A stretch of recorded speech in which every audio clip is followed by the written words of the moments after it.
Buddhism, plain and simple.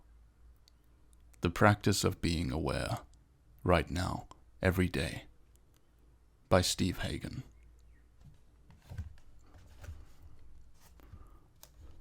Introduction. As the new millennium dawns, most of us have lost faith in our ancient storybook versions of the world. With the development of science, many of us have come to see the universe as an inconceivably strange, vast, complex, impersonal, multidimensional, and perhaps meaningless realm of mind and matter. We may feel forced to deal with this loss of faith by going to one of two wretched extremes. Either we blind ourselves to our predicament and attempt to escape via drugs or alcohol, or our careers, or any of the innumerable belief systems, or we face the woeful prospect that we are intelligent creatures living in a meaningless world. Many of us act as though we could find fulfillment if only we possessed enough money, enough security, enough respect, enough love, enough faith, enough education, enough power, enough peace, enough knowledge, enough something. For they know even if we could accumulate all we desire, it will be inevitably taken from us by death. Our mortality looms above us, as terrifying as it is certain. We seem utterly stumped. How can we possibly find peace under these conditions? Not only do we feel imprisoned by our ignorance, we seem doomed to remain that way.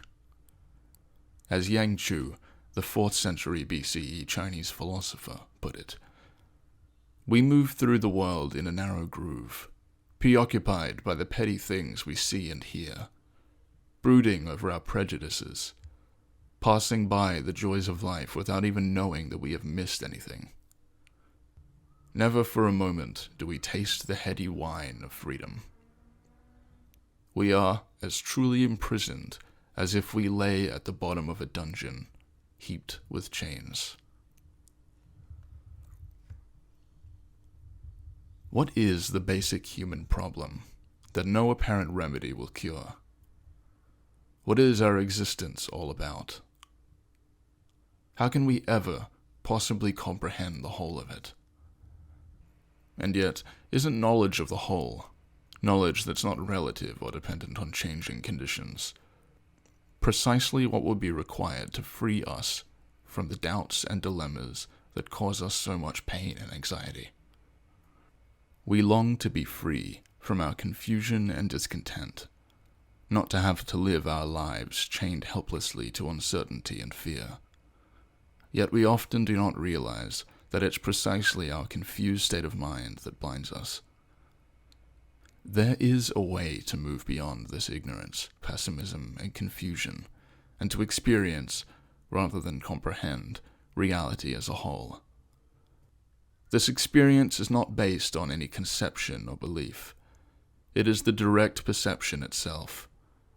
It's seeing before signs appear, before ideas sprout, before falling into thought. It's called enlightenment. It's nothing more or less than seeing things as they are, rather than as we wish or believe them to be. This liberation of mind, this direct awareness of reality as a whole, is fully accessible to anyone willing to attend their actual experience. 2,500 years ago, in India, a man named Gautama experienced this liberation. He devoted the remainder of his life to teaching others how to experience the same freedom of mind. After he awakened from the crippling ignorance that kept him from knowing what was truly going on, he became known as the Buddha, the Awakened One.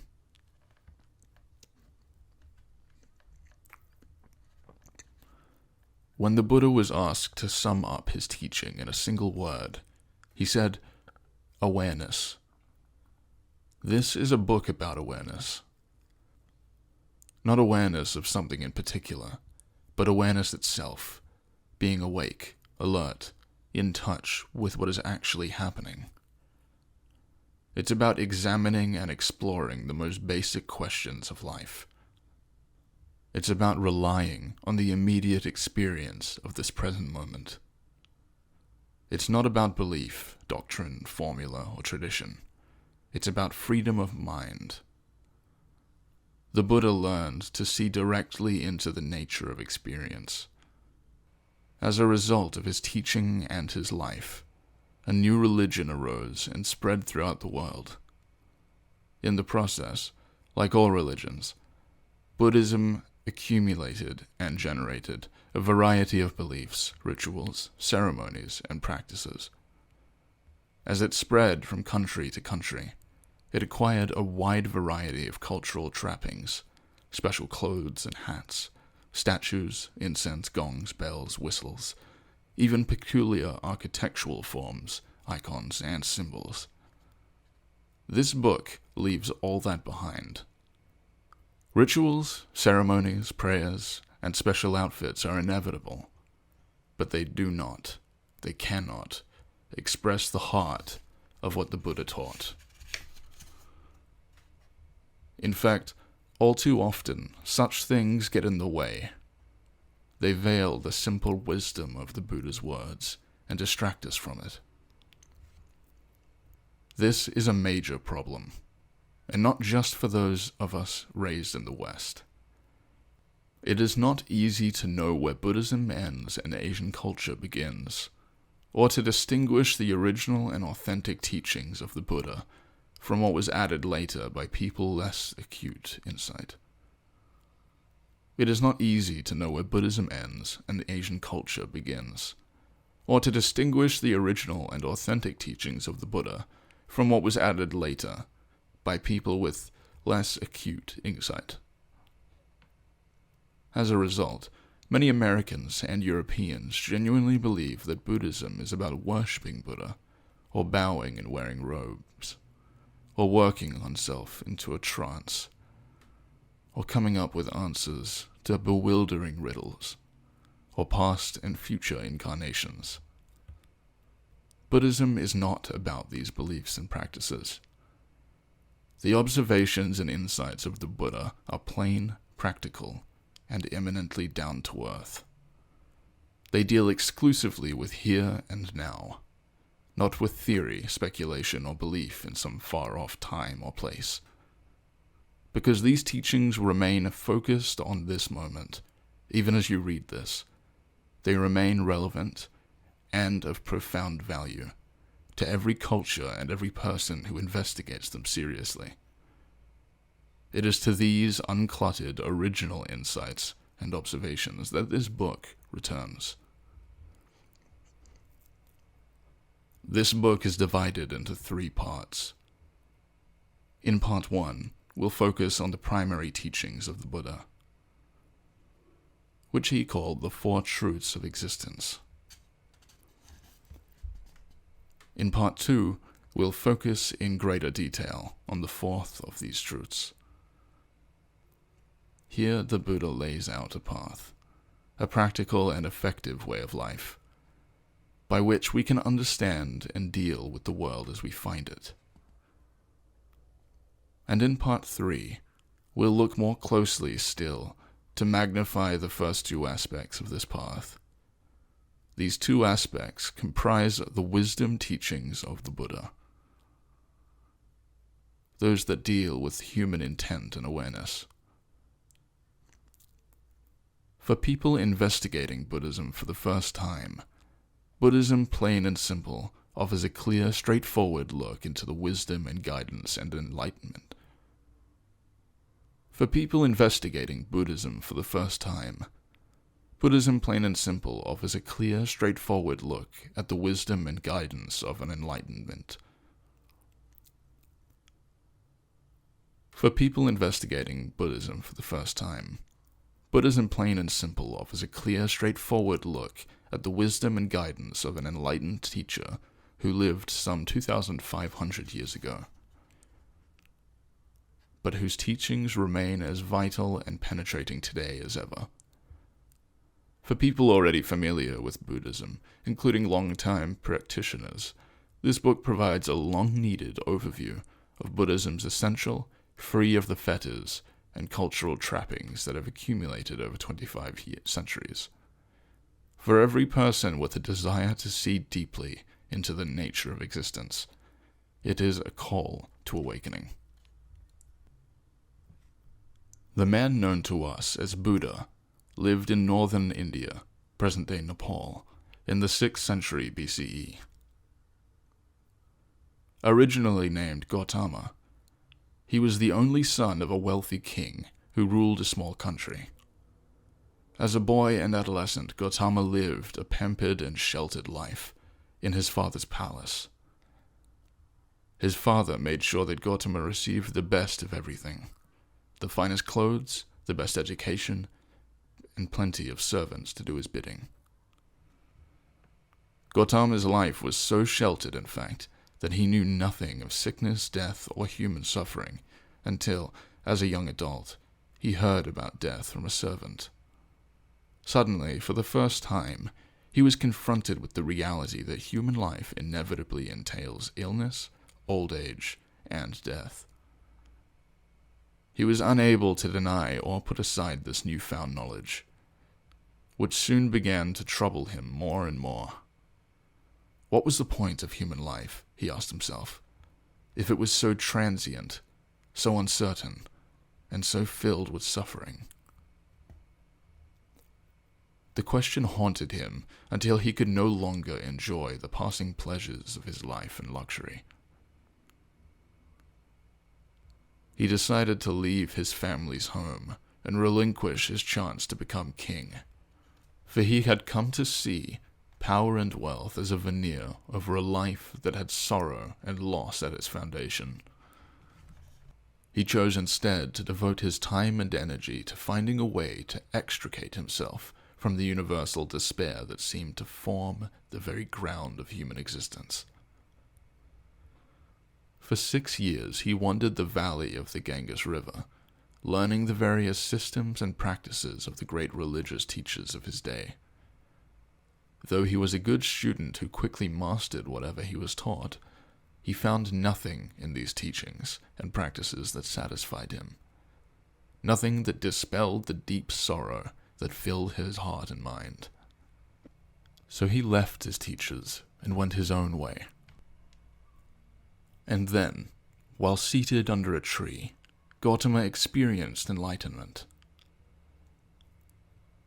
At last he thoroughly understood the human problem, its origin, its ramifications, and its solution. From then on he was known as the Buddha, which means the awakened one.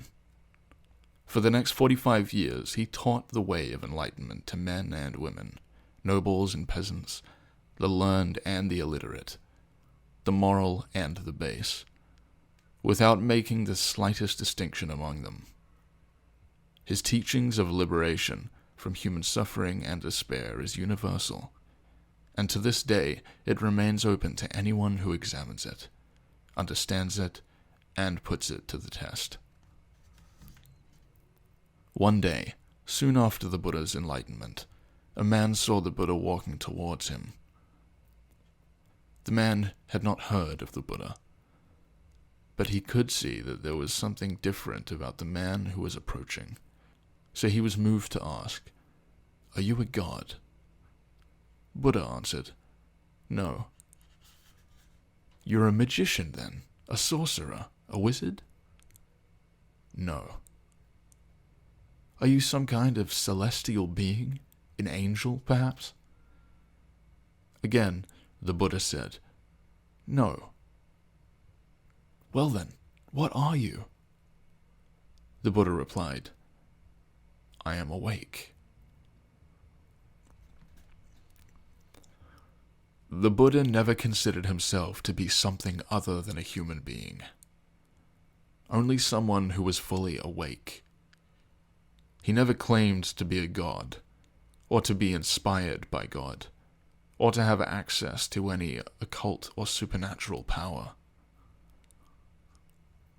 He attributed his realization and understanding solely to human endeavor and human ability.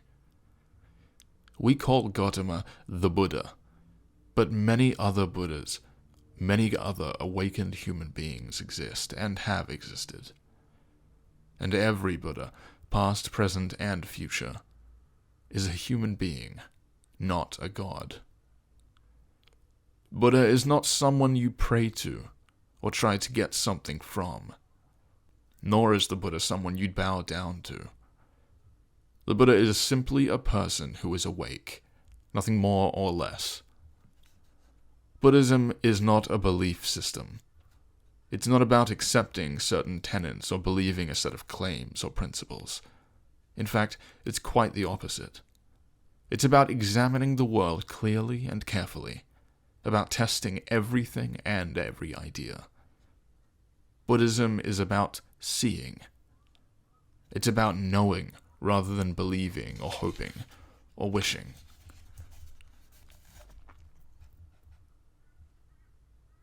It's also about not being afraid to examine anything and everything, including your own personal agendas. Not least of all, of course, we must examine the Buddha's teaching itself. The Buddha himself invited people on all occasions to test him. "Don't believe me because you see me as your teacher," he said. "Don't believe me because others do, and don't believe anything you read." The Buddha himself invited people on all occasions to test him. "Don't believe me because you see me as your teacher," he said. "Don't believe me because others do, and don't believe anything because you've read it in a book either. Don't put your faith in reports or tradition, or hearsay, or the authority of religious leaders or texts. Don't rely on mere logic, or inference, or appearances, or speculation." The Buddha repeatedly emphasized the impossibility of ever arriving at truth by giving up your own authority and following the lights of others.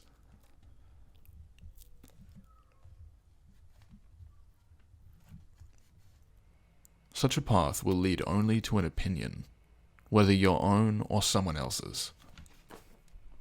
The Buddha encouraged people to know for yourself that certain things are unwholesome and wrong. And when you do, then give them up. And when you know for yourselves that certain things are wholesome and good, then accept them and follow them. The message is always to examine and see for yourself. When you see for yourself what is true, and that's really the only thing. When you see for yourself what is true, and that's really the only way that you can genuinely know anything, then embrace it. Until then, just suspend judgment and criticism. The point of Buddhism is to just see. That's all. We cannot approach Buddhism or begin any real inquiry into truth with any assumptions or belief whatsoever. We must be willing to see things as they are, rather than as we hope, wish, or expect them to be. Authentic Buddhism, therefore, begins with fact. It starts with perception, direct experience. Buddhism is not really an ism. It's a process, an awareness, an openness, a spirit of inquiry. Not a belief system, or even, as we normally understand it, a religion. It is more accurate to call it the teaching of the awakened, or the Buddha Dharma. Since the focus of this book is on teaching of the awakened, and not on any sectarian presentation, from here on I will usually use the term Buddha Dharma rather than Buddhism. The teaching of the Buddha does not take what is set down in writing too seriously. Buddhist writing, including this book, can be likened to a raft. A raft is a very handy thing to carry you across the water, from one shore to the other. But once you've reached the other shore, you no longer need the raft. Indeed, if you wish to continue your journey beyond the shore, you must leave the raft behind. Our problem is that we tend to fall in love with the raft. Before long we think, this has been a very good raft. It has served me well. I want to hang on to it and take it with me as I continue my journey. But if we hang on to Buddha's teachings, or any teachings, they will ultimately become a hindrance. Buddha's teachings and writings can assist you, but you won't find truth in them, as if truth somehow resided in the Buddha's words. No words, Buddha's, mine, or anyone else's, can see for you. You must do that for yourself, as Buddha did while seated under a tree 100 generations ago.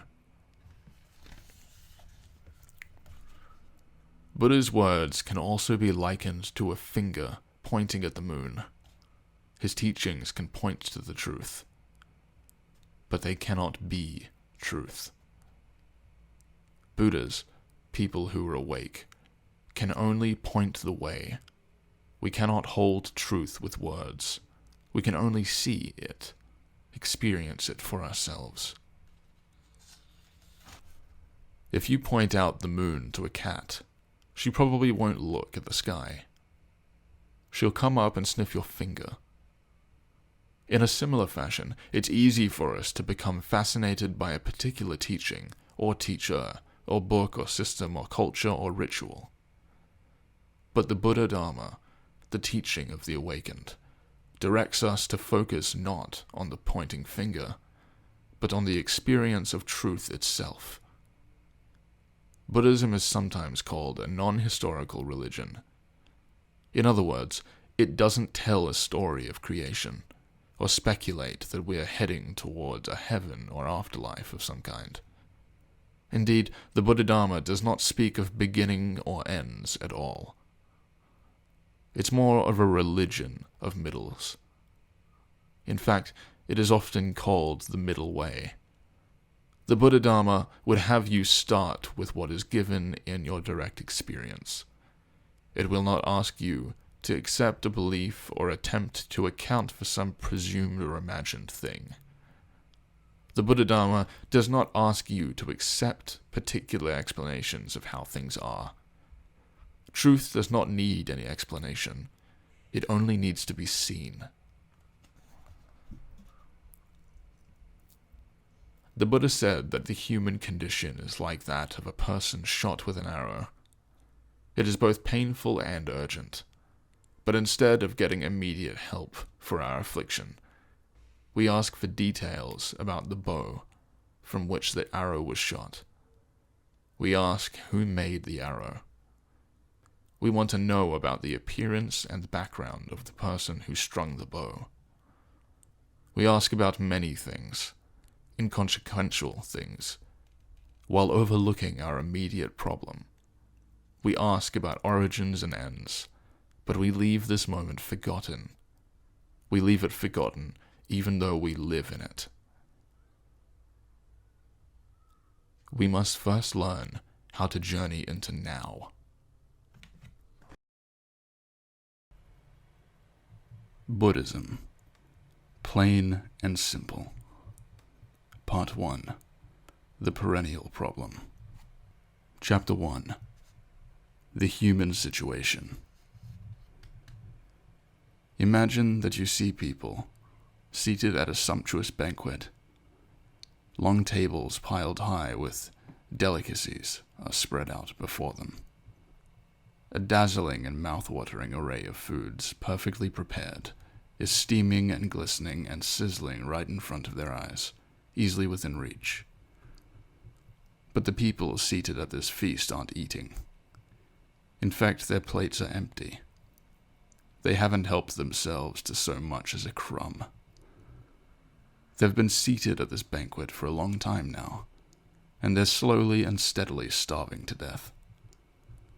They're starving not because they can't partake of the wonderful feast, or because eating is forbidden or difficult or harmful.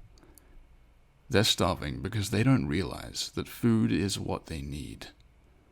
They don't recognize the sharp, urgent pains in their stomachs as hunger. They don't see that what they need to do, all they need to do, is enjoy the feast that's right in front of them. This is our basic human situation. Most of us sense that something is amiss with our lives, but we haven't any idea what our problem really is, or what we should do about it. We may see, perhaps dimly, that the food is there before us, but we don't connect it to the pain inside us, even as that pain grows sharper and more fierce. We long for something. We feel pain and loss. We suffer. Everything we need to alleviate this dissatisfaction is right here before us, yet we don't realize it. According to the Buddha Dharma, this sad state of affairs, this profound and ongoing dissatisfaction, is the first truth of existence. All the pain we bring to ourselves and others, the hatred, the warring, the groveling, the manipulation, is our own doing. It comes out of our hearts and minds, out of our own confusion. Furthermore, if we don't see exactly what the problem is, we're going to perpetuate it. We're going to teach our children our confusion, and we'll go on, generation after generation, doing more of the same thing to put ourselves to each other. We're going to teach our children our confusion, and we'll go on, generation after generation, doing more of the same to ourselves and to each other. When the Buddha looked honestly into his own heart and mind, he realized this, just as countless others have realized it since. Each of these people saw for themselves that their suffering and the means to stop it lay within themselves. This is not to say that we should expect to be free of problems, or that if we only behave properly, things will go as we would like.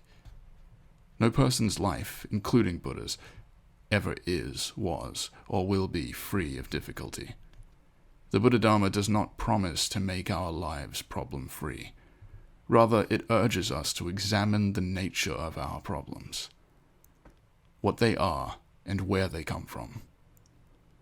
The Buddha Dharma is not an armchair philosophy. It isn't pipe dreaming. It's about getting down to the basics and acting on them. There is an old story about a man who came to see the Buddha because he had heard that the Buddha was a great teacher. Like all of us, he had some problems in his life, and he thought the Buddha might be able to help him straighten them out. He told the Buddha that he was a farmer. "I like farming," he said, "but sometimes it doesn't rain enough, and my crops fail. Last year we nearly starved, and sometimes it rains too much, so my yields aren't what I'd like them to be." The Buddha patiently listened to the man. "I'm married too," said the man. "She's a good wife. I love her, in fact. But sometimes she nags me too much, and sometimes I get tired of her." The Buddha listened quietly. "I have kids," said the man. "Good kids, too, but sometimes they don't show me enough respect. And sometimes—" The man went on like this, laying out all his difficulties and worries. Finally, he wound down and waited for the Buddha to say the words that would put everything right for him. Instead, the Buddha said, "I can't help you." "What do you mean?" said the astonished man. "Everybody's got problems," said the Buddha. "In fact, we've all got 83 problems, each one of us. 83 problems, and there's nothing you can do about them. If you work really hard on one of them, maybe you can fix it. But if you do, another one will pop up, right in its place. For example, you're going to lose your loved ones eventually, and you're going to die someday. Now, there's a problem, and there's nothing you or I or anyone else can do about it."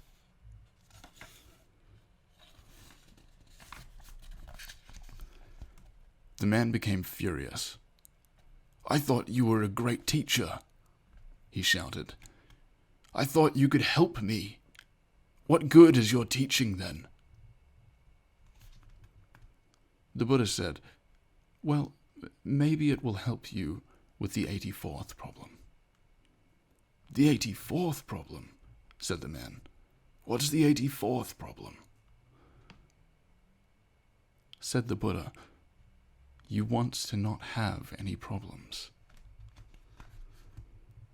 We think we have to deal with our problems in a way that exterminates them, that distorts or denies their reality.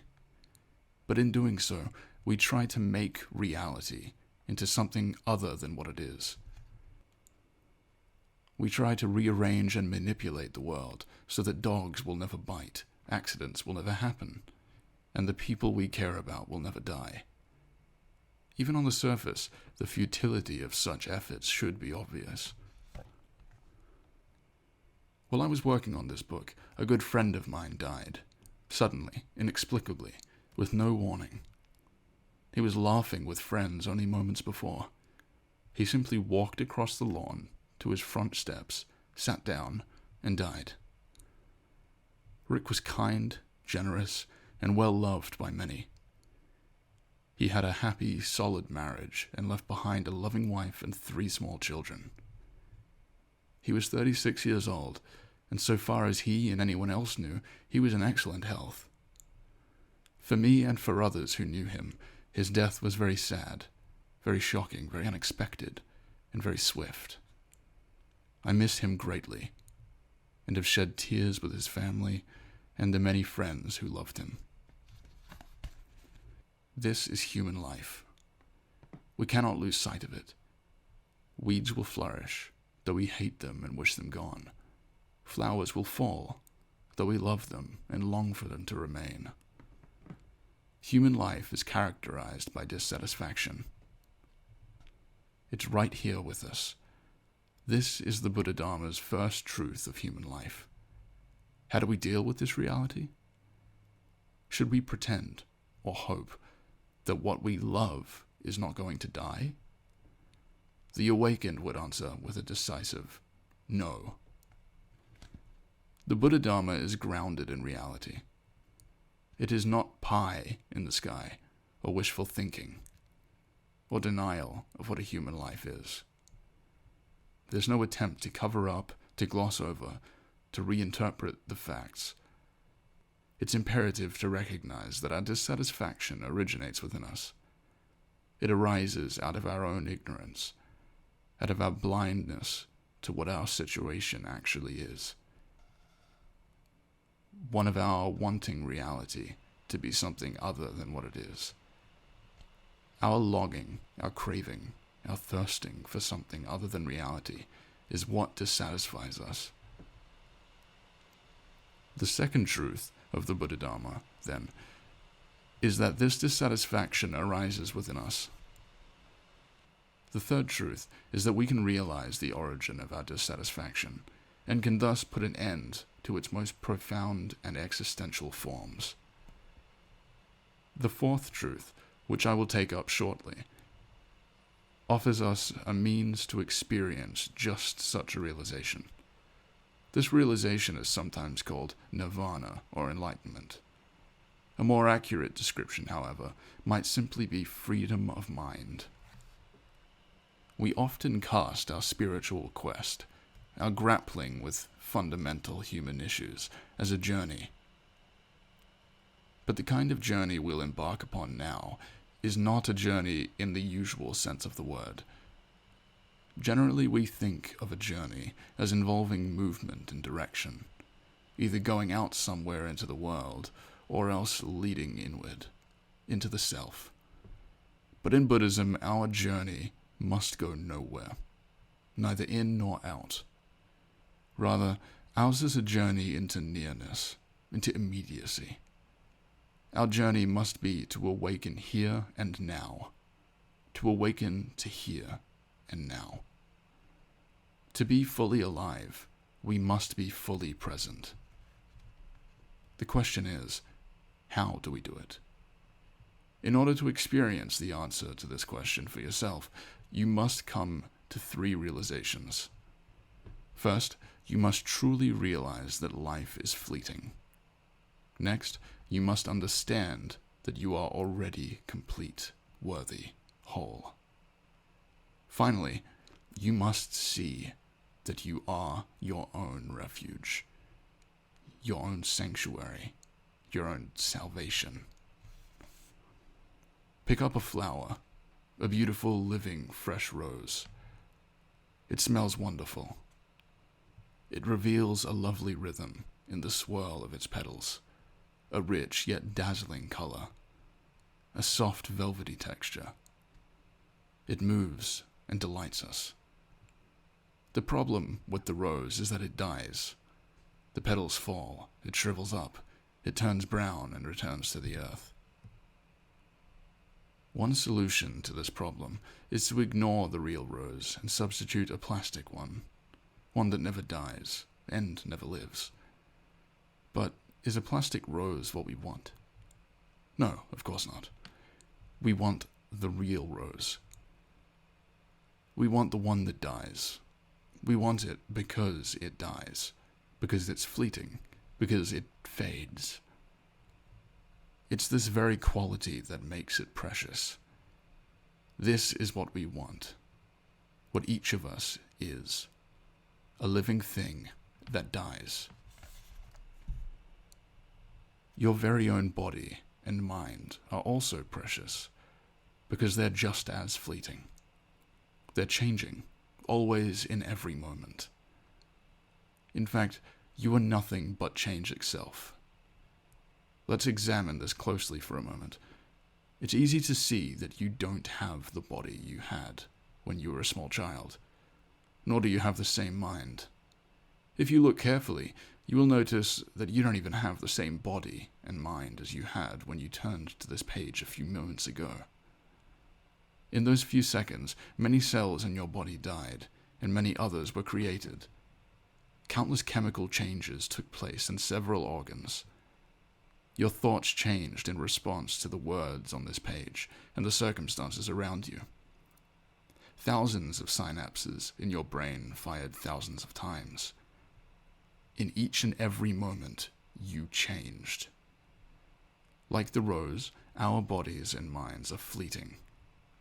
In fact, everything in our experience, our bodies, our minds, our thoughts, our wants, our needs, our relationships, is fleeting, changing, subject to death.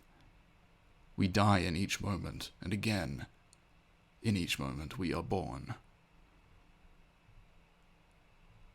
The process of birth and death goes on endlessly, moment after moment, right before our eyes. Everything we look at, including ourselves and every aspect of our lives, is nothing but change. Vitality consists of this very birth and death. This impermanence, this constant arising and fading away, are the very things that make our lives vibrant, wonderful, and alive. Yet we usually want to keep things from changing. We want to preserve things, to hold on to them. As we shall see, this desire to hold on, to somehow stop change in its tracks, is the greatest source of woe and horror and trouble in our lives. You are already in reality, whether you see it or not. Reality is what's here, now. Thus, you're here now, too. You know all this already, from direct experience. You're not separated from reality. It's not out there somewhere, but right here. This provides us with the chance to wake up. You have this chance to wake up right now, in this moment, and in every moment. Thus, enlightenment is already yours. Most of us tend to think, and have been taught, that it's the other way around, that we've got to figure something out. But no, we don't need to figure out our own experience. It's already here, firsthand. You are already enlightened. All you've got to do is stop blocking yourself and get serious about attending to what's going on. You are not lacking a thing. You only need to stop blocking or interpreting your vision. In his final talk before his death, the Buddha said, "Each of you be a light unto yourself. Betake yourself to no external refuge. Hold fast to the truth. Look not for refuge to anyone beside yourself. You are the final authority. Not me, not the Buddha, not the Bible, not the government, not the president, not mom or dad. You. No community of philosophers, scientists, priests, academicians, politicians, or generals. No school, legislator, parliament, or court can bear responsibility for your life, or your words, or your actions. That authority is yours and yours alone. You can neither get rid of it nor escape from it. Of course, you can pretend to give up this ultimate authority, or ignore it and act like you haven't got it, or try to give it to someone else. But you haven't really gotten rid of it. You gave your authority to someone else. You chose to deny or ignore that authority. You made the decision to lie to yourself, to pretend that you lack this authority. Far from being a burden, this ultimate authority is actually quite wonderful. It means that you have the power to wake up. You have it now, in your own hands. You don't have to go anywhere else. You can wake up right now, on this spot. You are fully equipped to do this now, in this moment. You already have all the power you'll ever need to realize happiness. In other words, you're fully prepared for anything that might come along. Each of us has the power to simply be what we are, with nothing extra added. Nothing's lacking, nothing's missing. You are supported and sustained, right now, even though you may not yet realize it, or realize how. The banquet is spread before you, and you do find nourishment.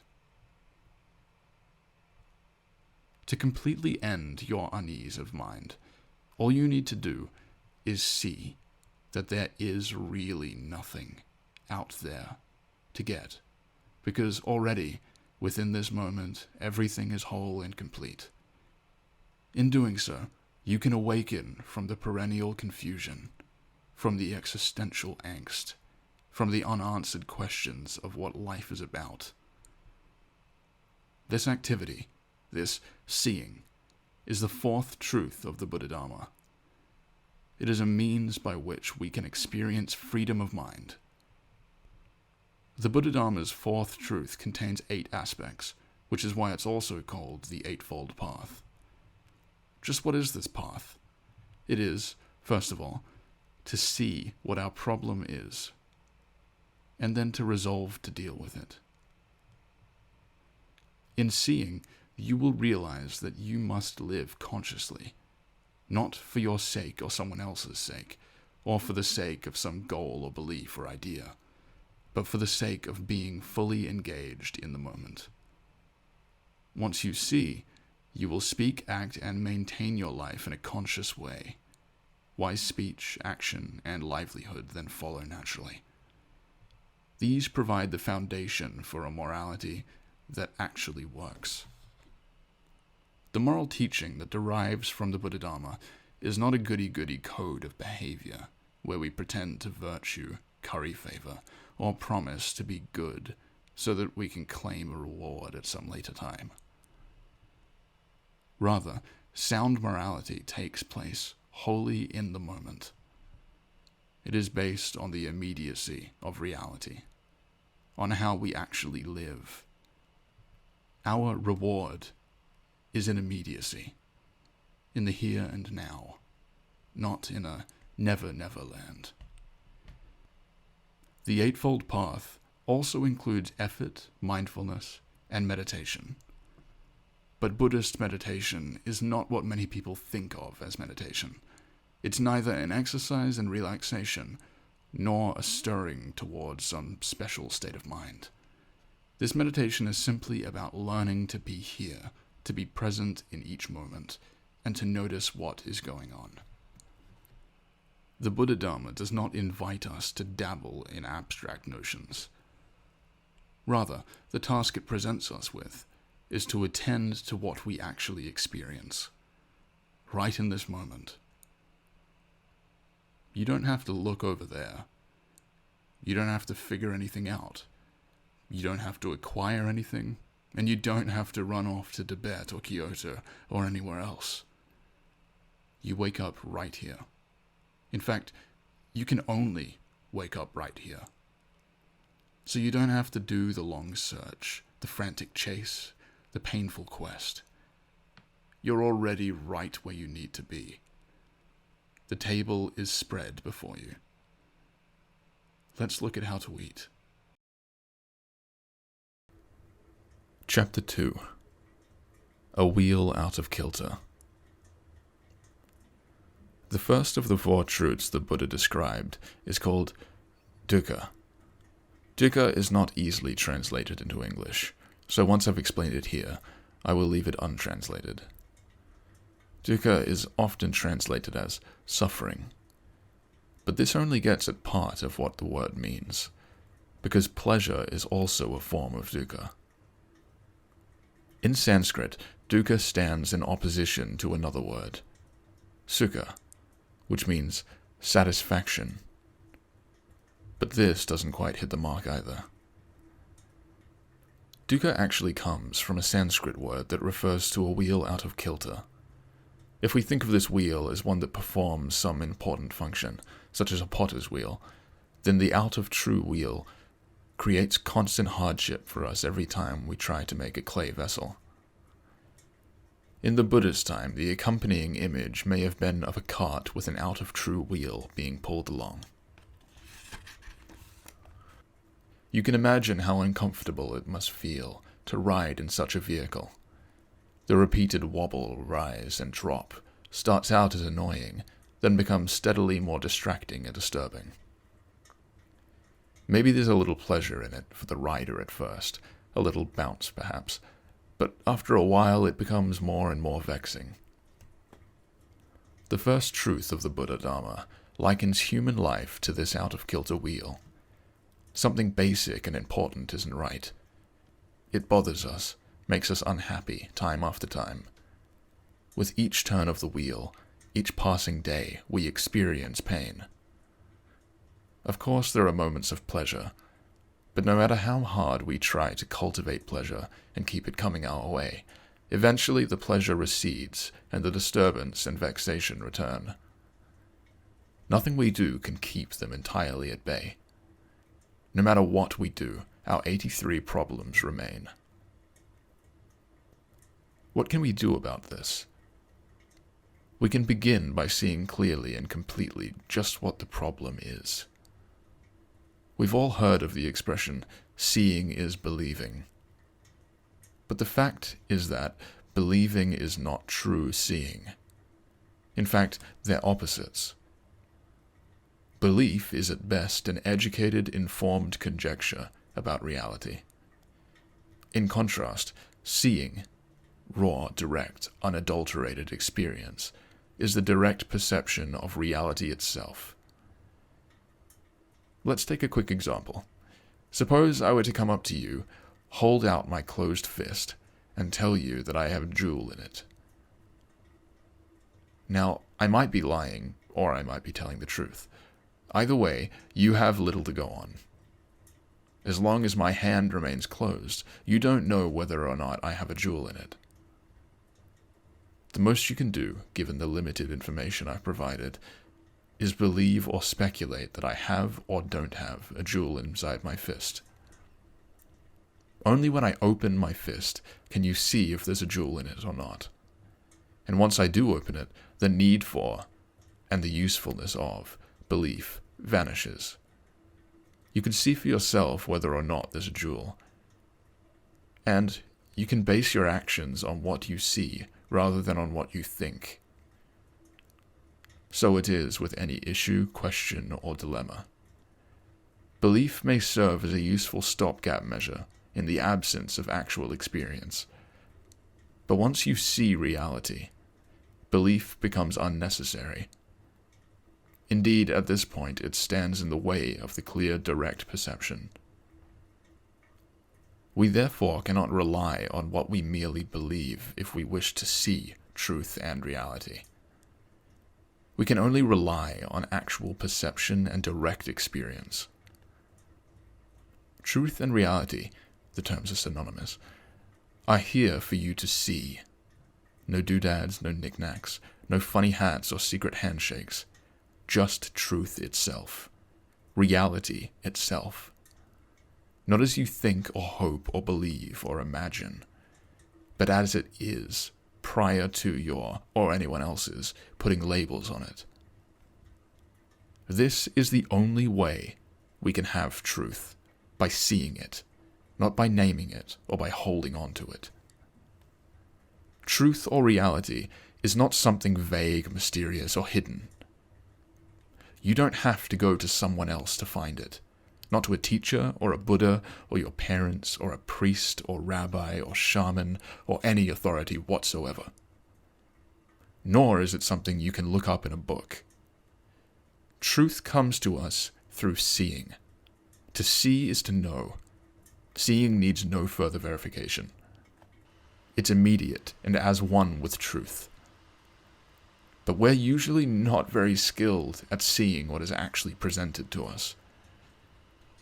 For a concrete example of what I'm referring to, look at the picture on the next page.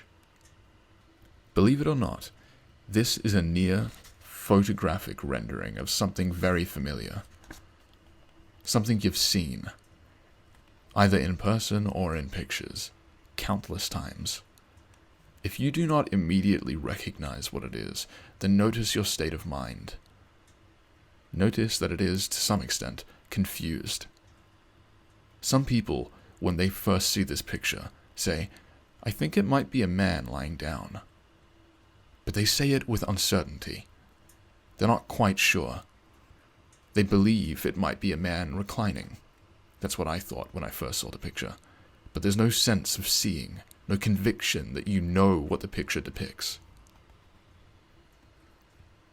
Keep looking at the picture. I assure you that when you actually see what it is, all your uncertainty will immediately vanish. You will know what the picture is. All beliefs and uneasiness about it will instantly cease. If you haven't yet seen what the picture is, keep looking at it for a while. Eventually you will get it. And when you do, notice the sudden shift that takes place in your mind. If it begins to seem hopeless and you need help, you'll find the solution in the text on the page 154. But try to hold out until you do see what it is, so you can witness the shock of recognition and the profound shift in your mind. Did you notice how your mind relaxed when you suddenly saw and knew you saw? Your state of mind, which before was vague, mysterious, fuzzy, confused, and uncomfortable, was suddenly transformed the moment you saw. You had clarity and total conviction. And that clarity and conviction will remain with you each time you view that picture again. If somebody says to you, "It's a picture of a man laying down," you'll know they're off the mark, and no amount of argument is going to influence you. This is analogous to the difference between seeing and simply having a belief, an idea, or a concept. The Buddha Dharma points the way to a similar but more universal and profound sense of aha. It's not about pondering some vague, faraway realm. It's about here and now. About waking up to this moment, seeing this for what it is. And just as your state of mind changed once you saw what the picture was, when you suddenly see the situation you're in, you experienced certainty. Things clear up. This is called enlightenment or awakening. This awakening is available to all of us at every moment, without exception. As long as we remain in our common state of confusion, however, our minds are characterized by vexation, by dukkha. In fact, if we look carefully and seriously at our situation, we'll see that we experience 3 kinds of dukkha. The first kind of dukkha is straightforward pain, both physical and mental. Whether we like it or not, pain is an unavoidable part of our lives. We can dampen it, medicate, or anesthetize ourselves against it, take steps to avoid or minimize it, and sometimes we succeed in reducing it.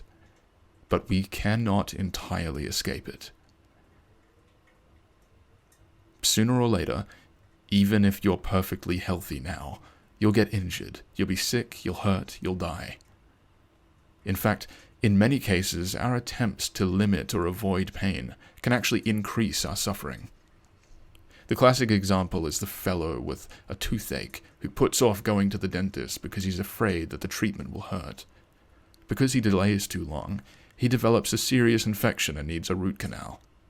A much more painful, time-consuming, and expensive treatment than he'd have needed if he had seen a dentist promptly.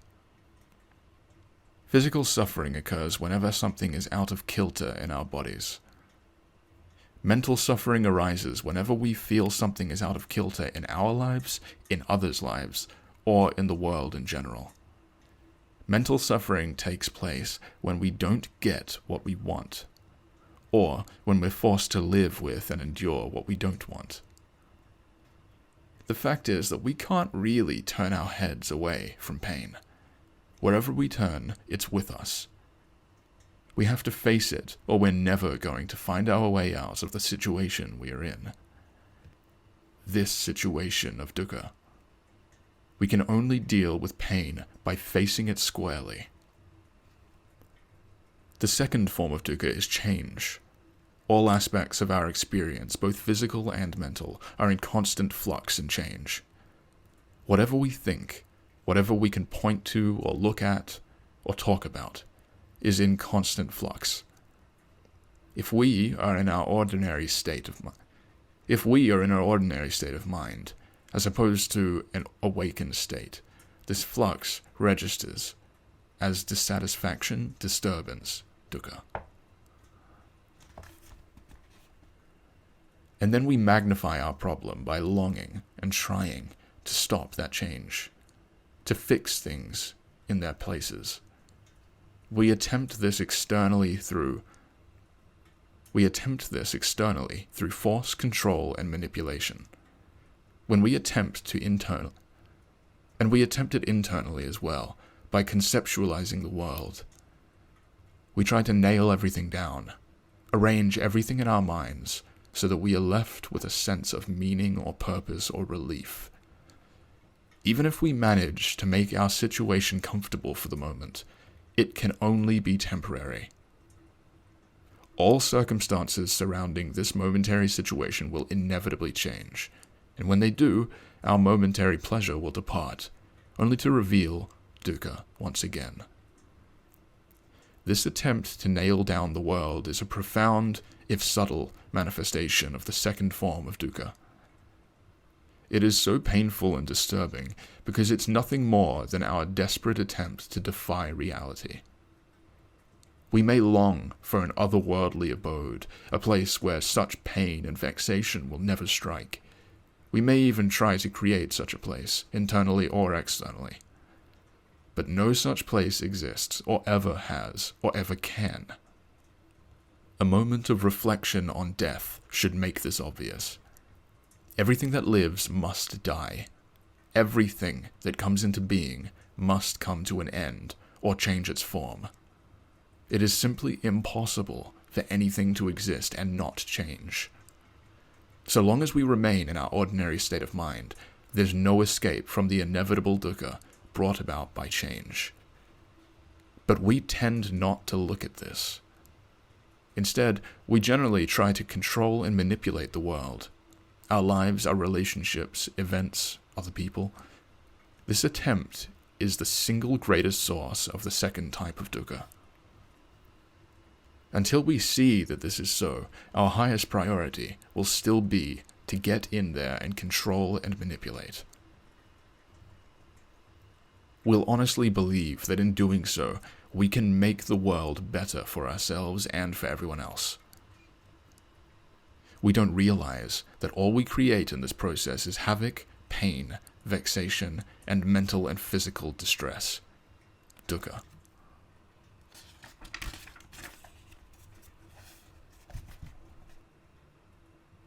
Our way out is not through control or intentional action, but through seeing.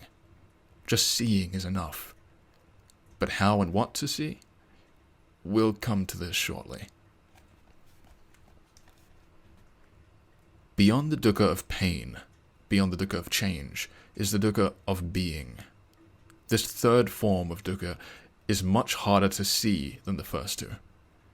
It usually requires some serious contemplations. As long as you see yourself as a distinct, separate entity, you must also see yourself as subject to death. If your existence is in being, then you must inevitably pass out of existence. This realization carries with it profound pain, distress, or horror. The simplest way to experience this form of dukkha is just to sit quietly and reflect on the fact that you do not know the answers to some very basic questions. How did you get here? What are you? Where did you come from? Where are you going? You may have beliefs and ideas about these questions, but you do not know the answers to any of them through your own direct experience. Look at how vast the world is. Is there some purpose to all of it? Look how insignificant each one of us is against this vastness. What is human life for? Why does any of this exist at all? Why is there something rather than nothing? And then there's the big, unanswered question. What will happen to me after I die? We have all sorts of stories about heaven and hell, about oblivion and nothingness, about coming back, and so on. But they are all stories. The teaching of the awakened is not about telling ourselves a story. It is about investigating actual experience. What does actual experience say about the big question? Can we understand anything about where we came from, or where we're going, or why we're here, or what will happen to each of us when we die? Yes, we can. But we cannot get any satisfaction by trying to figure out the answers to such questions. However, if you scrutinize your own experience carefully, this profound unease we all experience just by existing can vanish. Just as that uneasy state of mind vanished once you saw what was in the mysterious figure on page 30. Through seeing, you can know. Chapter 3. Coming. Stupid.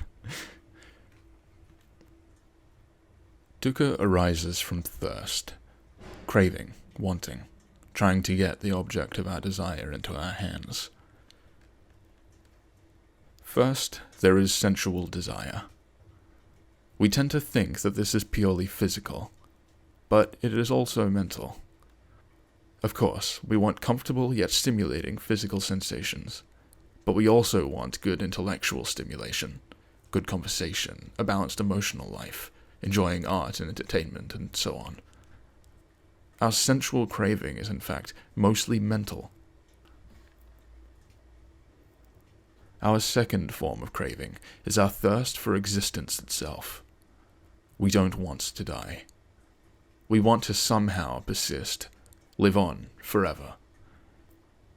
But even if we could abandon our thirst for existence, there's still a third form of craving that plagues us. The thirst for non-existence. We want to be released from this world of pain and vexation once and for all. Dukkha arises repeatedly in our hearts and minds as these three forms of craving. When we don't realize that this is so, We forget this moment and get caught up in a longing and loathing, desiring some things to come or stay, and others to go. Virtually all the woes of humankind stem from these three forms of craving. Our greatest pains are thus all self-inflicted. Name what afflicts you, and you will ultimately find it linked to your craving, your wanting, your desiring. Our greatest pains are thus all self-inflicted. Name what afflicts you, and you will ultimately find it linked to your craving, your wanting, and your desiring. But we tend not to notice this. Basically, we're confused about what we actually want. We don't easily see that all we really want, all any of us really want, is simply to be awake. We don't want to be confused. We don't want to go through life in a state of ignorance. But generally, we're ignorant even of this. Because we ignore this deep need of the heart, we seek to appease our desire by acquiring and blocking out. We fancy that some combination of money and fame, and love, and lack of stress will drive away all our woes. But nothing that can be acquired ever does, and we know it. The awakened do not promise that our 83 problems, the vicissitudes of daily life, will go away. No, the ups and downs of life remain with life. But in dealing with the 84th problem, in seeing the arising of dukkha, our problems are not exactly problems anymore. My Zen teacher used to tell the story of a fellow who wanted out. Not out of life, just out of the Zen monastery where he was living. In Zen monasteries, you must pay constant attention to what you're doing, what you're experiencing from moment to moment. All your activities are prescribed, and they're carried out in deliberate stillness. After a time, this can get to you, which is precisely what happened to the fellow in this story. He went to see the master and said, "I can't take this anymore, I want out." The master said, "Okay, then leave." As he started for the door, the teacher said, "That's not your door." "Oh, sorry." The startled fellow looked around and spotted a second door. As he headed for it, the teacher said, "That's not your door." "Oh." He looked around for another door. He could see that behind the teacher was a little door normally used by the teacher's attendant. As he headed for that door, the teacher screamed at him, "That's not your door!" Totally bewildered and exasperated, the poor fellow said, "What do you mean? There's no other door. You told me I could leave, but there's no door I can leave by." "If there's no door you can leave by," the teacher said, "then sit down." We can only be here. We can't leave. We're always here. Examine your life and you'll see that this is the case. The master's "sit down" means you can start paying attention to what's actually going on instead of running away from it. This is the only way we'll put an end to our underlying pain and confusion. Unfortunately, we try to deal with most of our problems by heading for the front.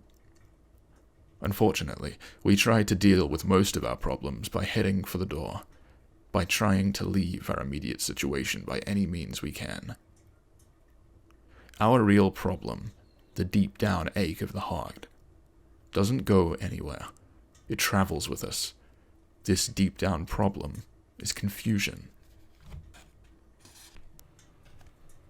Our most painful problems, war, crime, poverty, ignorance, greed, degradation, are not natural disasters. Which makes you more sick at heart? the Los Angeles earthquake, or the Los Angeles riots. Bad as an earthquake is, it's in such moments that people come together and help each other. Amid the smoke and rubble, people reach out to one another and become more trusting in the process. But while there are always a few noble actions taken by some heroic individuals in the midst of a riot, the source of any riot is always us, human beings. The conditions that create it are us. The igniting of it is us. The doing of it is us. And the continuing of it is us. Unlike an earthquake, a riot is totally a result of our power, which means it's totally within our power to prevent. But in order to prevent it, we must first face our true situation. Ignorance can be insidious if we're not careful.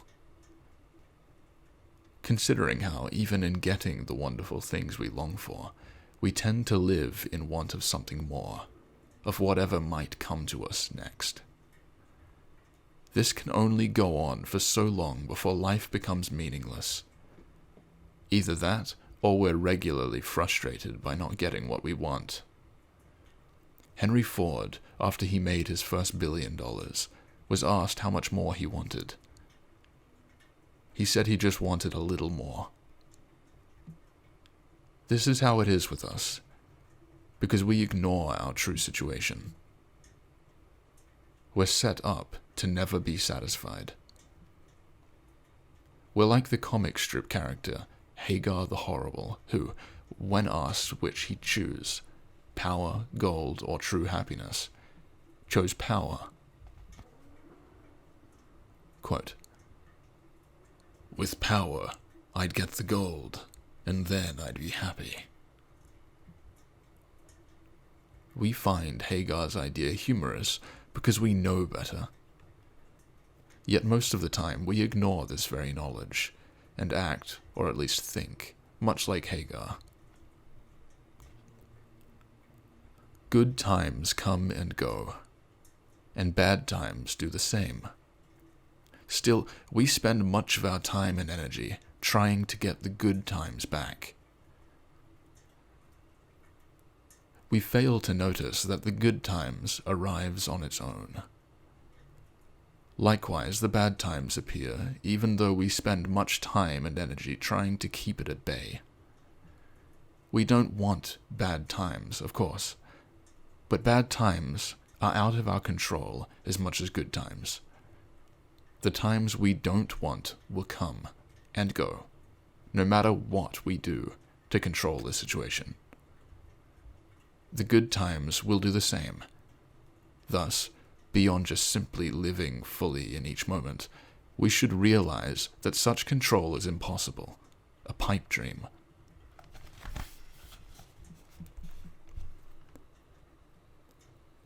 This doesn't mean we shouldn't set things up for the future. It does mean that we would do well not to become attached to particular outcomes. We'd do better focusing our effort on being present rather than insisting on what the future must be. Breaking the grip of ignorance and craving comes with just seeing, not with doing something particular about it. Once you see, your course of action will naturally follow.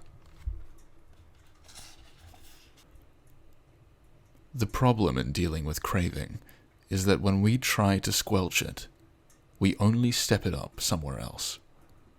It comes bursting out more intensely than ever. For example, suppose you notice, I'm craving a pizza now. That's fine, just notice it. But we usually don't stop there. Rather than just seeing, we act upon what we notice instead. I shouldn't be wanting pizza. I must stop this desire for pizza. This very reaction is already more craving. We're desiring an end to desire. We're doing the usual thing again. reaching for, insisting, grabbing. This is bondage, not freedom. This is a subtle but crucial point. There's no bandage to use on this problem that will not itself be the same problem all over again. The only way to eradicate this problem is to see it, and thereby no longer feed it. This is not a call to complacency or inaction. To act or not to act is never the question. You can't help but act. The question is whether or not you see. The entire issue rests on this. The issue, of course, is hard enough to see clearly, even after it's been pointed out to us. As we live our lives, it's harder still to see. Yet, this is where it counts. Our problem comes from what the Buddha described as inclination of mind. The mind tends to lean in one direction or another, because, out of ignorance, it sees something out there, which it then craves. I want that back. I want this now. I don't want that anymore. Push it away. Get rid of it.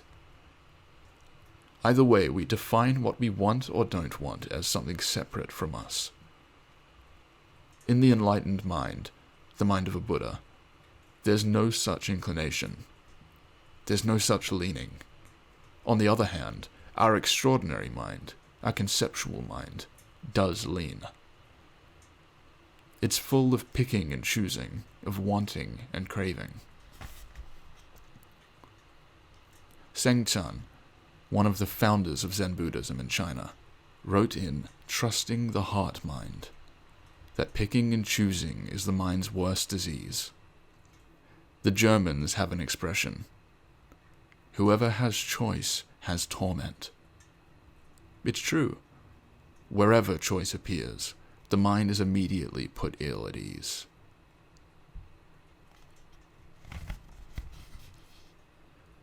Dukkha, suffering, pain, is associated with choice.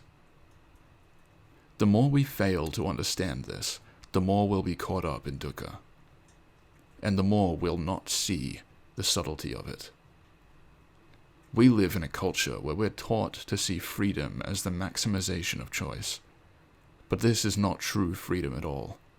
In fact, it's a form of bondage.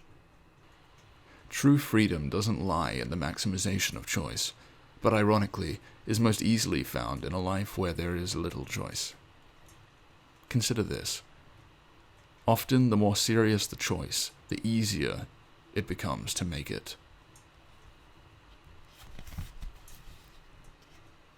I realized this when I had cancer. My doctor wanted to give me chemotherapy, but I was averse to even taking aspirin. The thought of putting those powerful chemicals in my body repelled me thoroughly. Yet I had a massive tumor in my chest, lumps in my neck, tumors in my abdomen. I was underweight and very weak and tired. Without treatment, I had only a few weeks to live, but there was a slim chance that I could survive a few months, perhaps even a year or more, with the treatments. Though I was repulsed by the thought, the choice was easy. I said yes to the chemotherapy. That was nearly 20 years ago. This is not to say that freedom of mind is about giving up choice. Choice will always remain in the shifting details and circumstances of our lives. But the fact is, when it comes to freedom of mind, choice is easy. We have no choice but to wake up. When petty choices occupy the mind, necessity is forgotten, and wanting and craving, picking and choosing take over. The mind is ill at ease and dissatisfied for want of the next petty thing. Life and death choices are few and usually easy to make, painful as they may be. Inconsequential choices are not. yet we needlessly clutter our lives with them. We think they bring pleasure, but they only breed dissatisfaction. Thus, without realizing what we're actually doing to ourselves, we become ever more bound. If we're not careful, we make our lives busy, complicated, and unnecessary. We fill ourselves with a sense of vacancy and meaninglessness. Our minds become complicated by petty details and wants, and we become ever more confused. But in our quiet moments, we sense that no freedom lies in maximizing petty choices. It's the wrong game plan, and we know it. Let's consider another way intention is joined with dukkha. In my youth, I drove an Austin Healey Sprite, a little sports car, much like an MG. It was a ragtop, a soft-top convertible. On one occasion, I took a trip across the country with a friend. To save money, we camped along the way. It was March, the off-season. We arrived late one night at the Indiana Dunes skate park along the shore of Lake Michigan. We arrived late one night at the Indiana Dunes skate park one night at the Indiana Dunes skate park along the shore of Lake Michigan. I thought it might be closed, but the gate was open when we got there. No one was around, so we drove straight to the camping area to set up the tent. We were tired from traveling, so we turned in as soon as we were set. Before I retired, I took off my watch and hung it on the turn signal stem in my car. Since no one was around, I also put my wallet on the dash. Then I crawled into my sleeping bag and went to sleep. My friend was entirely unfamiliar with sleeping in a tent. After I had slept a while, he woke me. He was disturbed by something moving around outside. He was a city kid. He thought it might be a burglar. I laughed it off. I was used to camping, and I expected critters to rustle around the tent at night. I told him not to worry, rolled over, and went back to sleep. The next day, when I stepped outside the tent, I stood next to my car to take my morning stretch. As I stood there with my arms spread wide, I realized that the roof of my car had been slashed in a T, allowing the sides to fall in around the big, gaping hole. It appeared to be a wanton act of destruction, for my wallet was still on the dash, and my watch was still on the turn signal. It was just slash and run. I felt terrible. Who would just slash my roof with a knife for no reason? I didn't want to live in a world where people did this sort of thing. Later, as I walked through the woods nearby, I came upon a shredded box of cookies. There were no cookies, just the remains of the box. I didn't think anything of it, but threw it in the trash. A while later, back in the car, my friend started poking around in the open compartment in front of the passenger seat. Suddenly he burst out, "Hey, my cookies are gone!" It all came together in a flash. My friend from the city had been innocent enough to leave a box of cookies in the car overnight, and a raccoon had slashed my roof in order to get at them. Immediately, my bad feeling about the incident changed. When I thought my slashed roof was the wanton act of a person, I felt a sickness in my heart that went beyond mere irritation at having a slashed roof. But when I realized it was a raccoon, well, of course, a raccoon isn't going to think, "Those aren't my cookies, I should eat them." A raccoon just enters the only way he knows how, with no sense of malice or ownership. There was food, and naturally he helped himself. There was no confusion, no blame. Suddenly, I no longer felt any great suffering. There was no more of that hollow, unbearable ache of the heart. But why should my mental state alter so drastically with this realization? Why is the raccoon's action so different from that of a vandal? The difference is intention. We often think the purpose of taking up a spiritual practice is to produce good actions as opposed to bad. According to the Buddha-Dharma, however, this is completely beside the point. The point is, rather, that we become aware of when and how we act out of our intent. Most of us, most of the time, tend to act with intent, trying to bring about some desired end. But nature doesn't act with intent. The Buddha doesn't either. Acting without intent means acting out of wholeness, out of seeing the whole. But why not just learn to do good as opposed to bad? Because no solid, unchanging good or bad can be established. Good and bad aren't absolutes. They are beliefs, judgments, ideas, based on limited knowledge as well as on the inclinations of our minds. The situation we always live in is like that of the wise Chinese farmer whose horse ran off. When the neighbor came to console him, the farmer said, "Who knows what's good or bad?" When his horse returned the next day with a herd of horses following her, the foolish neighbor came to congratulate him on his fortune. When his horse returned the next day with a herd of horses following her, the foolish neighbor came to congratulate him on his good fortune. "Who knows what's good or bad?" said the farmer.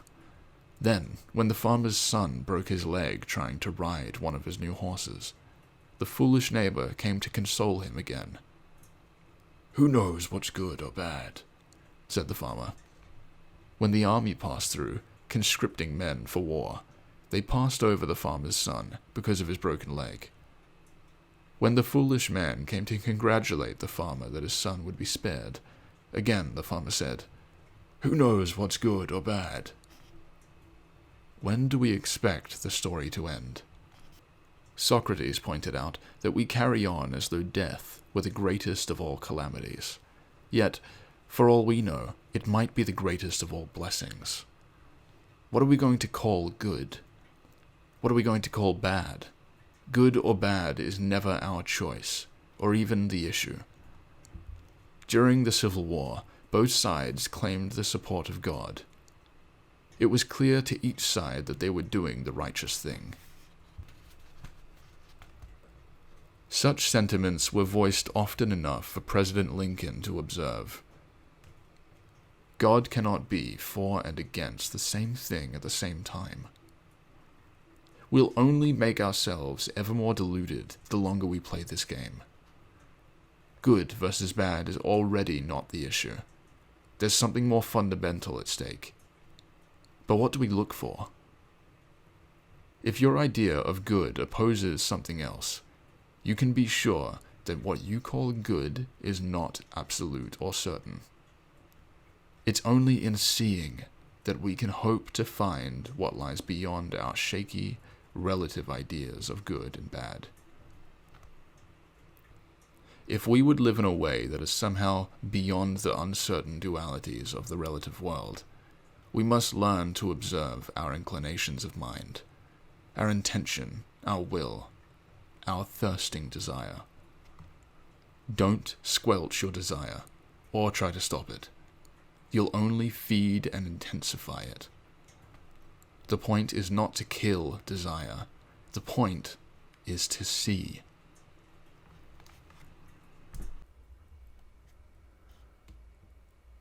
Chapter 4. Going. The Buddha-Dharma's third truth simply states that whatever is subject to arising is also subject to ceasing. And since dukkha arises, it too is subject to cessation. The cessation of dukkha, the ending of confusion, sorrow, and loss, is nirvana. The Buddha referred to nirvana as unborn, ungrown, and unconditioned. He said, quote, "Were there not the unborn, ungrown, and unconditioned, there would be no escape for the born, grown, and conditioned. Since there is the unborn, ungrown, and unconditioned, so there is escape for the born, grown, and conditioned. The born, grown, and conditioned refer to everyone you can conceive of, including yourself. Look around you. There's nothing you can find. Indeed, there's nothing you can even imagine that doesn't originate, develop, or exist in relation to other things. Being born, growing, and responding to conditions is built into the very fabric of the world we live in. But the Buddha also pointed out that there is an aspect of experience that is not born, grown, or conditioned.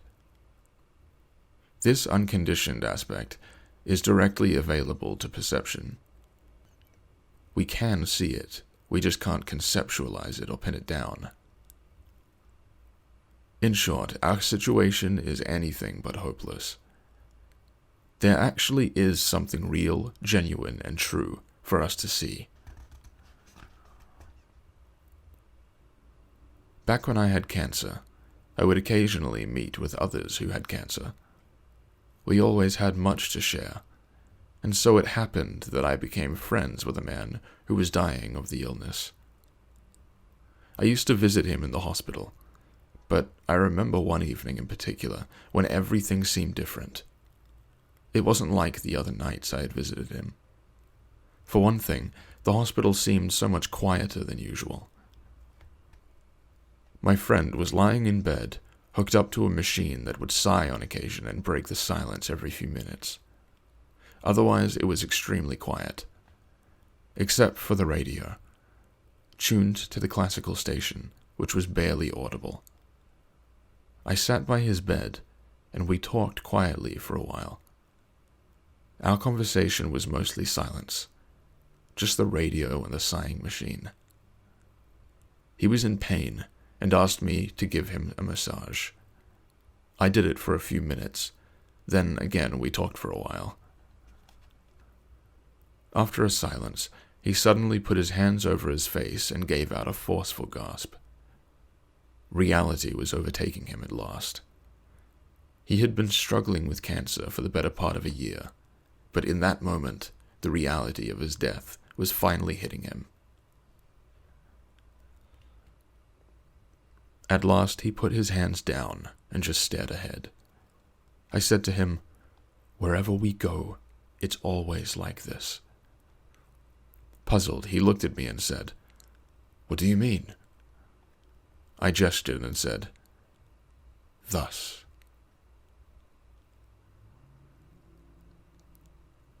The look of bewilderment remained for a moment. Then his face transformed. He understood. It was the last time we spoke to each other. I sat with him a while longer, in that deathly silent room with the gasping machine and the radio, exceedingly soft. He died the next day.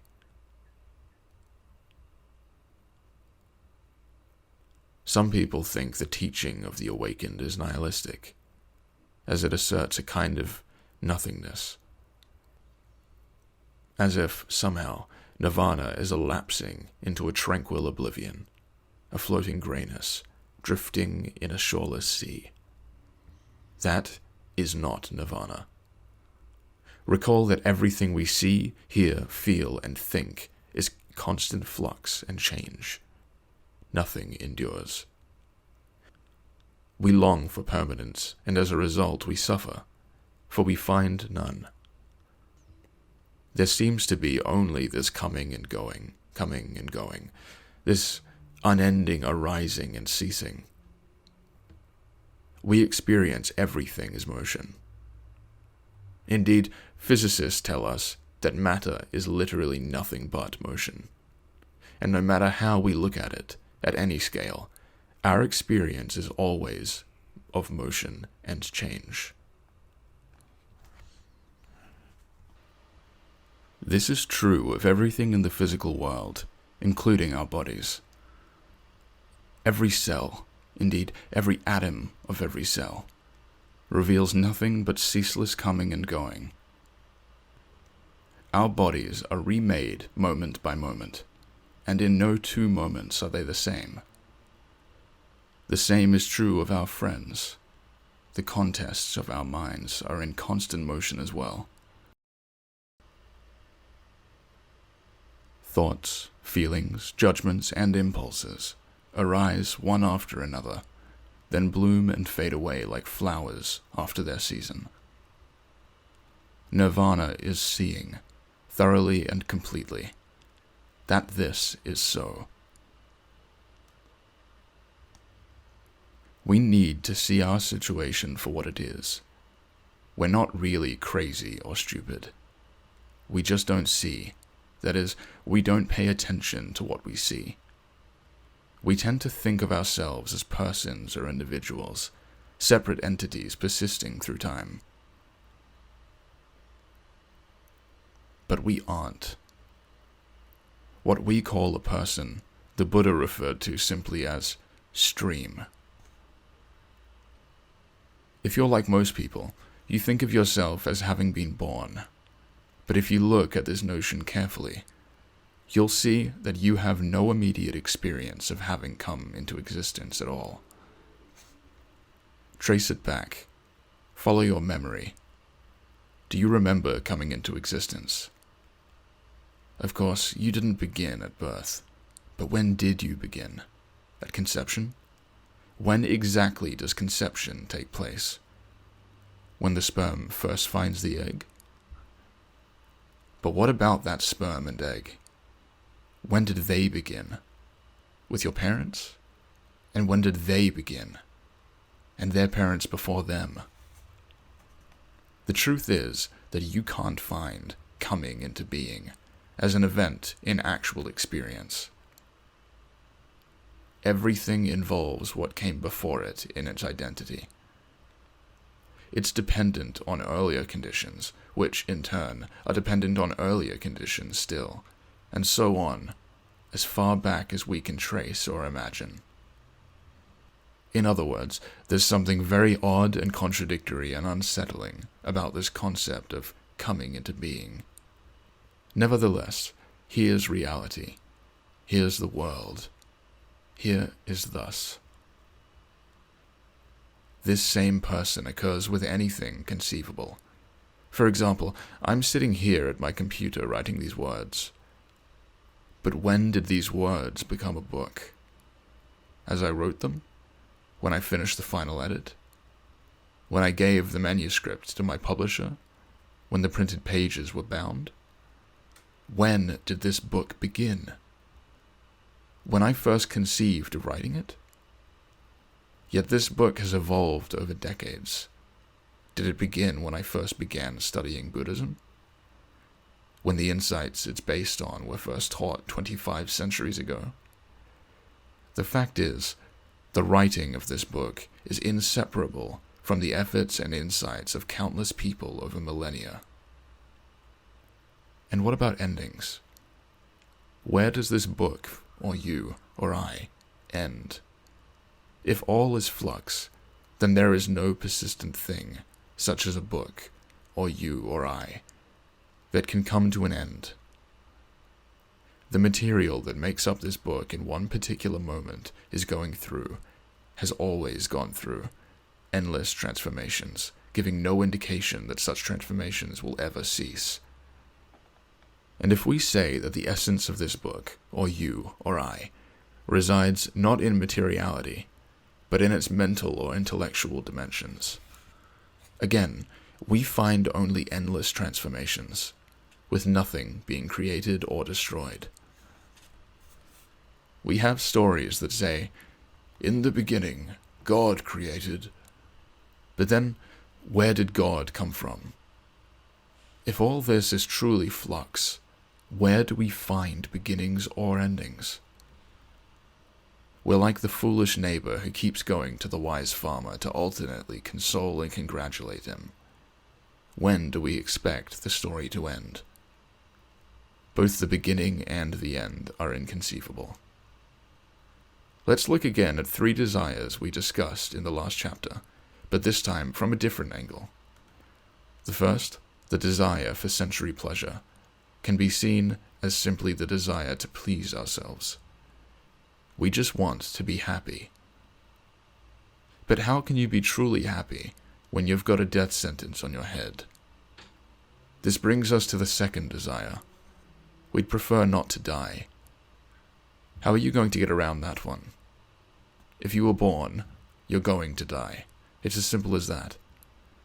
But what if this view of extinction, which has such a profound grip on us, turns out not to be correct? What if it is actually founded in confusion?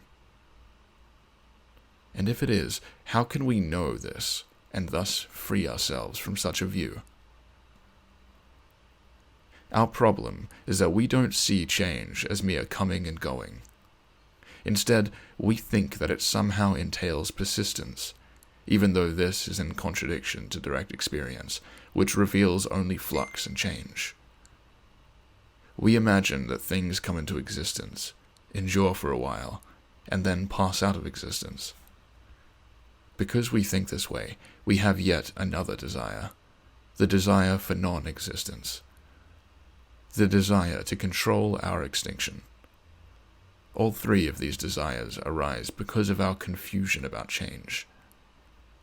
The Buddha talked of extinguishing these desires, but how can we do that? Isn't our intention to do so just another desire? And doesn't one desire lead to another? It would seem that desires are inexhaustible. So what are we to do? We can stop feeding the flame of desire and let that flame diminish and go out, like a lamp that has burned all its fuel. The Buddha Dharma offers us two ways of doing this. The first is what the Buddha called less desire. The second is often called forgetting the self. It is said that if you drop a frog in hot water, he'll jump out. If you put him in lukewarm water and very slowly raise the temperature, the frog will stay there until he dies. We're not frogs. We have the capacity to see and to know when we're sliding too far into an unhealthy situation. But we have to take note of what we see. We don't have to continue down a slippery slope. We can stop, turn around, and head in the other direction. But this can only be done when we see our situation for what it is.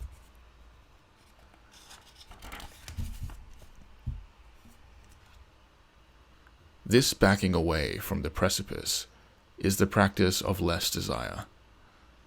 Our senses numb when we overload them. But once they're numb, it's tempting to overload them even more until we're too numb to feel much at all. This is precisely the vicious cycle of an addictive drug. The overall effect we experience is the opposite of what we desired. But it's not merely drugs that are addictive and have the power to take us over the edge. For example, as the millennium draws to a close, we've become jaded about great art and music simply because, without technology, we've made it all too commonplace.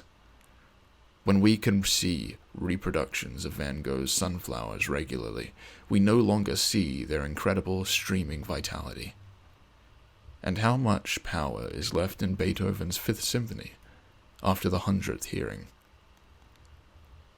It might help to remember that for the people of Beethoven's day, just hearing it at all would be a rare event. How can we deal with this situation? Should we attempt to snuff out our desires? Should we think of our desires as nasty or wrong or evil? Of course not.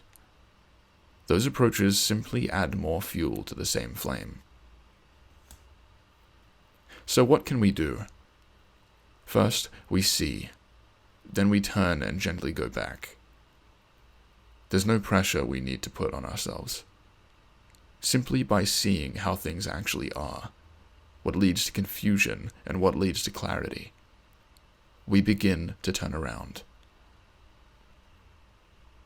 Nature has its checks and balances. We tend to override them with our thoughts. We can, however, make a conscious effort to see and let the balance restore itself.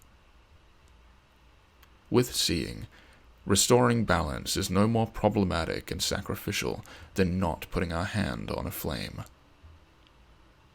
When we see what the act entails, We just don't have the urge to do it anymore. The other way to deal with our desires is to direct the focus of our desires away from ourselves. To forget the self is to remember that we don't exist alone, but in relation to other people, to other creatures, to the planet, and to the universe. It is to focus not on ourselves as a force in charge of the manipulation of others, but in how our lives interpenetrate those of others, and, indeed, all the activities of a dynamic universe. Thus, we have endless opportunities to forget the self. In planting a tree for future generations, in creating a poem, a meal, a vessel of clay, in playing baseball, wholeheartedly knowing that your opponents are as vital to the game as you are. Generally, our desire, our actions, our speech, and our thoughts are geared towards bringing about some particular end by exerting control. Then, when these efforts at control fail, as they inevitably must if held onto for too long, we suffer. The Buddha Dharma doesn't ask us to give up control. Instead, it acknowledges that we never had it in the first place. When we can see this, the desire to control naturally begins to wane. The point is not to try to stop exerting control, or to condemn the desire to control as bad or wrong. The point is to see things as they are, to acknowledge what's really going on. Through such acknowledgement and recognition, we can cease to suffer. At the center of our desire for control is our sense of self, but with seeing, this sense loses its grip. What becomes extinguished is this false sense of self. We stop clinging to something that wasn't there to begin with. Our first reaction to this might be, but who would want that? If we look at this more carefully, we'll find profound liberation in it. For if what frightens us most is in fact illusory, then waking up to its illusory nature yields the most profound freedom.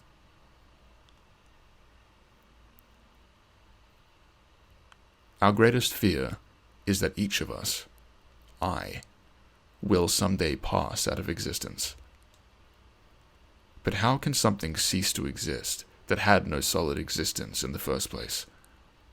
The Buddha said, "Just as a man shudders with horror when he steps upon a serpent, but laughs when he looks down and sees that it is only a rope, so I discovered one day that what I was calling I cannot be found, and all fear and anxiety vanished with my mistake."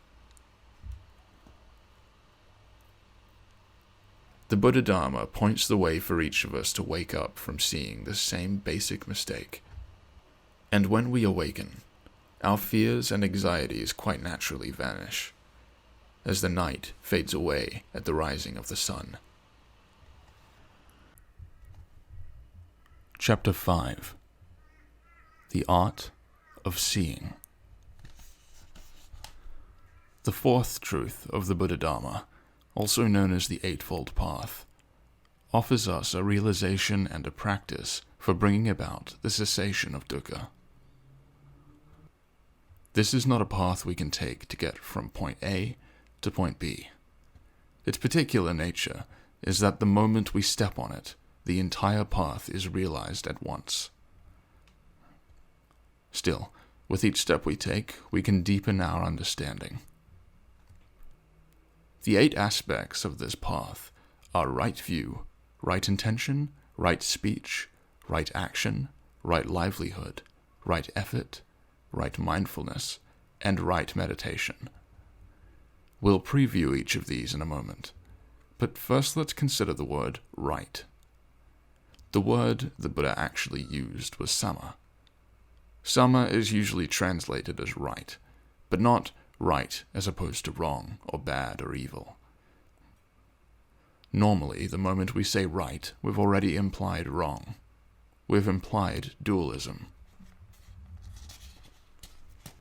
For those unfamiliar with the term as it's being used here, dualism simply refers to the world of left and right, dark and light, good and bad, pure and impure. It's the psychological backdrop for our everyday world of chasing after some things and running away from others. The world in which, if you differ from me, then there's something wrong with you. Obviously, this isn't what the Buddha meant by sama. The term suggests something far more subtle. It's better that we understand right as, this is appropriate, this works, this is in sync with reality.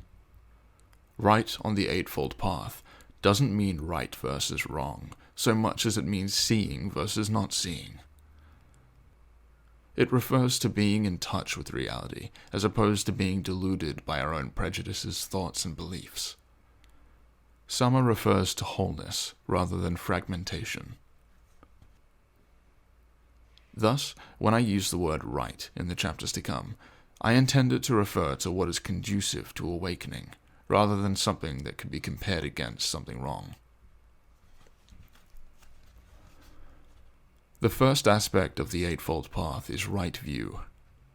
According to the Buddha, to hold onto any particular view is to freeze reality, to try to encapsulate the world into thought. To take a view is like taking a snapshot. You've frozen the scene right there. Once we hold a view, it's not long before our view will buck up against other views. After that, the people holding the various views will file off into separate camps, and then we start to go after each other.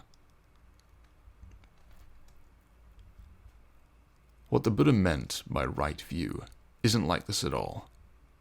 The view of a Buddha isn't an ordinary frozen view.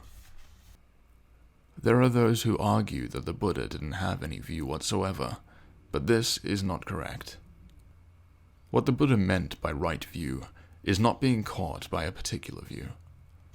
It's not being caught by ideas, concepts, beliefs, or opinions. The view of a Buddha is of how things actually are, which in light of the constant flux and flow of the world, is no one way in particular. After all, how can things be a particular way if they are in constant motion? How can a hard and fast view of a world that is never hard or fast possibly be accurate?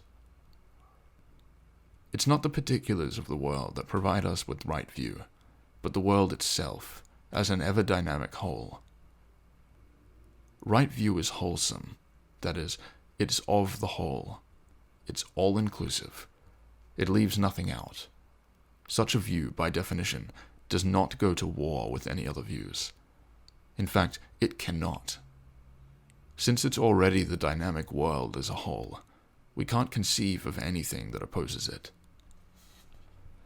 The second aspect of the path is right intention. It's also sometimes called right resolve, right motive, or right thought. There's a story of Socrates testing the true intent of a youth who came to him for instruction. He wanted to see if this young man had the resolve to search for truth. He took the youth to the river, and after wading into the water, asked the young man to follow. Once they were waist deep, Socrates suddenly took hold of the fellow and held him under the water. Naturally, the youth began to struggle for air. Socrates then lifted him from the water and said, "When you fight for truth as much as you fight for breath, come back and I'll teach you." This is right intention, right resolve. You cannot actually learn truth from anyone. It's seen only through your resolve. If you do not resolve to awaken, there's nothing a teacher can do for you. Right resolve is likened to a person whose hair is on fire. When your hair is on fire, you're not going to weigh the pros and cons of putting it out. If your hair's on fire, there's no waffling. You see no choice. You act. Right speech is the next aspect of the Eightfold Path. The most obvious form of right speech is avoiding lying. whatever moral justification you may have for not lying, there are some very practical reasons for being truthful. The Eightfold Path is to keep your mind from becoming too disturbed, so that you can remain present here and now. After all, it's only here and now that you awaken. If you were to lie, your mind would be immediately distracted. Now you have to keep track of what you said, and to whom, and how the story should progress, and so on. There's no end. Waking up suddenly becomes more difficult. A second factor of right speech is not speaking crudely or rudely.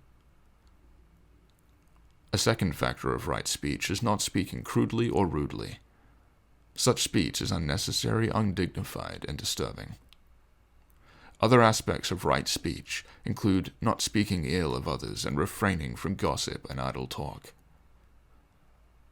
Obviously, wallowing in triviality, slander, or fantasy is not conducive to waking up. The fourth aspect of the Eightfold Path is right action. This is action that proceeds from an unfettered mind, a mind not embalmed in rigid thought constructs. Aspect 5 of the Eightfold Path is right livelihood. How are we to earn our keep on this planet without doing violence to others, to the environment, or to ourselves? The Buddha Dharma does not provide lists of approved professions, of course. Rather, it offers guidance to help each of us wake up to how we may earn a living that encourages openness, insight, honesty, and harmony. Right effort, the sixth aspect of the Eightfold Path, is a conscious and ongoing engagement with each moment. It's the willing abandonment of our fragmented reality and dualistic thought, moment after moment, and the encouragement of healthy and wholesome states of mind. Right effort is closely associated with the seventh aspect of the Eightfold Path, right mindfulness. This simply means not forgetting what our real problem is, dukkha. Through right mindfulness, we acquaint and regularly reacquaint ourselves with the states and functions of our own minds, with how we're actually engaged in the world from moment to moment. Through this observation and awareness, we become intimate with how we operate out of each of these mental states. The final aspect of the Eightfold Path is right meditation, or right concentration. Right meditation is collecting the mind so that it becomes focused, centered, and aware. Chapter 8 will provide a basic introduction to this simple form of meditation. Please do not take any of these aspects of the Eightfold Path on faith. Test them out, engage them in your own life, and see for yourself whether or not they are conducive to awakening. Remember, the Buddha Dharma is about seeing, not believing. Closely associated with the Eightfold Path is a series of general guidelines for living, called the Buddhist precepts. These precepts are not rules. They are sometimes compared to the 10 Commandments, because they often appear as a list of 10. But they're not commandments, or even rules at all. They simply have to do with how to live in immediate reality, without indulging in whims and fantasies, likes and dislikes. Instead of prescribing specific actions or activities, these precepts encourage us to live by seeing, by being awake in each moment. If you were to attempt strictly to follow a moral rule,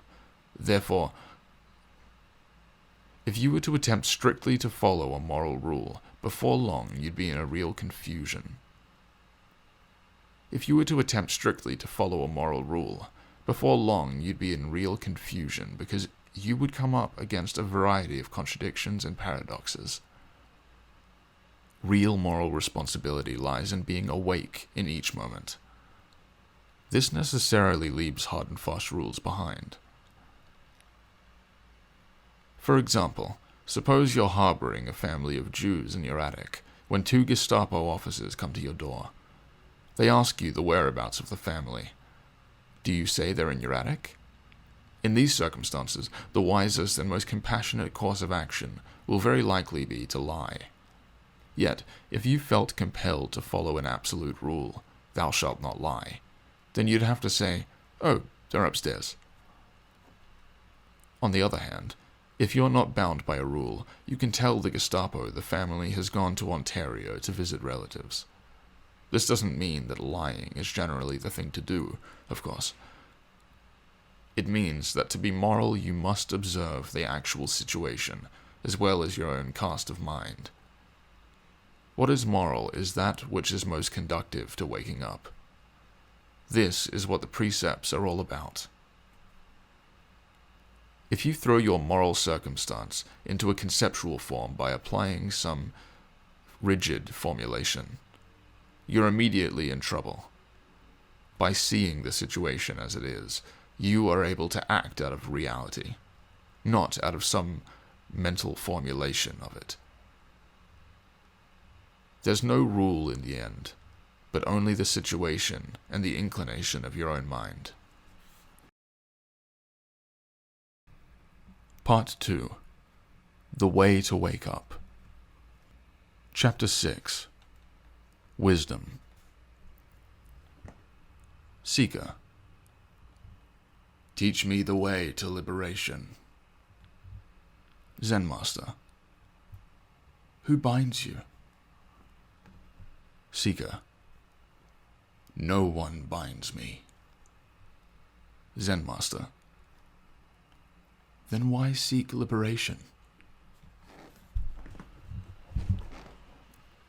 Our prison, our dungeon, is in us.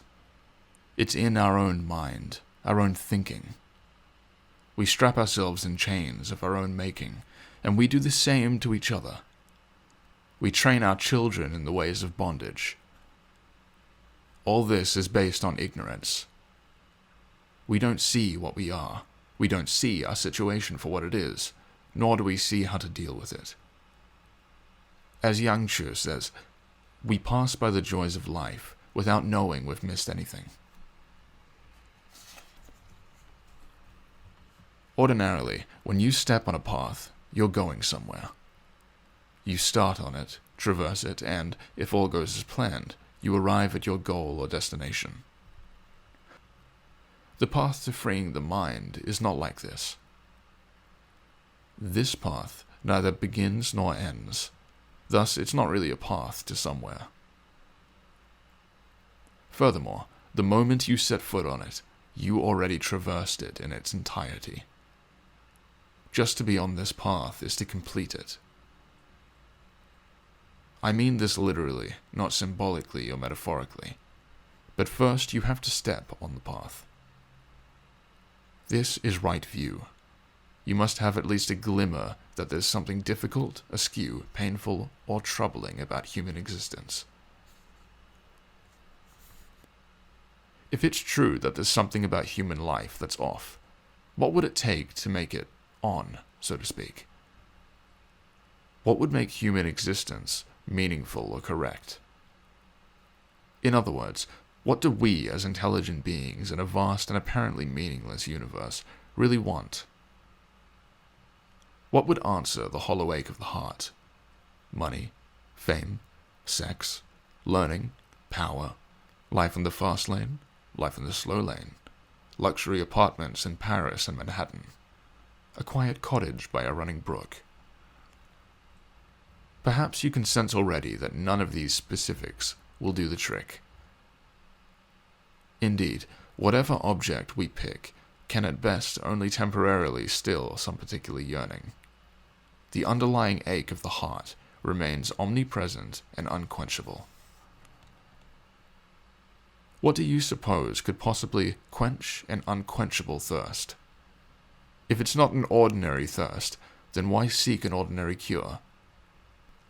It's no use looking for something to take in, to fulfill ourselves. We know that won't work. If we satisfy one craving, another arises to take its place. What we're dealing with here is a qualitatively different type of problem. So let's take a different approach. For once, Let's not attempt to first identify whatever it is we all need and want. In algebra, we typically label an unknown quantity with a letter such as A, B, or Y. We can use the same approach to label what we truly need and want. We'll call it X. X is the answer. It's what we all really want and need, even though we don't know what it is. What we do know is that everything we can think of never satisfies us. Thus, we know we're looking for something that's not like anything we can think of, or hold as a possession, even as a possession of our minds. Maybe, for a moment now and then, we think or believe there's something that will truly satisfy us. But in the next moment, we discover we're wanting again. Sooner or later, doubts settle back in. By definition, X cannot be like this. If you realized X, whatever it might turn out to be, you'd never want again. But, unlike the brighter objects we commonly pursue in an effort to satisfy ourselves, we cannot seek what we truly need and want because we have no idea what we're searching for. Rather, X is like a fish that swims into the net of its own accord. What we can do, all we can do, is lower the net. What you really need and want will never appear as an object to your mind. Nevertheless, you already know truth and reality, what you really need and want, now. If you would only stop telling yourself what it is, or asking yourself what it might be, or speculating on what it might look like, it would become readily apparent. Our problem is that we don't pay attention to what we actually know. We give our attention to what we think, to what we have ideas or beliefs about, and we discard what we actually see. Starting in ignorance, as we must, we haven't a clue as to what it is that we're going after. Thus we embark on the long search. We may look for truth in a book, or a creed, or a ritual, or some sacred object or place. But such things never satisfy. We've got to see this and take it to heart. The only thing that truly satisfies is seeing reality, seeing what's really going on in ourselves, others, and the world. Right view, the first step on the Buddha-Dharma path, begins not so much in seeing as in realizing the nature of what we're looking for. We stop looking for something that forms as an object in our mind, something we can visualize out there, and then go after it, as if truth were an image or idea or belief. Truth is not like this. Truth is not like this. It's not something to believe or disbelieve. The things we can believe in are always less than truth, and thus cannot satisfy. Normally, the view of the world is nothing more than a set of beliefs, a way to freeze the world in our minds. But this can never match reality, simply because the world isn't frozen. Nevertheless, we carry on as though the way we've frozen it in our minds is the way it actually is. When the Buddha-Dharma spoke of right view, he was referring to a view that isn't frozen. Right view is fluid and flexible, constantly in motion.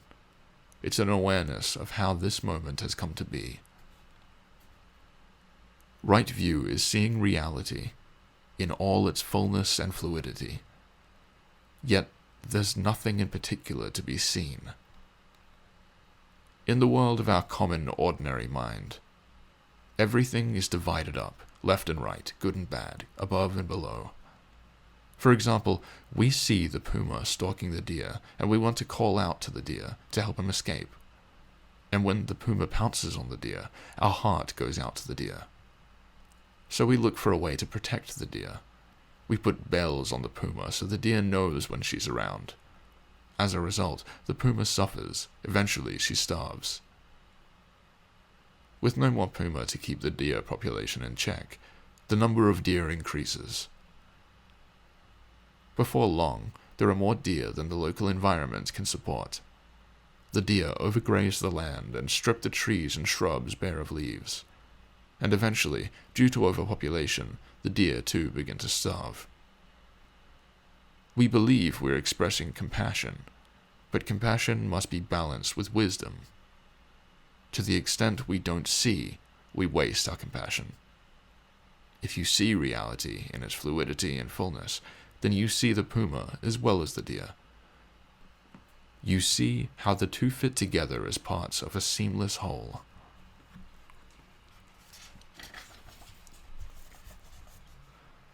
A friend of mine, a physician, told me of his days in medical school when he was overwhelmed with information.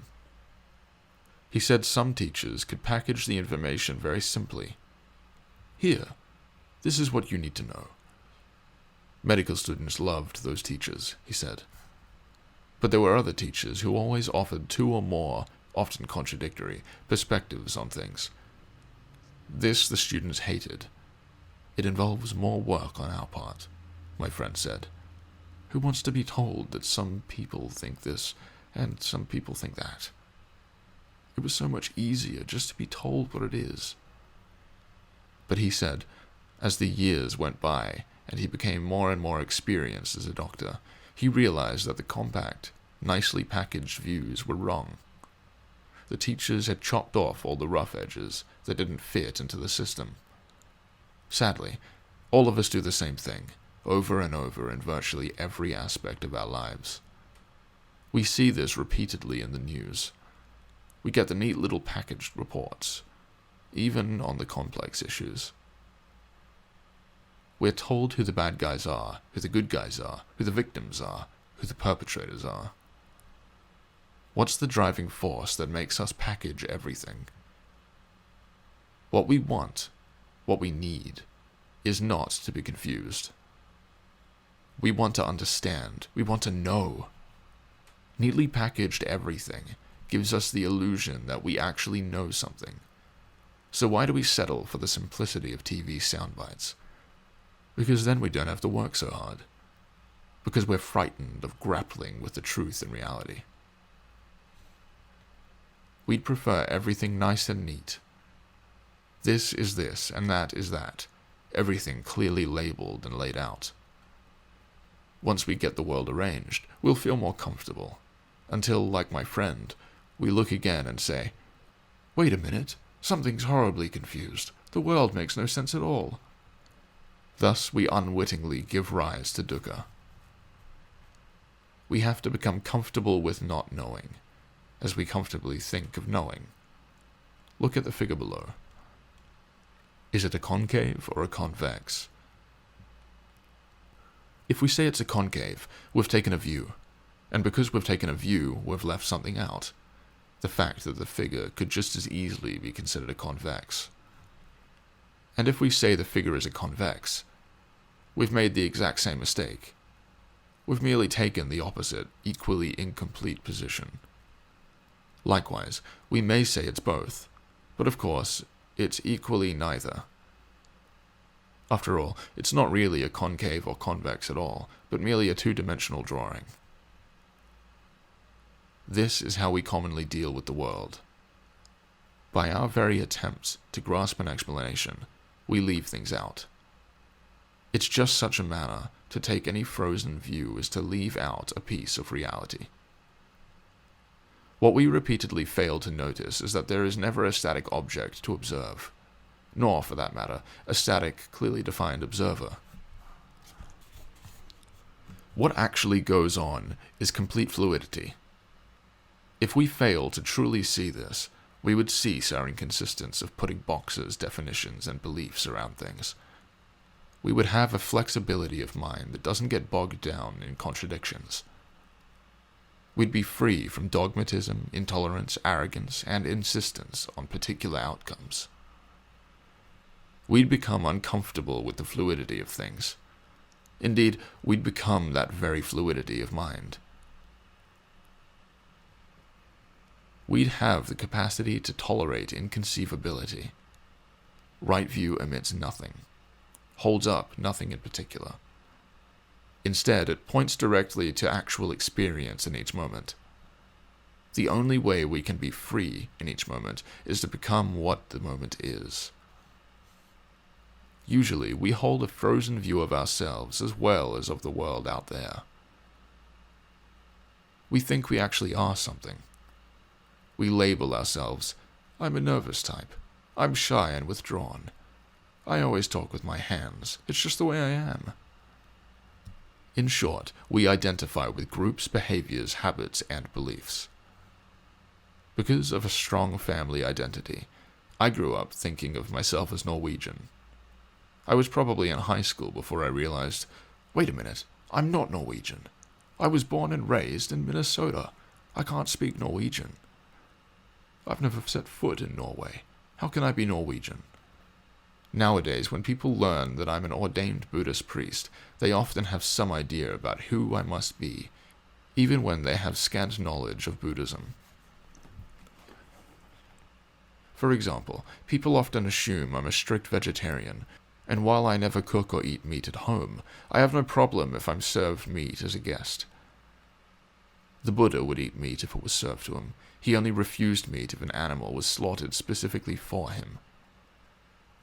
Sometimes people tell me, I'm a Buddhist too, and wait for me to rejoice in that.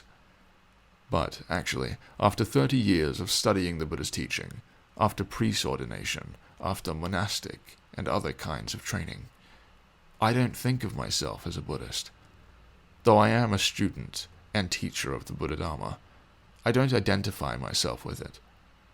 Once in a while, some event occurs where I'm compelled to step forward as a priest, or as a man, or a Buddhist, or a son, or a friend. But most of the time, it's not necessary to wear any hat at all. When we latch on to an identity, it's easy to take offense. But we offend ourselves. We lock ourselves into very rigid ways of seeing and thinking, and feeling and reacting. It doesn't have to be this way. The fact is, I'm not anything in particular, nor are you, nor is anyone. Another kind of bondage we place ourselves in is the concept A means B. It's a concise way of packaging the world. But is it ever possible for this to truly mean that? This freezing and framing of the world in conceptual packages provides us with innumerable explanations, none of which can adequately substitute for reality itself, and none of which can quiet the ache of the heart. The fact is, reality doesn't need to be explained. Indeed, it's the one thing that doesn't need explaining. Truth and reality are self-evident. What's to explain regarding the world as it actually is? What can we say about thus that doesn't remove us from it? The moment we try to capture and encapsulate truth, we have paradox, confusion, contention, doubt, and strife. We make this mistake repeatedly, and we only rarely notice we're making it. Instead, we search for an ever more detailed, complex, and accurate form of encapsulation. But what purpose does it serve to deny actual experience in order to run with an idea instead? We can't comprehend reality with our intellects. We can't pull into a static view of something. All our explanations are necessarily provisional. They're just rigid frames of what is actually motion and fluidity. In other words, if you can think of how reality is, you can be sure that's how it isn't.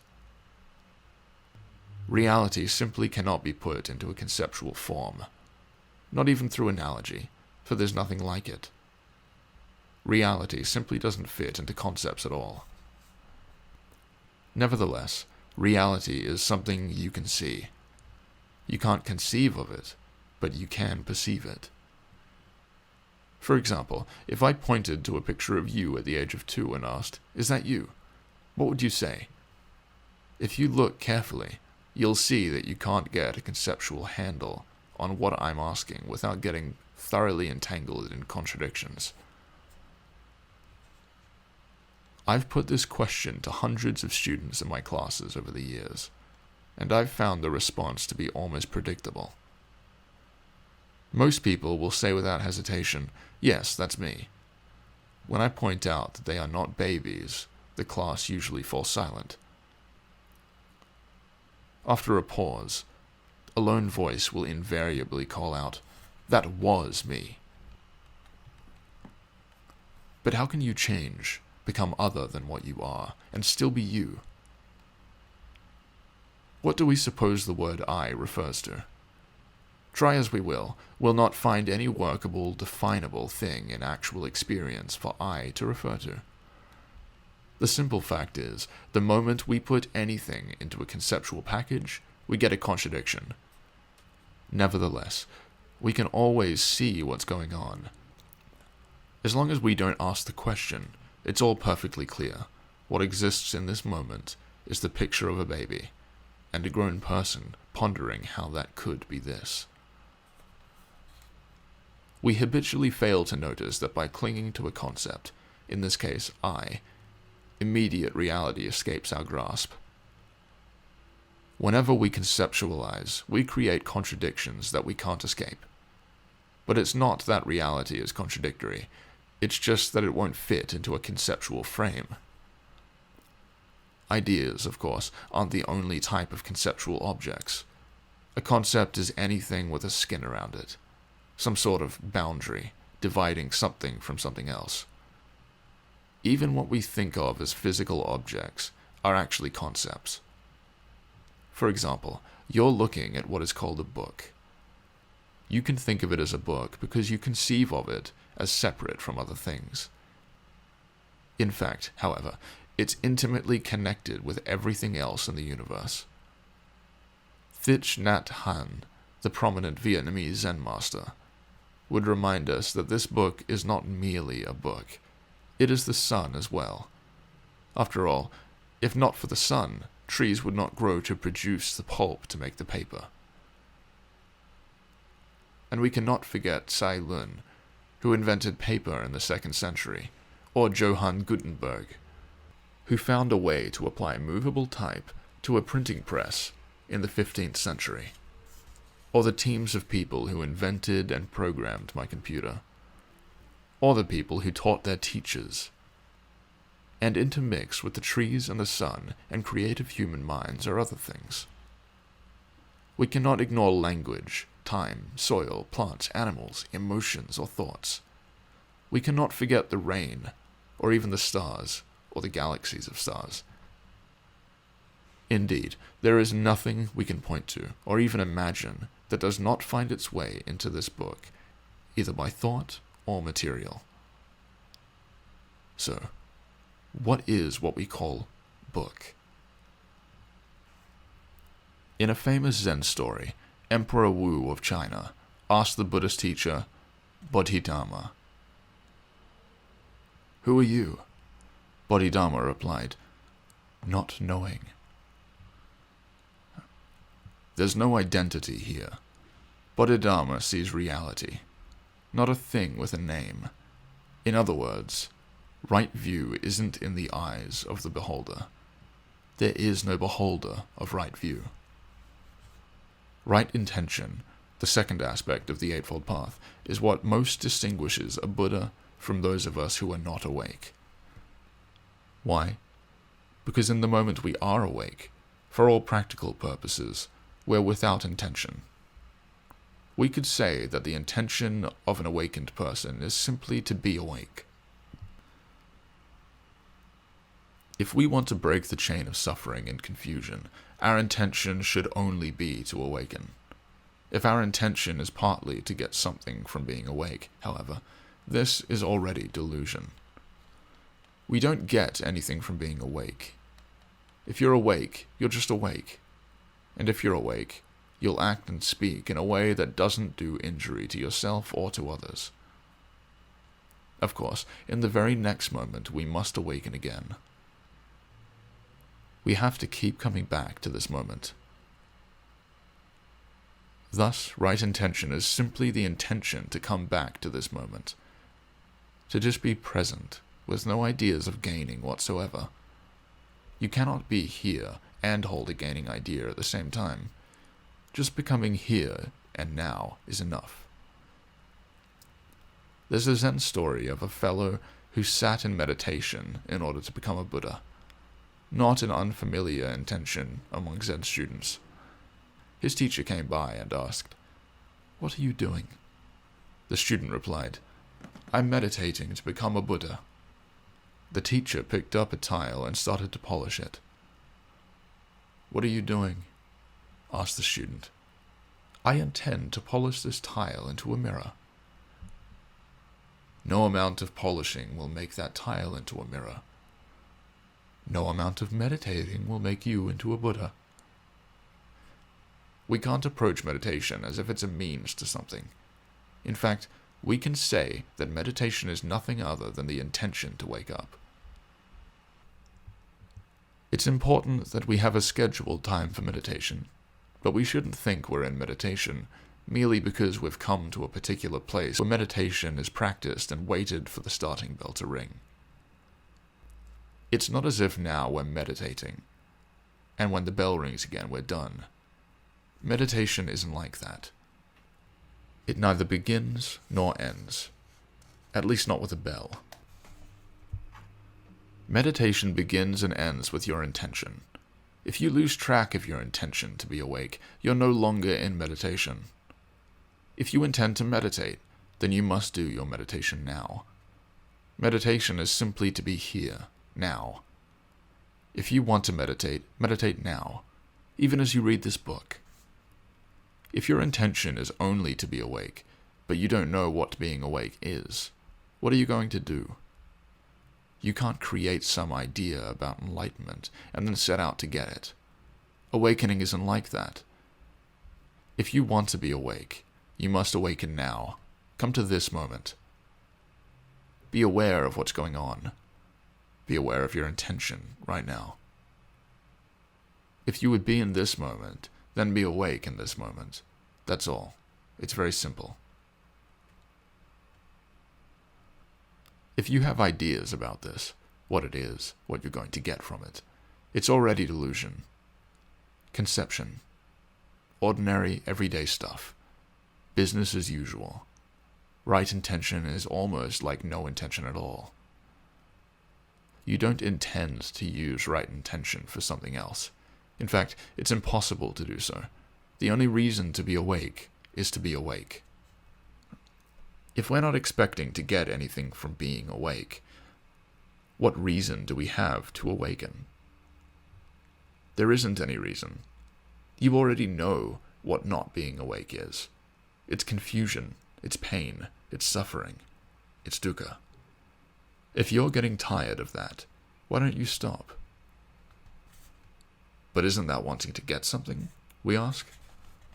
Well, if we approach it in that way, then we haven't stopped it, have we? We're like the fellow in the old joke who goes to the doctor. He reaches behind his back with his right hand to touch his left elbow and says, "Doc, it hurts when I do this." The doctor looks at him and replied, "Then don't do that." We're never called on to do what hurts. We just do what hurts out of ignorance and habit. Once we see what we're doing, we can stop. Right intention simply means that your mind isn't leaning. Your ordinary mind assumes there's something out there. Either you want it and try to get it, or you dislike it and try to keep it away.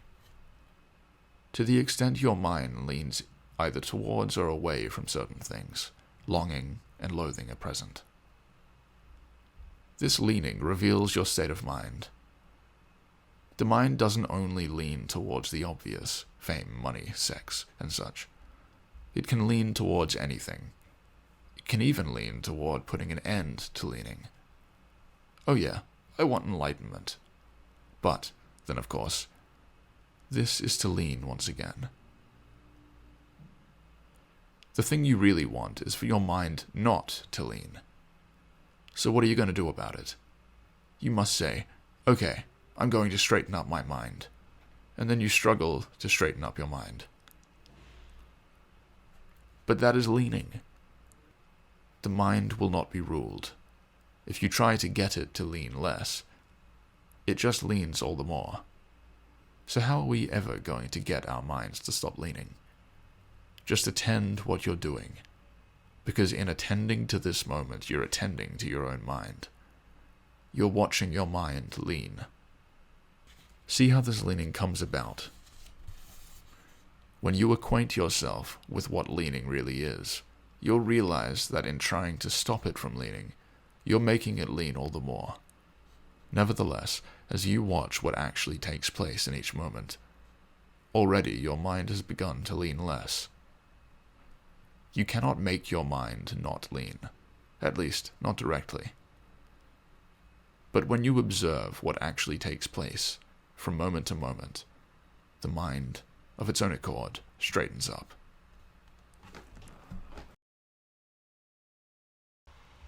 Chapter 7. Morality. Samuel Johnson said, "We more often need to be reminded than instructed." The Buddha's words on the practice of right speech, the third aspect of the Eightfold Path, serve as a reminder of what we all already know. They speak the truth, are devoted to the truth, reliable, worthy of confidence. They never knowingly deceive others for the sake of their own advantage.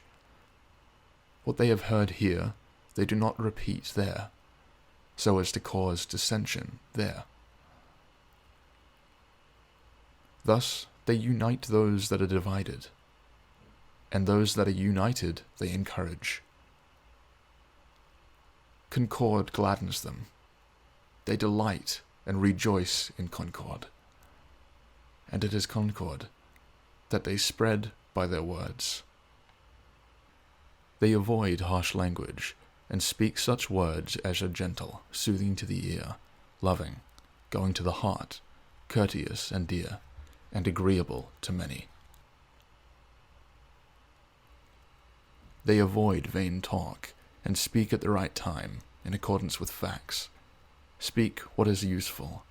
Speak about right wisdom and right practice.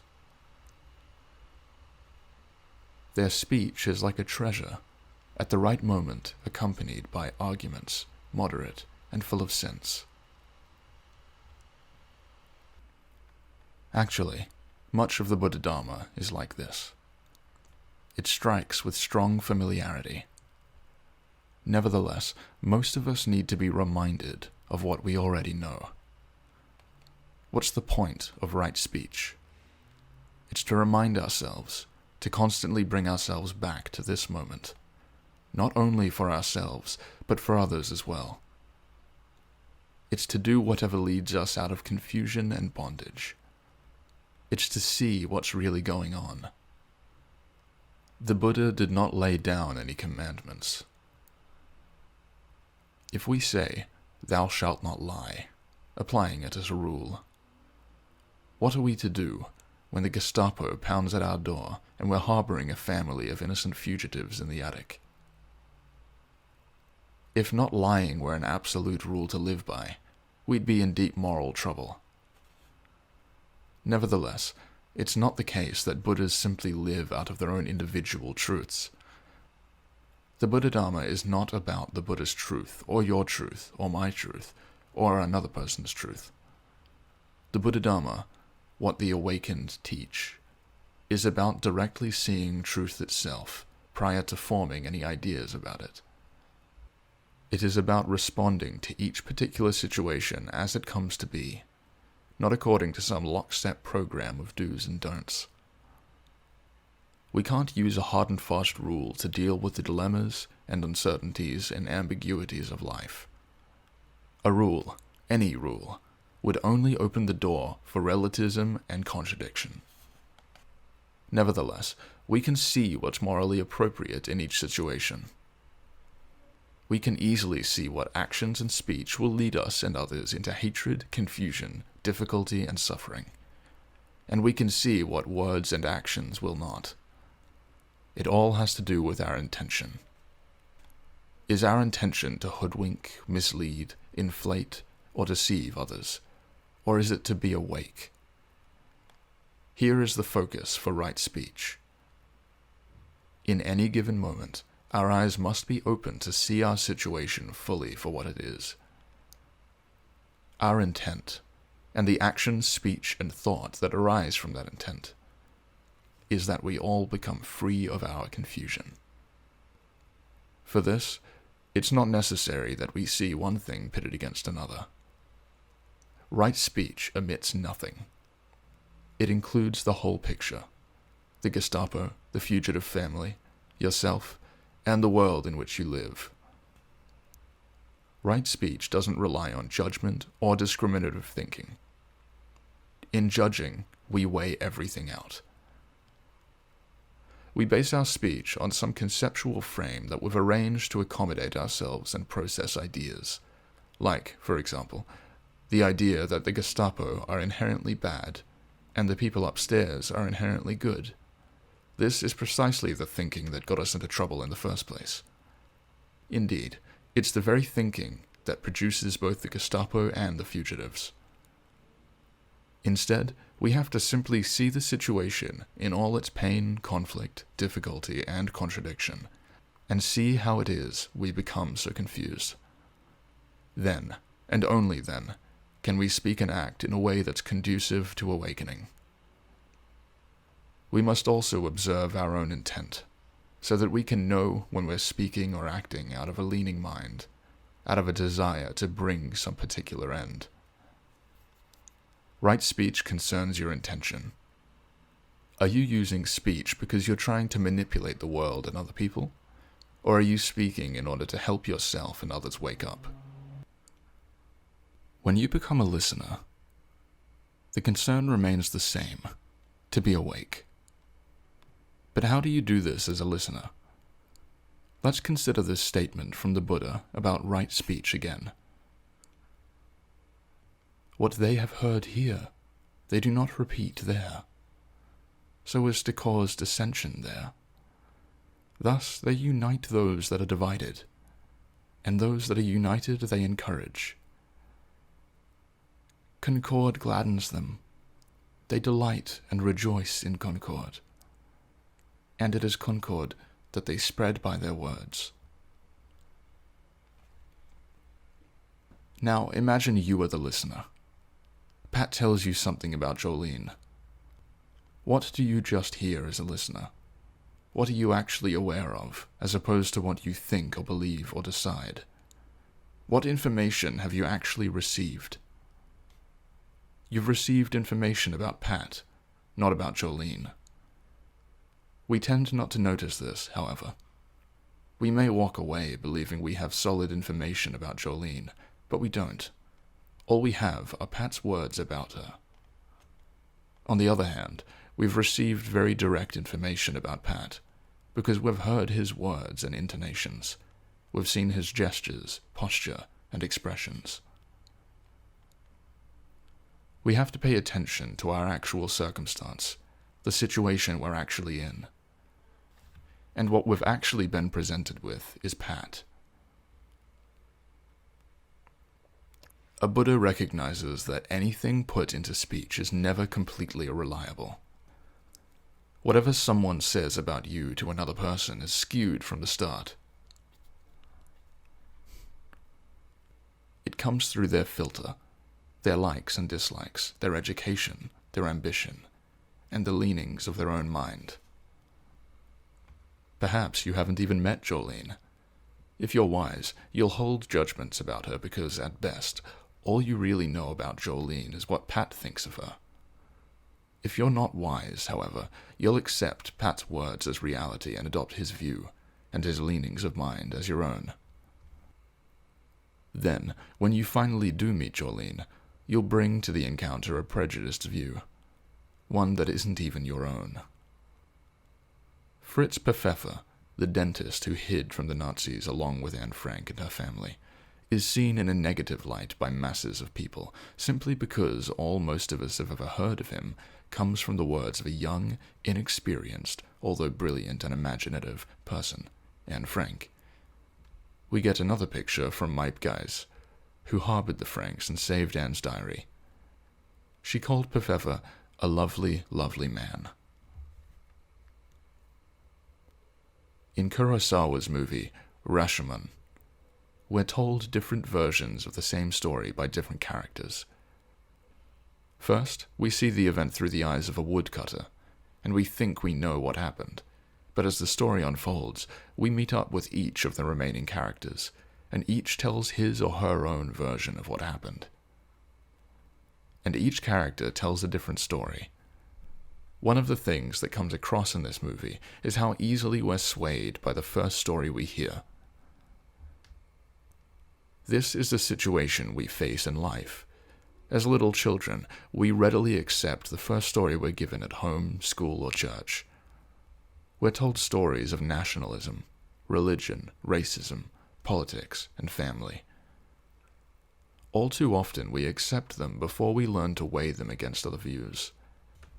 And all too often we're inclined to accept these or other frozen views rather than see each situation for what it is.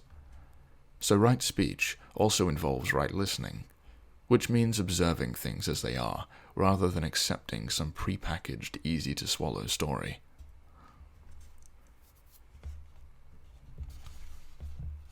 When we talk about others, we should be very careful to observe our motive, especially if we're talking about a person who isn't present. Are we trying to knock the person down or raise ourselves up? Or are we trying to raise up or inflate the other person? Either way, we're not speaking in a way that is conducive to awakening, because we're following the leanings of our mind rather than what we see. Furthermore, when we speak about people based on what we think, feel, or hope, rather than on what we observe and experience, we deprive them of their humanity. We have replaced what they are, in all their fluid vitality, with their own crystallized ideas, opinions, and beliefs. In short, when we don't attend to what we see or know, but run with what we imagine, we create problems.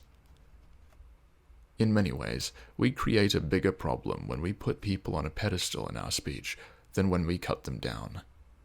Whenever we make anyone, a minister, teacher, an athlete, a genius, our ancestors, the Buddha, bigger than life, it's easy for both you and your listener to forget that the person you're discussing is actually a human being. And with the passing of time, the person will only become larger until, like Paul Bunyan, they're 60 axe handles high. We tend to Bunyanize the people we admire. But this is very dangerous, particularly if your hero is a teacher of the Buddha Dharma. You'll forget that you're made of the very same stuff they are. You'll forget that, like them, you're completely equipped to see truth right here, right now. If you keep putting an enlightened person, or more accurately, your concept of an enlightened person, on a pedestal, you'll miss this critical point and get lost in confusion. As long as you think enlightenment is something special, you won't wake up. One of the things my own Zen teacher taught me was, as he put it, final job of teacher, free student of teacher. How, then, are you going to allow teachers to finish their work if you keep Bunyanizing them?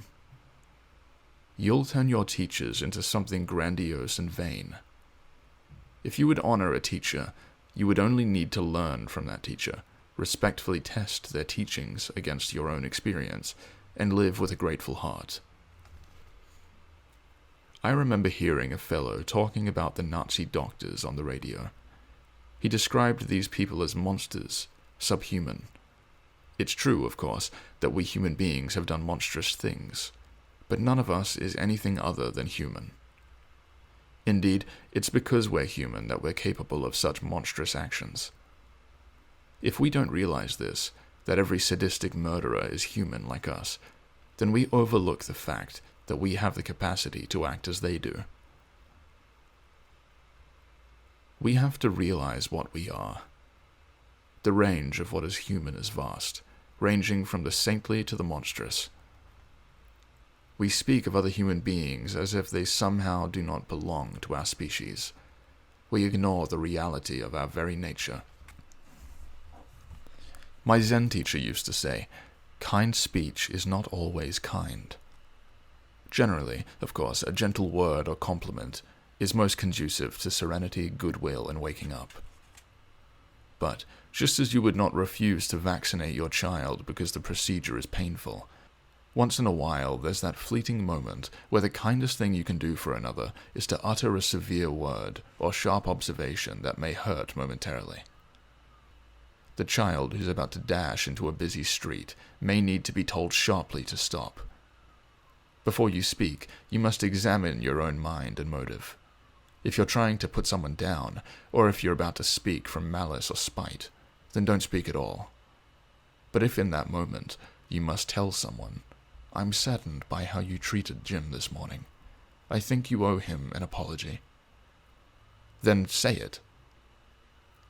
Or, perhaps for a friend's health, sanity, and well-being, you need to say, I think you've got a problem with alcohol. If you continue to drink as you do now, you will accomplish little else, and you will cause your family to suffer as well. It could hurt. It could appear very cutting in that moment, from the outside. But that doesn't necessarily mean it's not kind. It depends on your motive. Be sure to first observe your own mind. It's impossible to specify a proper response in advance. Every situation must be dealt with on a case-by-case basis. If you would awaken, the point is not so much to be concerned with the actual words you speak, or even their tone. Instead, be concerned with observing your own heart and mind. Then speak out of your awareness of what you observe, in your heart, mind, and situation. The words you select and their tone will follow appropriately, and you will be speaking and listening out of wisdom and compassion. If you try to speak the truth or reality, you can't say what it is, because it won't fit into words or concepts. This is why we get so frustrated with enlightenment. We can't put our finger on it. We can't get it into our hands. We're used to getting a conceptual handle on things, and when we don't, we often abandon them. But truth doesn't go into concepts. We can't hold it as an idea. We literally can't speak truth. When we see reality, we are completely beyond the realm of words and concepts. We experience what words cannot express, what ideas cannot contain, what speech cannot communicate. So, in a sense, there's nothing to say. Picture a maple tree in late fall. Most of the leaves have fallen. Only a few leaves remain attached to the tree. You're sitting in a park. It's a beautiful day, warm for this time of year. The sky is a brilliant deep blue. Against the sky, near the top of a tree, you see a single leaf. It's a very bright reddish orange. As you're looking at it, the leaf quivers and begins to fall. It tumbles down, drifting across the sky. You turn your head slightly to follow it. It drifts down, slowly, then lands on the ground in a place where many other leaves have fallen before. You look at the pattern of leaves on the ground, and you notice how, near the tree, there are more leaves, and how, further from the tree, there are fewer. As your eyes pass over the grass towards the next tree, you find more leaves on the ground once again. You raise your gaze a bit, and look out across the lawn. You see places where there are more leaves, and places where there are fewer leaves. Wherever you look, however, there are always beautiful patterns of varying color. Who or what else can make such patterns? Ryokan, a Japanese Zen poet of the late 18th and early 19th centuries, wrote this simple poem. Maple leaf, falling down, showing front, showing back. The action of a maple leaf falling down, showing front, showing back. The way it falls from the tree. When it falls from the tree, how it falls from the tree, where it lands. All of this exemplifies right action. how different this kind of action is from the kinds of willed, goal-oriented action we're so familiar with. Imagine a maple leaf that says in midsummer, "I'm checking out, I'm getting off this tree." And there it goes, tumbling down while still green. Or imagine the leaf that just won't let go. It hangs on all winter, not willing to move or change, until next year's bud gives it the boot. Then there's the leaf that doesn't want to be just a leaf in the wind. When it falls from the branch, it curls up and does a cannonball to the ground. What kind of pattern would these leaves make on the ground? It would be quite different from the ones described by Ryokan. Leaves, of course, have no motives. We human beings, however, operate in all three of these ways on quite a regular basis. In attempting to exert control over people, things, and events, we run away, hang on tightly, or thumb our noses and do what we please. The action of Ryokan's slowly drifting maple leaf, natural, unwilled, demonstrates right action. The actions of the other leaves, which I've illustrated in a silly way, are willed. These two types of actions lead to quite different results. Usually, discussions of morality never stray too far from rules and regulations, from thou shalt and thou shalt not. Remember the Buddhist precepts from chapter 5. Even these are often taught and learned as rules, but rules and regulations are not what the Buddha Dharma is about. Rules and regulations are only handy when we don't see. The point of precepts is to see, to live in accordance with reality, not to follow rules blindly. If you see, you don't need rules. In fact, rules become a hindrance. They bind our natural freedom of mind. In seeing, your actions become like the leaves that land in the natural spot on the lawn. In Zen mind, beginner's mind, Zen master Shunryu Suzuki pointed out that if we try to put dots on paper in artistic disorder, such disorder will not come as easily as we might think. As you put one dot after another on the page, you want them to go onto the page as leaves land on a lawn. But it quickly becomes difficult to build up a truly random pattern. Why? It has to do with the difference between right action and rules, precepts, and commandments. We tend to set our minds in rigid forms of will. We unwittingly follow hidden assumed rules which manifest in habitual patterns of thought and behavior. Such actions aren't born out of seeing the whole. And that seeing, that unfettered thought and movement, is what we would need to arrange dots in a truly random pattern. Instead, we tend to be more like the leaf that decides to curl up and cannonball out of the tree. We'd rather sing "I'll do it my way," believing this to be an expression of freedom. We have it entirely backward. We might counter with, "What should I be? Just a leaf in the wind? That's not so good." But the fact of the matter is, that is just what you are. Indeed, you are indistinguishable from the wind itself. Yet, we resist. We don't allow ourselves to land in the natural spot, or to become the natural pattern. Instead, we try to control the situation. The results of these attempts is dukkha, longing, wanting, craving, and the pain of confusion. When we fancy ourselves to be a particular thing with a name, we see ourselves as we would a cork in a stream. What we do not realize is that there is only stream. What we fancy as particular is, from the first, only movement, change, and flow. The recognition of this as our actual experience is utter release from dukkha. Seeing alone carries us to greater levels of moral development. Through seeing, by and by, we need not live merely by rules. Indeed, to completely mature morally as human beings, we must learn to operate in a place where rules will often be insufficient. The saint simply lives by seeing. Some Buddhists call such a person a bodhisattva. When we meet such a person, we're sometimes awestruck. We see what they do, and then we start to write down rules that seem to describe it.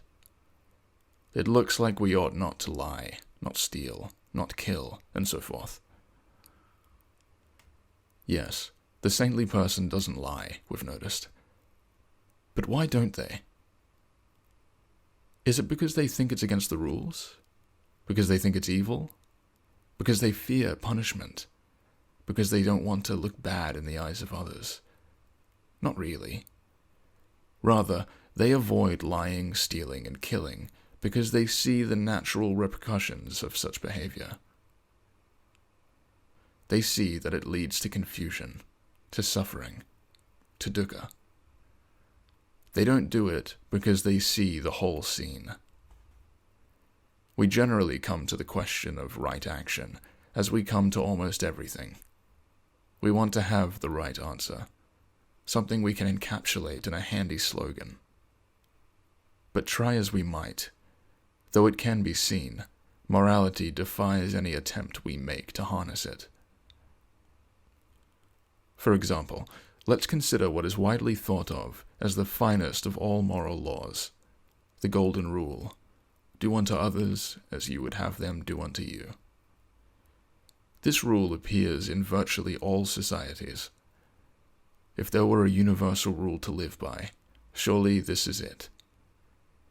In fact, however, it's deeply flawed. We can see this without much difficulty. Indeed, you may have seen it for yourself already. Suppose I'm a rough, cantankerous fellow who enjoys nothing better than getting into fistfights.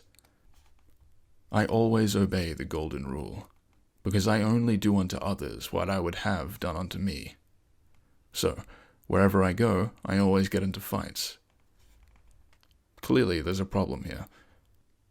It's because of this flaw that moral philosophers have tried to rephrase the Golden Rule to make it work in all cases. One popular reformulation has been what is called the inversion of the Golden Rule. This says, do unto others as they would have you do unto them. But this is still problematic. If the person you're dealing with is a child who sits at the dinner table screaming, "I don't want to eat my peas, I want to eat candy," you'd be obliged to feed the child candy instead of a nourishing meal. Obviously, your moral obligation to the child can't be dictated merely by what the child demands or wants. There needs to be something more basic than this. But what? It seems we cannot live satisfactorily without morality. Yet it seems equally true that we have no clear basis whatsoever for morality. As W. McNeill Dixon put it, probably upon no subject ever discussed through the length and breadth of the globe has there ever expended a fiercer hubbub of words than upon this, the foundations of morality. Why should I ask God to make me good when I want to be naughty? Asked the little girl. All the wise men of the world are put to silence by this childish query. A parliament of philosophers will not resolve it. When we set out in search of an answer, we are lost.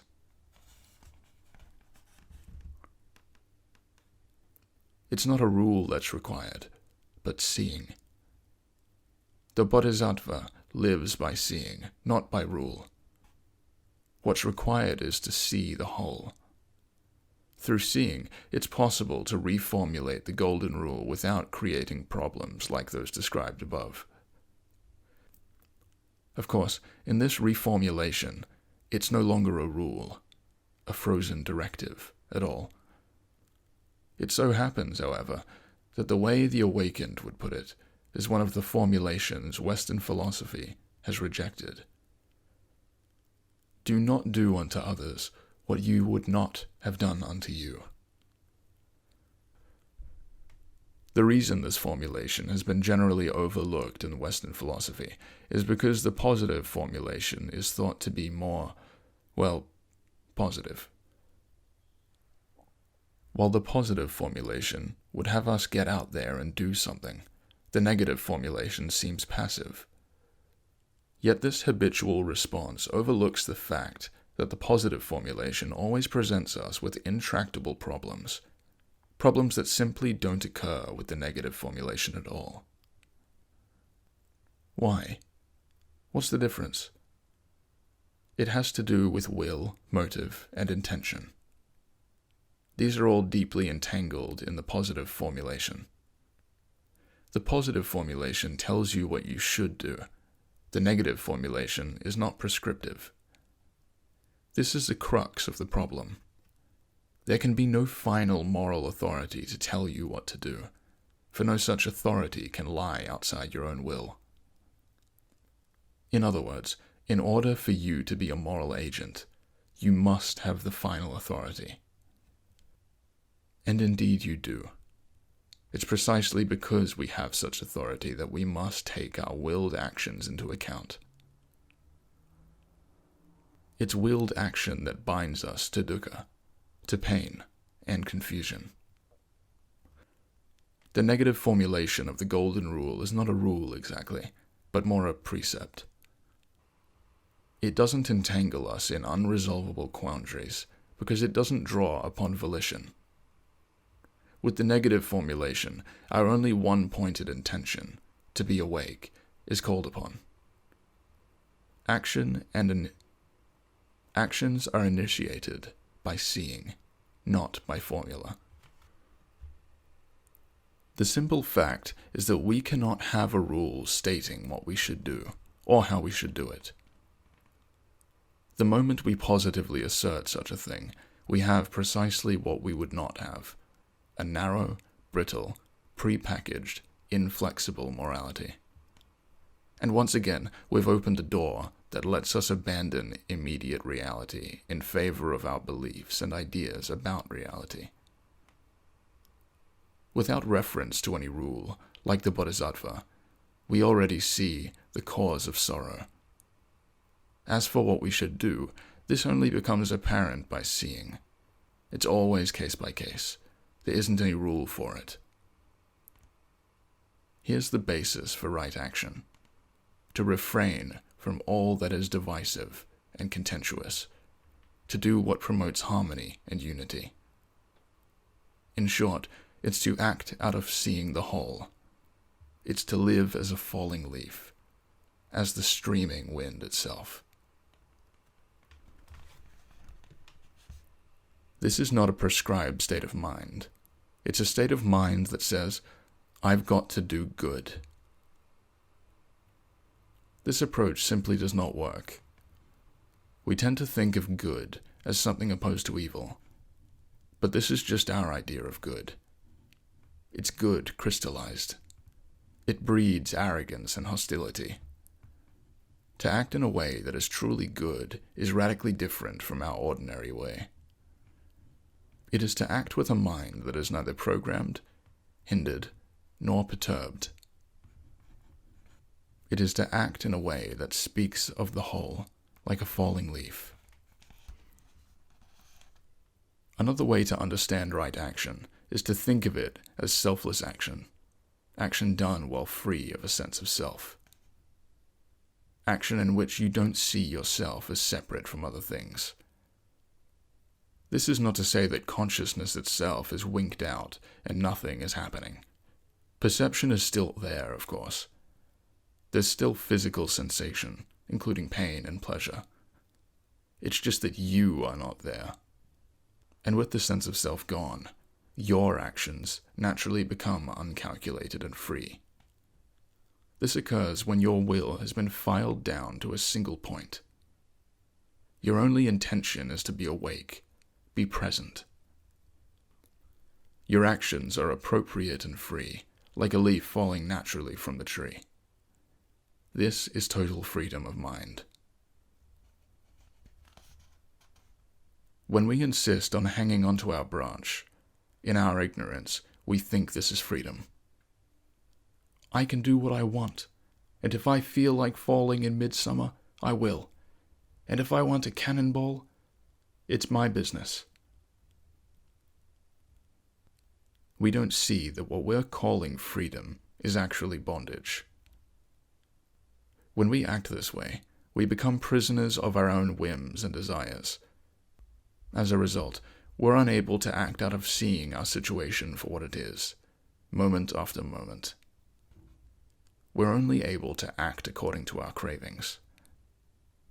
We think that freedom lies in making choices based on our desires.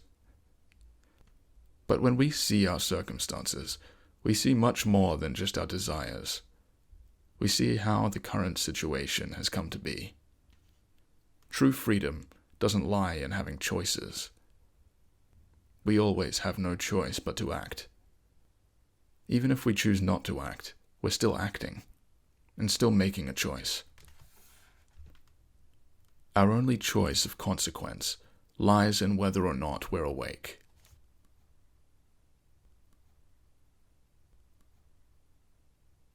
Right livelihood, the fifth aspect of the Eightfold Path, involves earning your living in a manner that doesn't bring harm to yourself or others. There are few ways to earn a living that can be clearly identified as not conducive to awakening. Trafficking in drugs or weapons, or slavery, writing propaganda for repressive governments, and so forth. And there are many ways of earning a living that don't seem clearly moral or clearly immoral at all. Just what is right livelihood when we live in such a tangled social and economic web? It's difficult to find any means of livelihood that does absolutely no harm to anyone, since everything we might do is so deeply enmeshed with everything else. What about a profession like law? Surely as a lawyer you might often have the chance to do something beneficial, such as defend an innocent human being, or challenging an unreasonable and repressive law. But you might also be asked to defend someone you know perfectly well is guilty, or to lobby for an organization or industry that is utterly unconcerned with people's welfare. You may also have a family to support. In walking the path of the awakened, we're invited to look to this matter of livelihood very carefully. Indeed, we can't ignore it, because the issue will remain a serious one for most of our lives. There are no clear-cut rules to follow here. You must simply see the situation you're in. If you're in a profession that's clearly caught up in something pernicious and hurtful to people, maybe you should get out. Or maybe you should stay in the field and do what you can to make it more humane. Or perhaps the best course is to look for a similar job in a more compassionate industry, even if that means taking a cut in pay. You must observe your own particular circumstances carefully, then act. Observe your attitude as you engage in your work. See what produces entanglements, desire, suffering. See what produces harmony, joy, goodwill, cooperation, and peace of mind. If you have trouble sleeping at night, look at how you earn your living. This is often where the problem resides. You must learn to see clearly, and thus do what is most conducive to awakening. We cannot judge others, but we must examine our own life. The Buddha Dharma is about examining our lives, our behavior, our speech, and the means by which we earn our keep on this planet, and how all these activities connect with everything else.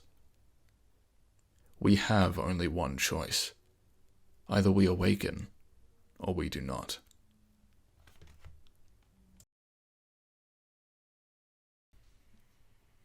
Chapter 8. Practice. Just sit for a moment and relax. Take a couple of deep breaths. Now, Try not to think of an elephant. Here's something else to contemplate. Picture a square circle.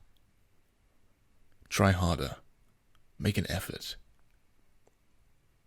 As you've probably realized already, both of these exercises are by nature impossible. Often, though, we put our efforts into tasks very much like these. We focus our energies on goals that are impossible, or where the means to bring about the goals are entirely out of our hands. Thus, we often think of effort as a kind of straining, or forcing, or pushing. But with what the Buddha called right effort, the sixth aspect of the Eightfold Path, there is no straining, no forcing, no pushing, partly because right effort is conjoined with right view. When you actually see that putting your hand in a flame is painful, you don't need to strain to keep yourself from doing it. Right effort means simply being present. It means being here, staying here, and to see what's happening in this moment. It's not about trying to control, trying to bring something about, like straining to achieve enlightenment. This is much like trying not to think of an elephant. Right effort is naturalness. Naturalness of movement, naturalness of thought. It's the naturalness of becoming this moment. This is not how we usually understand effort. Usually we make an effort to control, or to be different, or try something new, or improve the situation, or improve ourselves. Human history is filled with this kind of effort. And here we are with our improved human world that we've spent a great deal of time and energy working on. We've improved the rivers and the lakes and the land and our society and our ways of living to the point where we now wonder if the human race will survive. Right effort is, first of all, cutting off the fragmented and fractured states of mind that have already arisen in us. In these common states of mind, the world appears out there, divided in various ways, with one thing set against another. When we're in such a state of mind, we see things as needing to be manipulated and controlled. The Buddha called such a state of mind unwholesome, because it didn't take in the whole scene that's being presented to us. We have to see where we can effectively apply our effort and where we can't. When we're not seeing, we'll put most, if not all, of our energy into the areas where we have no control. We'll try to control situations, people, and things over which, in fact, we have little or no influence. Sometimes we'll try to control our own inclinations and impulses, but it's a lot like trying not to think of an elephant. We must first see what we can control and what we can't. Otherwise, we'll waste our effort in trying to do the impossible while ignoring what is easily within reach. Most of the time, our mental state is fragmented. Our mind is filled with thoughts like, I'm going to get what I can out of this, or I must do something for those people, or I wish my mental state weren't so scattered. Or it could be any one of the countless other ways we set one thing off against another. But what should our effort be? To drive off such thoughts like a herd of elephants? We already know they'll not be driven off. The more we try to push them away, the more we feed them, and the more they grow in strength and staying power. If we simply observe our fragmented mental state, instead, seeing it for what it is rather than feeding it, whether by judging it, indulging it, or trying to shoo it away, then it collects into full awareness of its own accord. The effort involved in gathering your scattered mind isn't an effort directly applied to the particular situation through your force of will. It doesn't follow from thinking, I see my unwholesome state of mind, now I have to cut it off. That isn't going to work. Simply by seeing your state of mind, by seeing your inclinations towards this and away from that, you are awake. All you have to do is continue bringing yourself back to seeing. To see is to heal an otherwise fragmented mind and prevent further scattering of mind from occurring. Right effort is also bringing about and preserving aware, collected, wholesome, and integrated states of mind. We all know the maxim, you can lead a horse to water, but you can't make him drink. It's because we want the horse to drink that we become frustrated. Because it's literally not in our power to accomplish the job we've set out to do for ourselves. We so often insist on a particular outcome. We expect our objective to be met if we apply ourselves to the task directly, earnestly, and with sufficient energy of will.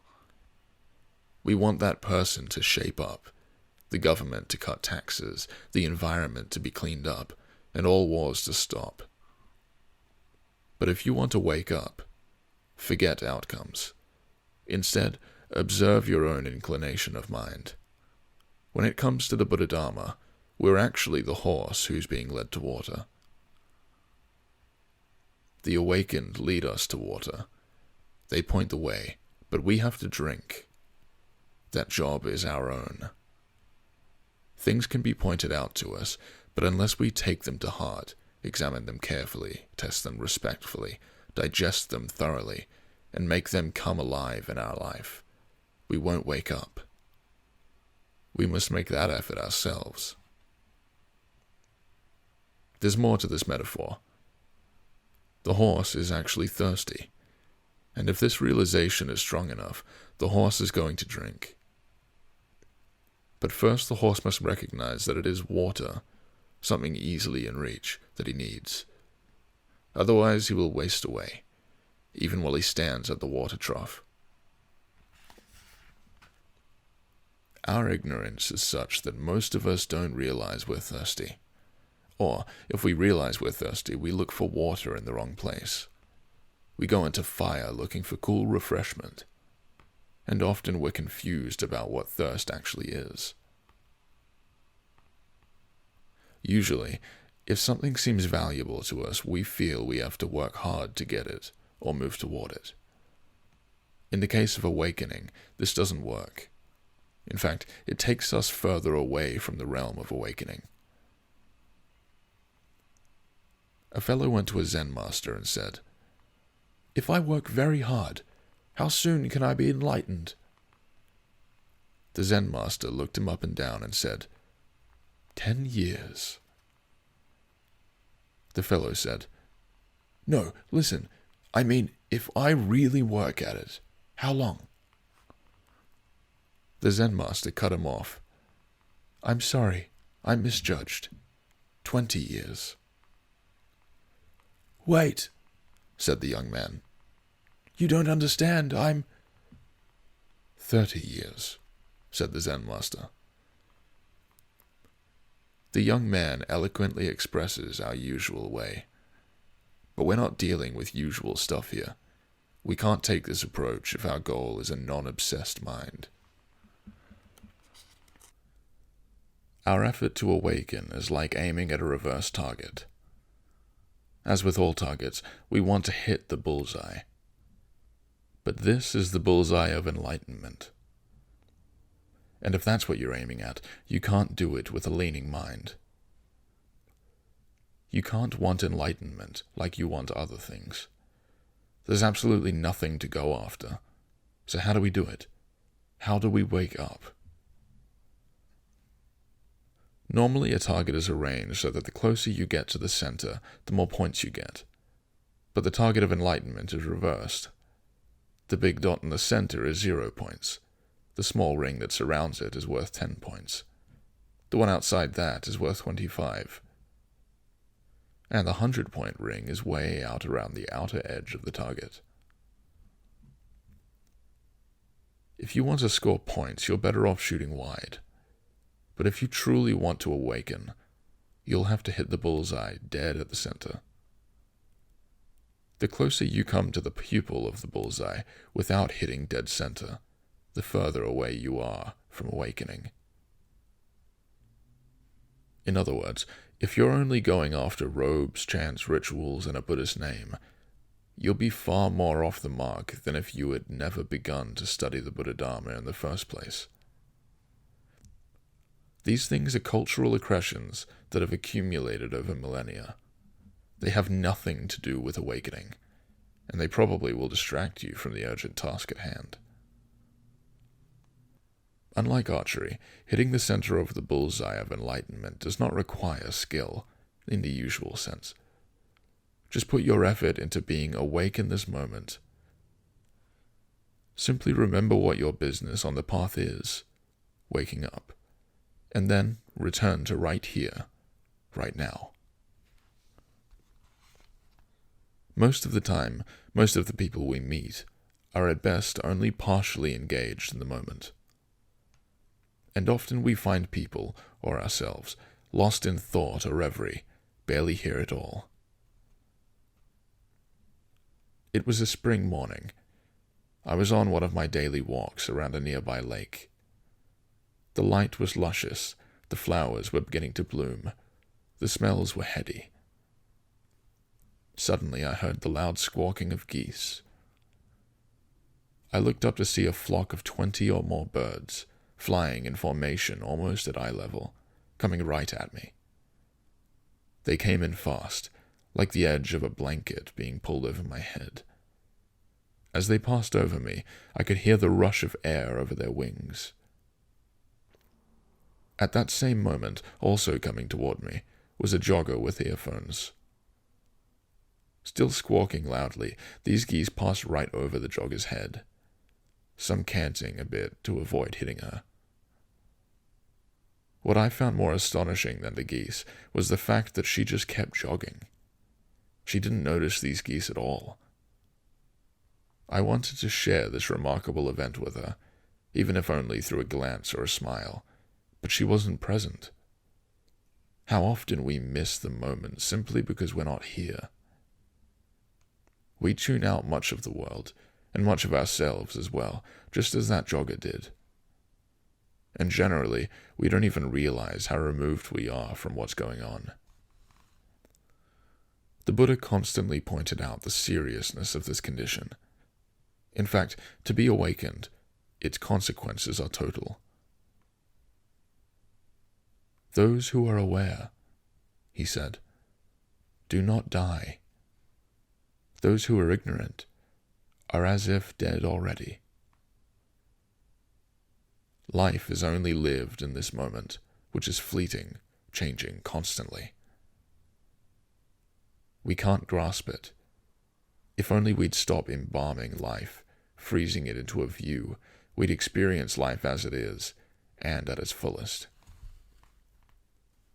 The importance of right mindfulness, the seventh aspect of the Eightfold Path, is that it weaves together all 7 other aspects of the path, and brings us back to reality, here and now.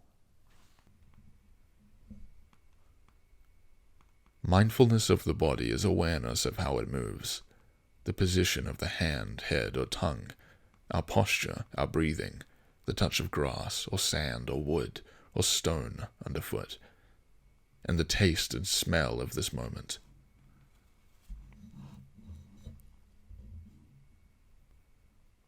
Thich Nhat Hanh, in one of his walking exercises, asks us to imagine we're astronauts who have crashed onto the moon.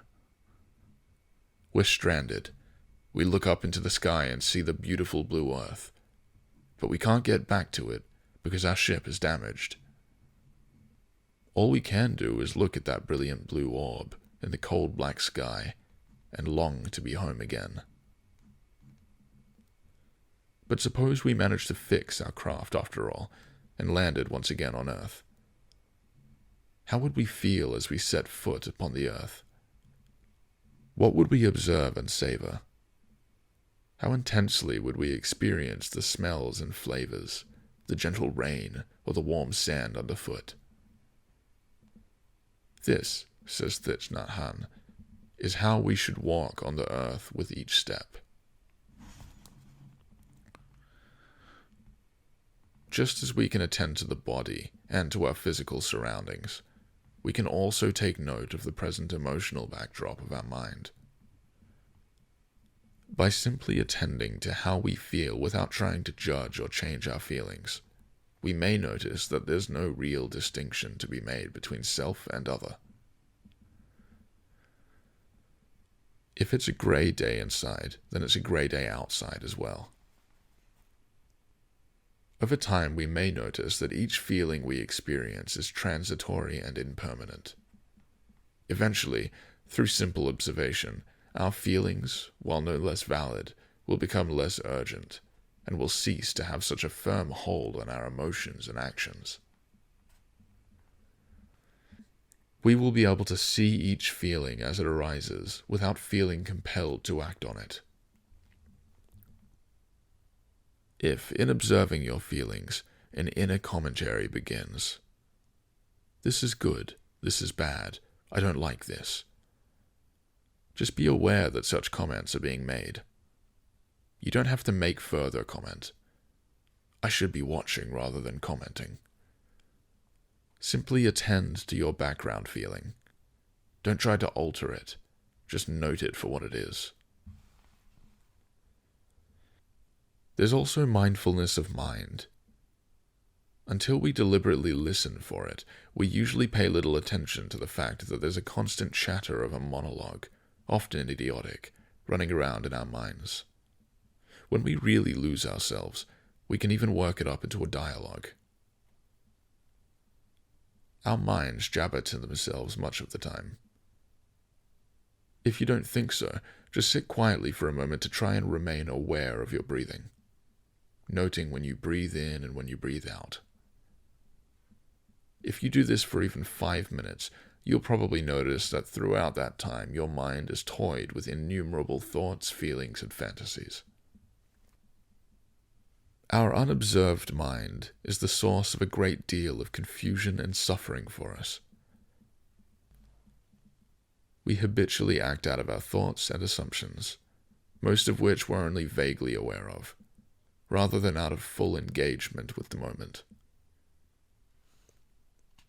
To make matters worse, we often identify with our thoughts, as if substantiality could somehow be found in what we think or believe. When we carefully observe our minds, we cannot help but note that our thoughts and mental states are just as fleeting as the sensation of our bodies. Finally, there is mindfulness of dukkha itself, how and why it appears, and how to bring about its cessation. We need to become mindful of the out-of-kilterness in human life. We need to see that this out-of-kilterness arises within our own hearts and minds. Finally, we can come to see that dukkha can be put to an end by walking the Eightfold Path. A key point in the practice of mindfulness is never to chastise yourself. When you realize you haven't been mindful, don't scold yourself. There's no need for it. In fact, it gets in your way. It's only necessary that you notice that you were not mindful, although, of course, in doing so, you are being mindful. Just watch your mind. When you learn to see what is painful and not conducive to awakening, you'll stop doing it very naturally.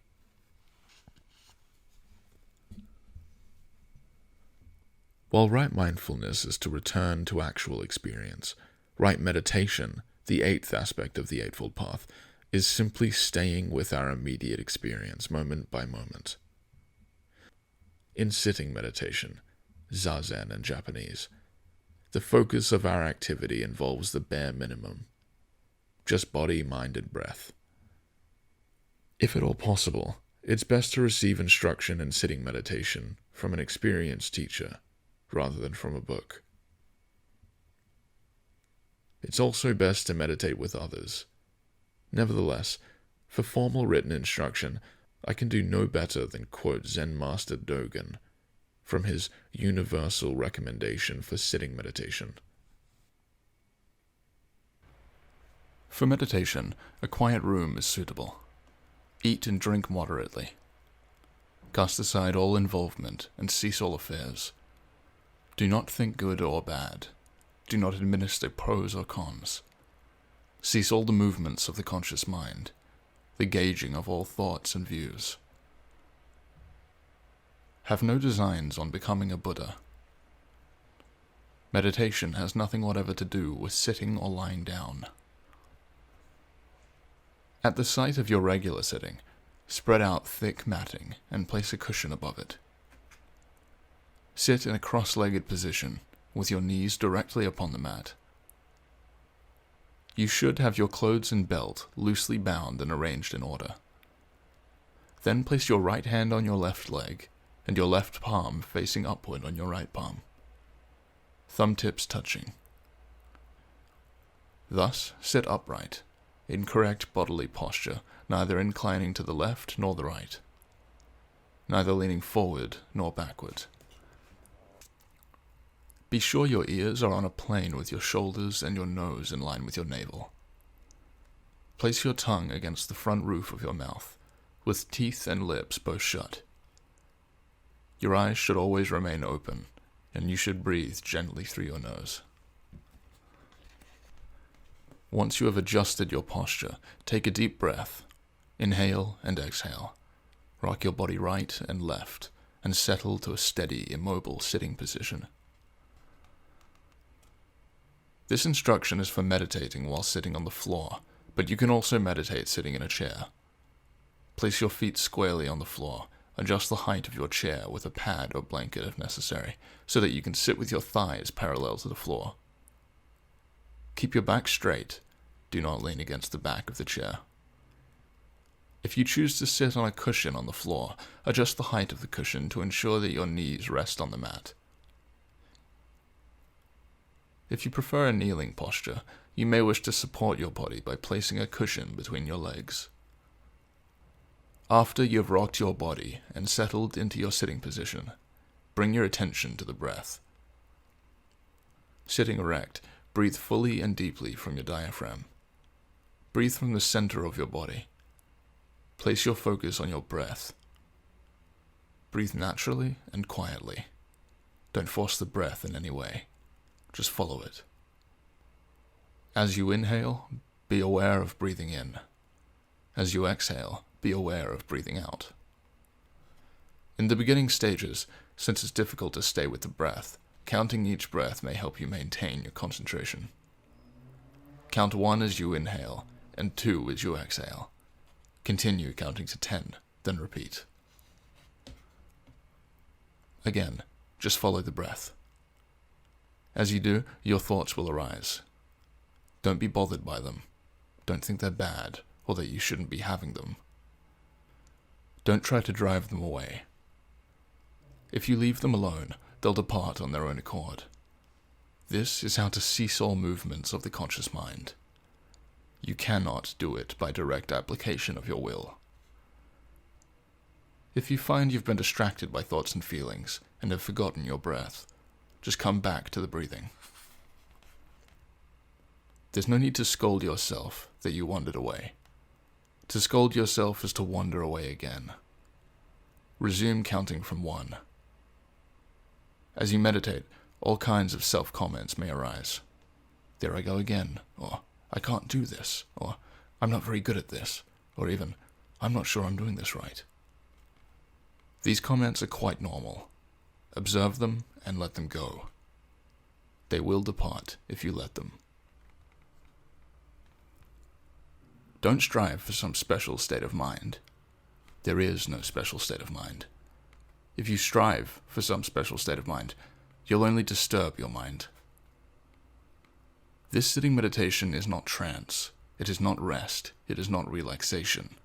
It is just awareness of breath. That's all. Gradually, as your concentration increases, you can count just the exhalations, then just the inhalations. Once you can stay with the breath fairly regularly, you can stop counting and follow the breath alone. Beyond these simple instructions, the meditation itself will teach you what it is. You will gradually learn to sit like a mountain. Though thoughts will arise, they are merely clouds passing by the mountain. The mountain need not be perturbed by the clouds. The clouds pass on, and the mountain continues to sit, observing all, grasping at nothing. People often ask me how long or how often should you sit in meditation. This is up to you. The morning, before the world becomes too stirred up, is a good time. Or evening. Begin by meditating for 5 minutes. Gradually you can increase.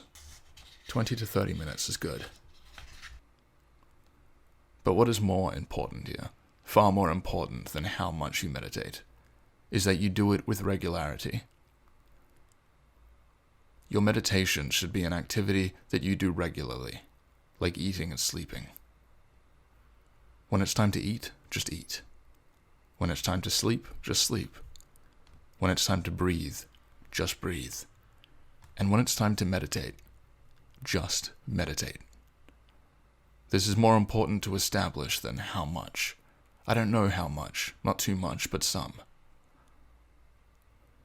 Meditating with others is helpful because they will reflect you. They will help you see yourself. But more than that, meditation with others offers support and encouragement for the long haul. It's not always so easy to establish a meditation practice on your own. As Sanryo Suzuki says in Zen Mind, Beginner's Mind, when you practice meditation, don't try to stop your thinking. Just attend to this moment, stay with the breath, and let it stop by itself. Give yourself permission to have thoughts. When you're disturbed by your thinking, it tends to augment itself and go faster and louder. The more you try to control it, the more it will gain in strength. Give your mind a lot of space and it quiets down. Try to control, quiet, or constrict it, and it goes wild. We only need to notice what's happening and ease off. Let the thinking stop by itself. It will if you leave it alone. Thoughts, feelings, and emotions come and go in the mind, but they don't stay. If you play with them, or prod them, or develop them, they hang on. They start to branch into other thoughts. That's what the mind does when it's not being attended to. When you sit and follow your breath, you'll see just how busy your mind actually is. Your breath is a unique object for meditation because it resides right at the boundary between inside and outside, between you and the outside world. If you use any other object for meditation, whether a visual object or a sound or a thought, you'll not get past the basic duality. It's still business as usual. There's still that thing out there, and there's you. There's still dispositions of mind. There's still longing and loathing, pain and confusion. There's still dukkha. By setting your attention here on this supposed boundary, gradually you can see this boundary dissolve. In fact, you can see for yourself that there never was any boundary between inside and outside, self and other, in the first place. You can't approach meditation as business as usual. In meditation, if it's truly meditation, what we're doing is not for the sake of anything. It's done wholly for its own sake. In other words, it's useless. Ordinary useful activity is caught up in calculation and weighing and pricing and evaluating. Meditation has nothing to do with any of these. Don't expect to get anything from meditation, including enlightenment. If you really want enlightenment, just notice what thus, mind, actually is. Notice that a grasping mind is the antithesis of what you say you want. If meditation were just another activity, our usual activity of trying to get, trying to change, trying to control, trying to bring about, then what's the point of doing it? It's more of what we always do and repeatedly suffer from. Meditation is not trying to do anything. Dogen notes that when you practice right meditation, you cease from practice based on intellectual understanding, pursuing words and following after speech, and learn the backward step that turns your light inwardly to illuminate yourself. Body and mind of themselves will drop away, and your original face will manifest. If you want to attain thusness, you should practice thusness without delay. If we taste reality, we must engage it directly, not merely think, speculate, theorize, and discuss it. The Buddha Dharma is not an armchair philosophy, but a thoroughgoing practice. There's no point in meditating just to get the idea of it. Useless though it is, right meditation is the very activity that works on the deep, aching needs of the heart. Do right meditation even though it's useless. Do it for no purpose. Do it for its own sake. In fact, there is no other way. If you have the least gaining idea, you are not fully engaged. You are not practicing right meditation. Right meditation is where everything is alive, where we neither create nor manipulate, neither possess nor obsess, neither try nor fail.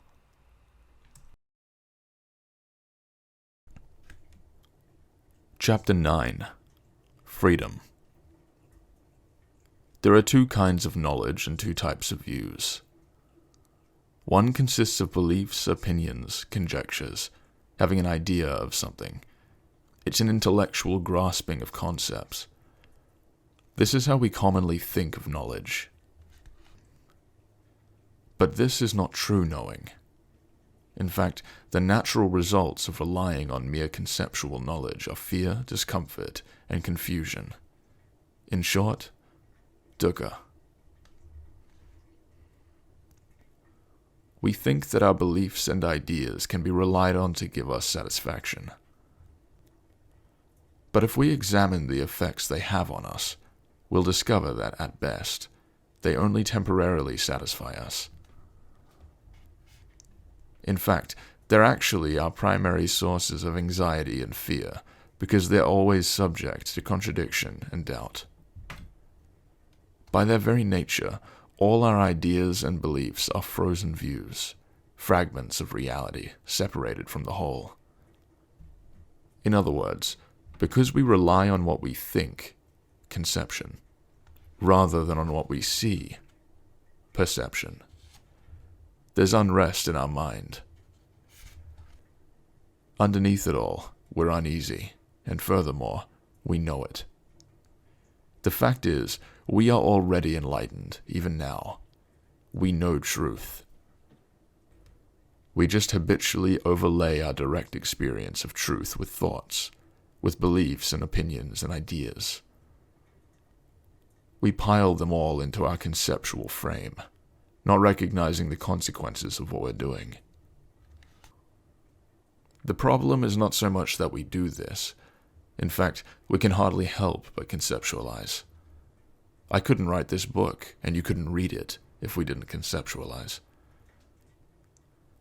The real problem is that we are caught by our concepts. We don't have to grant them power or accuracy or validity that they don't have. We simply need to recognize that our concepts are not reality. The mistake we make, over and over again, is to automatically posit something into our thoughts, without realizing what we've done. And then we run away with our idea, thinking we've captured some aspect of reality. What we overlook is that underneath the ground of our beliefs, opinions, and concepts is a boundless sea of uncertainty. The concepts we cling to are like tiny boats tossed about in the middle of a vast ocean. We stand on our beliefs and ideas, thinking they're solid, but, in fact, they and we are on shifting seas. Any ideas or beliefs we hold in our minds are necessarily set against other ideas and beliefs. Thus, we cannot help but experience doubt. This is the deep end of dukkha, existential angst. It's the realization that beneath all our ideas there's profound, unremovable doubt. In the very moment that we overlay our actual direct experience with conceptual thought, doubt is right there, forever wedded to it. To see separate, distinct forms is to conceptualize. This doesn't refer only to ideas and thoughts. Physical objects, a cup, a book, even the light falling on this page, are still conceptual. They're still things that we've framed in our minds, separated out from the whole, and contrasted against everything else. We can talk about them, we can use them, we can manipulate them. We can seek them out, long for them, or push them away. But we shouldn't take these conceptualized, frozen, separated out objects for reality. That's where we go wrong. That's where we give rise to dukkha. The biggest mistake we make in confusing a concept with reality is in making that nearest and dearest and most fundamental distinction, the separation of self and other. I am over here, and over there is a world external to me.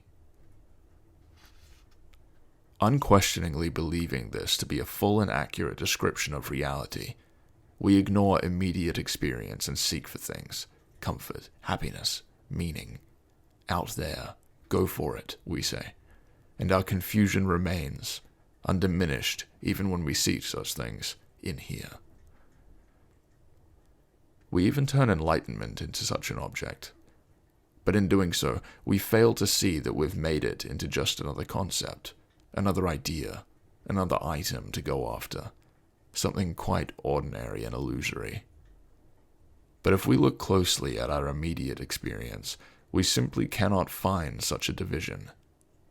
Indeed, the harder we look, the more absurd and impossible such a distinction becomes.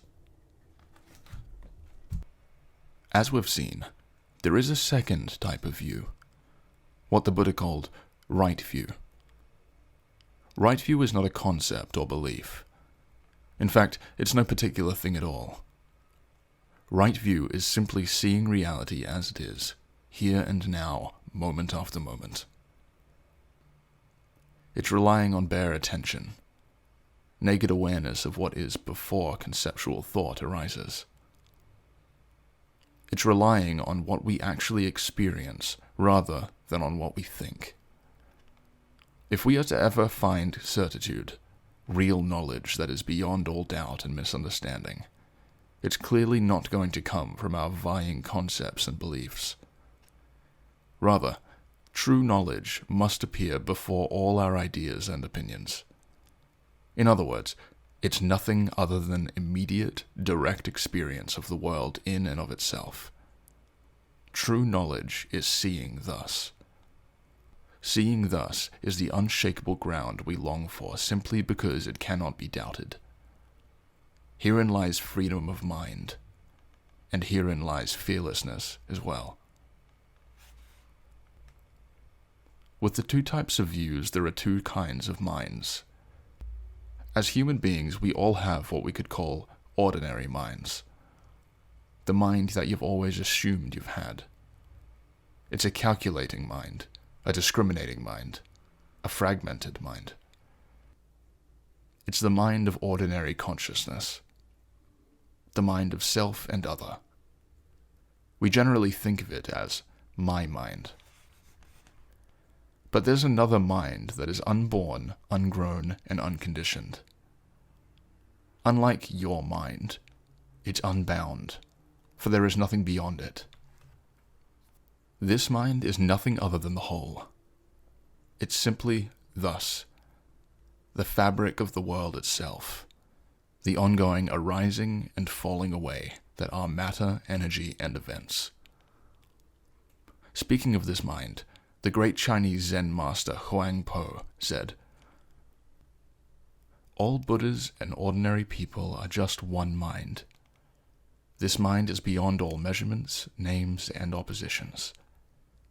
This very being is it. As soon as you stir your mind, you turn away from it. This mind is self-evident. It's always switched on, so to speak. We can, and in fact, we do, see it in every moment. If we would only refrain from stirring our minds, rest our frontal lobes, as my Zen teacher used to say, and let our conceptualizing die down, like the ripples on a pond after the stirring wind has ceased, we would realize, we would know, mind directly. Our intent need only be to be awake. Yet this must not be a goal, as we ordinarily think of it. It's not some end that we should, or even can, strive for or work toward as such. That's why this practice is radically different from everything else we do or can do. When we see reality for what it is, we can't pretend to play the games of reaching, striving, or arriving anymore. You can't get to seeing. When you are fully engaged in this moment, this is seeing. Here, there isn't any doubt, there isn't any fear, there isn't any existential angst. There are no overwhelming questions, such as, where do I go after I die? Because it becomes clear that such questions, doubts, fears, and anxieties are based on buying into an illusion, the self. At the close of the second millennium, it's becoming harder and harder for us to find meaning in our lives. We've seen through too many of our old stories. Religion doesn't grip most people today as it once did. Though a lot of people mouth it, and still desperately cling to it, underneath it all, God doesn't seem to be the final answer for many of us. We don't really live as if we believe in God. Still, in desperation, we swing between the twin perils of cynicism and dogmatism. We continue to run to this or that to inject meaning into our lives. We don't easily understand that we create this problem of meaninglessness ourselves through our deluded thinking. If we could just see this moment for what it is, meaninglessness would never arise in the first place. It's in our very trying to define and arrange things for ourselves, trying to identify and assign meaning to things, that we end up creating a world that is ultimately meaningless. Whatever we hold up as the meaning of life will ultimately show itself to be hollow or false or contradictory. Yet we keep digging in that same bag, continuing to search fruitlessly for a conceptual explanation. Either that, or we fall into despair. We've tried this, we've tried that, we've tried the next thing and the next. We've become sophisticated, jaded. After all our searching, all the philosophy and science that we've labored for centuries, it's becoming very hard to find a story we can buy. Liberation of mind is realizing that we don't need to buy any story at all. It's realizing that before our confused thought, there actually is reality. We can see it. All we have to do is learn to fully engage in this moment as it has come to be. For this, the Eightfold Path points the way. The deep, hollow ache of the heart arises from a life in search of meaning. But it's by our very desire to find meaning that we create meaninglessness. The very idea of looking for purpose and meaning arises from our deluded thought. When we actually see reality for what it is, all questions of meaning are transcended, and we're free to engage the world as it actually is. Joseph Campbell said we short-circuit religious experience by putting it into concept. It's true. Much of religious teaching is hammered onto conceptual frames. This is as true of Buddhism as it is of any other religion. If we would awaken, however, we must notice the framework upon which we've attached everything. Ultimately, if we truly seek a free mind, even this Eightfold Path, even Buddhism itself, must not be clung to. We shouldn't make the Buddha-Dharma into something holy, something to put up on a gilded pedestal in a prominent place. This path simply reminds us of how we're engaged in the world. It's like the raft that carries us to the opposite shore. We use it to a point, then leave it behind. Once the stream is crossed, we leave the raft for someone else. We don't need to lug it around. It will only burden us. Chapter 10. The Way We Are. The time of the Buddha was one of great philosophical confusion, much like our time today. Many religious ideas and systems were offered, discussed, and followed. One idea that had been developing for centuries was the existence of a metaphysical self called the Atman. The Atman was thought to be eternal. The people who believed this theory of an eternal self or soul were thus known as eternalists.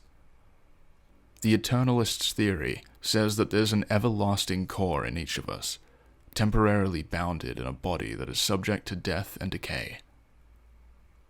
This eternal self survives the corruptible body beyond death.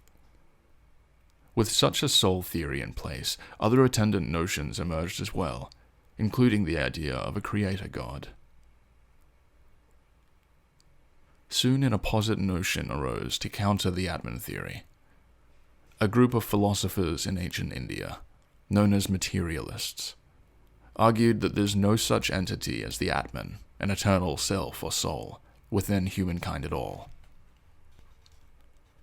The death of the body is the death of the psychophysical being, they said. The whole person dies and decays along with the body. All that remains after death is just matter, a functionless body, which soon decays. The materialist's idea was that while matter is eternal, there's no enduring self. Though such theories were debated long ago in India, we find the same idea being tossed about today. Indeed, even after centuries of serious debate and ballyhoo, the same fight still rages. And the same essential questions continue to arise. What am I? Why am I here? What does it mean to be human? How did I come to be? What happens to me when I die? Do I go on after death? Will I ever be able to find conclusive answers to these questions?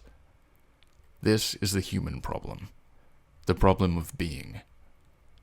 It drives us, one by one, generation after generation, to pain and sorrow. This is the real underlying problem all our suffering stems from. A problem we can't dismiss. The discomfort of confusion, the agony and horror of being intelligent enough to know that we will die. The realization that everything we believe and everyone we know will come to an end. How can we deal with this profound problem of being without resorting to speculation and belief? We are deluded about self. In one form or another, we're very confused about this perennial idea of the Atman, the eternal self or soul. Do we all have one, or don't we? Whether we latch on to yes, no, or even I don't know, what we're left with is disturbing to say the least. Try to defend any of these positions, and you'll find it impossible. Any answer that we come up with fails to still the deep, persistent ache of the heart. In fact, each of the three options leads us inevitably to still more frightening and confusing prospects. If we say yes, then we've put everything on belief that the self or Atman is the center of reality. If we believe in such an everlasting self, it's tantamount to proclaiming that we have existed before all else came into being. We may as well fancy ourselves as being the cause of all creation. Perhaps this is not what we mean by eternal, but only that the self exists now, but will not die. But then how, when, and by whom was this self created? Did it exist before the Big Bang? Was there a Big Bang? Will it cease to exist after the human race dies out? After the Earth is enveloped by a sun a few billion years from now? After the entire universe contracts into a tiny, incredibly hot, dense point? Or after the entire universe expands and cools into a heat death? Furthermore, if we buy the notion of a creator, beyond the bickering this belief inevitably engenders, we face the problem of determining what, if anything, might be expected of us by such a being. Another point of controversy. We also have the problem of forever pleasing or protecting ourselves within this world that leaves us with such enormous, urgent, and yet unanswerable questions. In other words, we still face this same unresolvable problem. If we say, no, there is no self, then our mind starts spinning in another direction. If there's no self, then who or what is it that's experiencing our lives? What is it that senses and feels and expresses itself? If all is just matter and energy, how can we account for perception and consciousness? Why isn't the whole universe lifeless and consciousless? What is it that's asking all these questions? And what is it that's feeling this deep heartache and confusion? If we say no, we're faced with the problem of being intelligent creatures in a meaningless universe. What could possibly be more unsettling than this?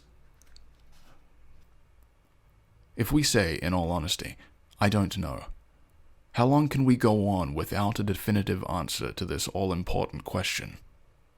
How long before our persistent heartache, our existential confusion, and our despair become unendurable? And if we simply turn away from the question, how long before our denial crumbles under the weight of dukkha? Will we be able to continue to ignore or deny the question on our deathbed? Beyond the profoundly disturbing nature of these questions, the fact is that there is no evidence in our actual experience to support any of these positions, including I don't know. If we take any of these positions, we do so as an act of faith, a faith that is itself both profoundly disturbing and highly susceptible to doubt. It was this profound problem that the Buddha set out to clarify and demolish it he did, totally and without question. The resolution lies with neither yes nor no, but nor does it lie in don't know. Because the fact of the matter is that we do know. We're just not very good at recognizing what it is that we actually know. The Buddha saw through this seemingly unanswerable question. What he found was a view that has no counter, a view that appears the same to all who see. In doing so, he understood that both the eternalist's view, there is a self, and the materialist's view, there is no self, only matter, were extreme and unverifiable accounts of reality. In the eternalist group of views, it was denied that all things come to an end. The Buddha, relying on direct experience alone, not only found no evidence of beginnings or endings, he could find no evidence of any separate, persisting thing that would have a beginning or end. But this is not to say that there's no experience, there is only matter, the view the materialists took. The Buddha rejected this nihilistic view as well. He regarded it as extreme, since it didn't account for the presence of consciousness, a presence which is, of course, self-evident. The Buddha Dharma is called the middle way because it rejects any extreme view, what the Buddha called frozen views. These are views that attempt to wrap reality into nice, neat packages. We're strongly inclined to hold tight to certain views since they give us a sense of solidarity under our feet. Unfortunately, they simply can't hold reality, and thus they always leave us susceptible to doubt and confusion, dukkha. Most of the views we hold might not seem extreme to us at first glance, but the more closely we examine them, the more extreme and absurd they become. All the views we hold, and hold dear, appear in two sets or more. Most often they appear as pairs of opposites, pro and con, Western and Eastern, liberal and conservative, dualistic and non-dualistic. For example, people are basically good, posits an ultimate quality of goodness, then attributes this quality to every member of our species. As soon as it's offered, however, it immediately invites a counter-view. People are basically evil. This is essentially the same view, but leaning in the opposite direction. Can you see, based on your immediate experience alone, that neither of these views point to reality? They are both concepts, attempts to freeze reality into something hard, fast, solid, and packaged. Review your own experience. Do you find a specific thing called goodness that provides the primary motivation for everyone you've met? What about evil? Do you find that evil exists as a specific thing, and that it serves as the biggest motivation in every human being's life? Inherent goodness and inherent evil are both frozen views, notions, concepts. They don't refer to anything in actual experience. This is not to say that people don't act in ways that can be called good or evil, but only that inherent goodness and inherent evil are conceptual inventions, philosophical objects of our own creation. Both of these views fail to point to reality. Reality is far more fluid than either of these extreme views is capable of indicating. Indeed, any such frozen view is, by definition, extreme, and therefore incapable of reflecting reality. What we fail to appreciate is that it's simply by our holding onto a specific view, believing in it, relying on it, clinging to it, that it becomes frozen and extreme. The Buddha repudiated all such views. Because they are by nature conceptual, they attempt to freeze the world into solid separate entities, whether those entities are goodness, evil, selves, non-selves, books, light, enlightenment, Buddhism, or any thing or thought whatsoever. Of course, all such attempts fail. The world of experience isn't simply frozen. Reality won't be condensed into concepts. Our immediate, direct experience bears this out. Imagine that someone comes up to you and asks, "Are people basically good?" You might answer, "No, not in my experience." The person responds, "Oh, I see. So people are basically evil." What would you say now? You'd have to answer again, "No, not in my experience." Now, imagine that your questioner gets very agitated. "What do you mean? You can't have it both ways. If people aren't basically good, they must be basically evil. You're contradicting yourself." But, of course, you're not contradicting yourself at all. You're simply seeing beyond the duality in which your questioner is caught. You can see that human beings are too complex and fluid to be basically either good or evil. Indeed, they are too complex and fluid to be basically anything at all in particular. You can see reality past the conceptualizing, past the questioner's frozen view. This is precisely what the Buddha did in relation to concepts of selfhood. The Buddha saw that both the assertion of an eternal self, Atman, and the denial of such a self, Anatman, are frozen views that do not account for actual experience. They are merely concepts we construct out of our longing, loathing, and ignorance. Many people understand that the Buddha denied the existence of an everlasting, unchanging self, and they're right. Buddha did see through the extreme view of the eternalists. What is less understood, however, is that the Buddha also denied the opposite extreme view, that of the materialists or nihilists. What is worse, many people think? The Buddha said there is no self, therefore Buddhism is a religion of nihilism. This is like thinking, since you don't believe that God is a handsome elderly gentleman with a long white beard who lives in the clouds, you must be an atheist. It's very easy to get caught up in such dualities without realizing that we're doing so. To deny a concept is not to embrace its opposite. When you say no to the question, is the boogeyman still hiding in your closet? You're not saying that the boogeyman has gone out for the day. You are denying the validity of the question itself. The Buddha denied the question, is there a self or not, in just the same way. The Buddha saw that neither option, neither extreme, reflects actual experience.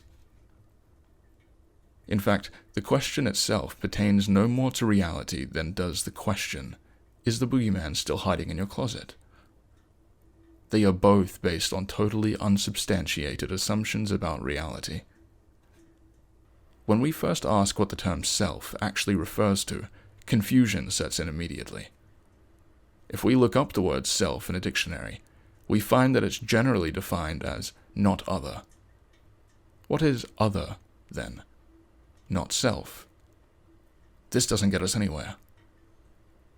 We can see that the term self refers to the existence of a supposed entity that doesn't change.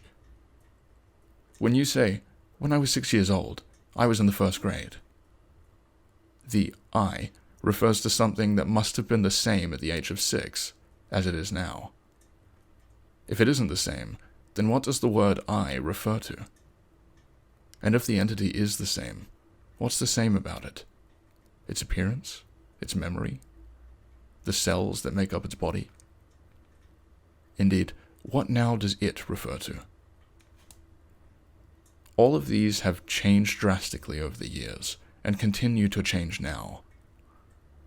To assume the existence of a self, an I, is to assume the existence of something that has not changed, that has remained itself through all these intervening years. And if the thing in question, the I, has changed, in what manner can it still be itself? To change would mean it has become something else. It's impossible for anything to remain itself and yet change. But this is precisely the thing we can't find. A self that doesn't change. For the matter, as we have seen, we can't find anything that doesn't change. In fact, we can't find any solid thing at all. Whatever you can point to, a physical thing, a person, a thought, an emotion, all are without self. All of them change. Even memory shows nothing but flux and change. There is nothing, no component of our body or mind, that isn't in constant flux. Whether we talk about our physical body or the bodies of the natural world, animals, plants, stones, lakes, raindrops, stars, or the objects of our purposeful world, chairs, windows, milk cartons, and sewing needles, we find nothing but flux and change. Every atom, every minuscule part of the universe, is nothing other than movement and change. The same is true of our mental experience, our feelings, thoughts, and images. It's an indisputable fact of experience, of our direct, immediate perception, that all things are empty of self. Yet we think and believe and act and hope otherwise. It's by holding on to this notion of self, and we hold it most dear, that we live in defiance of reality. This is the means by which we suffer, and suffer greatly. It hurts to defy reality. But don't we need the concept of a self in order to explain experience? How can there be experience without a self to have that experience? The truth is that we don't need such an explanation. And that's all the self is, an explanation of experience. In fact, reality is precisely what doesn't need an explanation, since any explanation removes us from direct experience to the realm of concepts. Reality is simply thus: immediate, direct experience, prior to any ideas or explanations at all. To explain reality is to box it up and cart it away. It's to ignore the territory for the map. The Buddha saw that the notion of a self is not required to account for actual experience. He saw that the self is merely a concept formed out of our desire to get a handle on things rather than accept our experience as real but ungraspable. Of course, the term I can, indeed must, be used in conventional ways in order for us to talk with one another, and write and read books, and so on. But it's not a very accurate term. When the Buddha spoke of individuals, he often used a different term: stream. Imagine a stream flowing, constantly moving and changing, always different from one moment to the next. Most of us see ourselves as corks floating in a stream, persisting things moving along in the stream of time. But this is yet another frozen view. According to this view, everything in the stream changes except the cork. While we generally admit to changes in our body, our mind, our thoughts, our feelings, our understandings, and our beliefs, we still believe, I myself don't change. I'm still me. I'm still an unchanging cork in an ever-changing stream.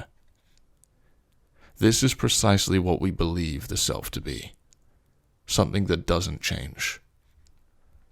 The fact is, however, that there are no corks in the stream. There is only stream.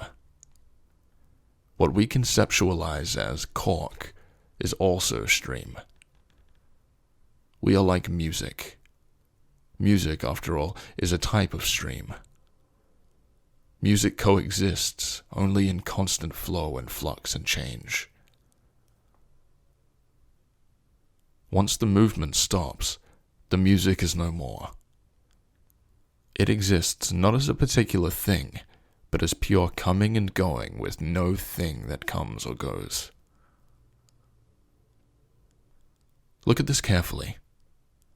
If this is true, how a stream exists, how music exists, and how we exist, see how it is that when we insert the notion of I, we've posited some little solid entity that flows along, not as stream, but like a cork in a stream. We see ourselves as solid corks, not as the actual stream we are.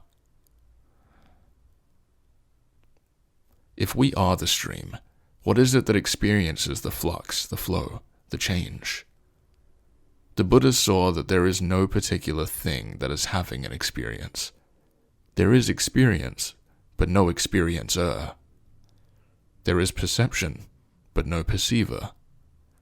There is consciousness, but no self that can be located or identified. We experience dukkha because, not seeing the true nature of things, we long for something permanent, something that doesn't change. Yet our actual experience provides nothing but change. Because of this basic confusion, we long for something we can get our hands on. We want to hold it, to cling to it. What we love, what we want to last, what we hate, what we want to get rid of forever. Because of change, however, what we hate can't be forever kept away, but returns. Because of change, what we love doesn't remain, but surely fades. If we'd only relax, we'd notice that, because of change, what we love continues to appear, and what we hate never lasts forever. We'd also observe that there's no abiding self to be either pleased or damaged. This is what we have to see, that all is flux and movement and flow. It's because we believe that there's some static being in the midst of all of this, an imagined permanence we call I, that we suffer dukkha.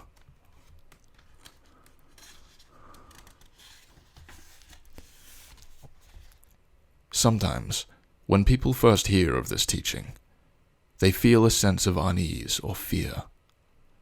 Indeed, for some of us, it's the most terrifying thing we've ever contemplated. You mean I don't actually exist? This sense of myself is an illusion? I'm not really here at all? It sounds like a death sentence. Worse, it sounds as if we're already dead and don't even know it. Why would anyone want to awaken to a reality where they're not even here in the first place? This fear arises from holding an extreme view, the counter view to, I am possessed of a self. It's assuming the existence of a self, then trembling at the thought of having this assumed entity taken away. If it's merely being assumed in the first place, we should realize that there's nothing being taken away either. The self that we don't have is like the boogeyman that's not in your closet. It's not that the boogeyman has stepped away. There never was a boogeyman in the first place.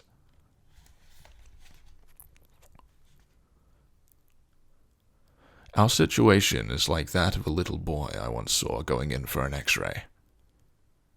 It seemed he might have broken his arm, and a medical technician was leading him to a room with a great big X-ray machine sitting in the middle of it. When the technician opened the door, the little boy looked at the big machine and cringed. He had probably gone through a lot already, and now he faced this big, scary machine. The technician saw his discomfort and asked softly, "Are you afraid of that big machine?" The little boy nodded shyly. To put him at ease, she said, "Well, it won't hurt you. It's just going to take your picture." We're afraid in much the same way as this little boy. We don't understand consciousness, just as the boy didn't understand the X-ray machine. Naturally, we're terrified that whatever it is that we're about to confront, it's going to hurt. But I'll speak the X-ray technician's part here and tell you it won't hurt. The fact of the matter is that it's not awakening to truth that hurts, quite the opposite. It's our defiance of reality, brought about by ignoring our own direct experience of reality, that hurts us. All we have to do to alleviate such fear is to consider that reality already is what it is. If it happens to be that all things are without an abiding self, then what's the difference between that and now? In other words, what's there to be afraid of? It's not as if when you see, the world winks out of existence. If you're simply seeing reality, reality is not going to change through your perception of it. Reality remains reality. You will simply see it for what it is, which is nothing in particular. Waking up to truth isn't painful. It's through our confusion about reality that we suffer, not through reality itself.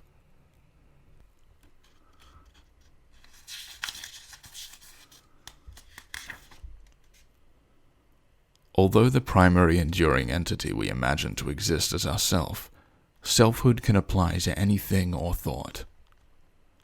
Take this book, for example. We imagine it as a distinct, separate object, existing totally on its own.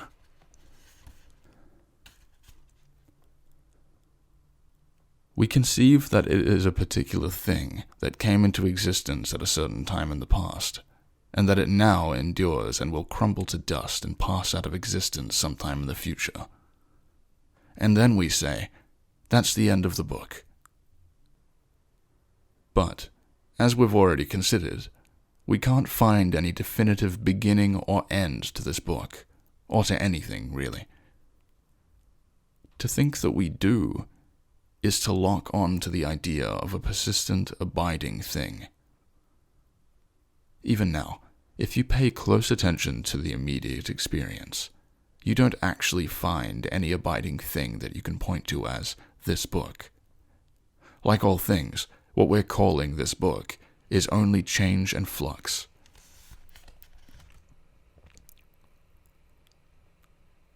For instance, the book you're holding now doesn't appear at all like a closed book you picked up a while ago to read. You say, "That's because I picked it up and opened it." But that's change. The problem is, what does it in the phrase, "I picked it up and opened it," refer to? There's nothing static and unchanging, nothing remaining itself, in other words, that's being referred to here at all. The it we assume we refer to is only a mental construction. We know from modern science that the dynamic process we're provisionally referring to as this book is a collection of rapidly moving molecules. Each one in itself is nothing but ferment, and all the molecules continuously interchanging their electrons with other molecules and atoms. In short, this book is nothing but constant change itself. It's flowing stream, not solid cork. Just this book is only a mental construction, an idea. So it is with anything we conceive to exist on its own. As we've seen, once we're fixed on the idea of a universe full of separate, unchanging, persisting things, as is our habit, we've already created the notion that each thing must have gotten started at some moment in the past. We also necessarily conceive that each thing must die, must one day come to an end. And when the thing in question is the imagined I, this prospect naturally terrifies us. But if we pay very close attention to our actual experience, we'll notice that we don't find anything like this occurring, ever. All we ever find is the arising and ceasing of the world as it has come to be now. When you snap your fingers, it's already gone. All that persists is thus. Thus is not an object of mind, but mind itself. There is only this eternal arising and ceasing, but there's no thing that comes or goes. This is our actual experience from moment to moment. If we would just see, just rely on perception alone, we'd see the ongoing arising and ceasing of the world as it has come to be now, and all our confusion about the nature of existence would vanish instantly. Our only hope of cutting off dukkha at its source is not through more exploration, theorizing, or partying, but through learning to see directly just how we're chronically confused.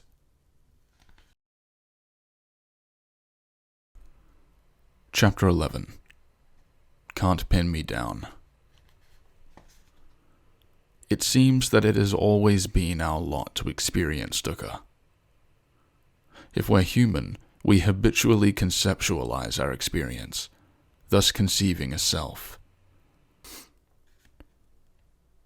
The fact that this self, 1, is unlocatable, 2, contradicts direct experience, and 3, is quite literally impossible, doesn't do much to weaken the sense we generally have that it exists somewhere inside us, if not in our bodies, then at least in our minds.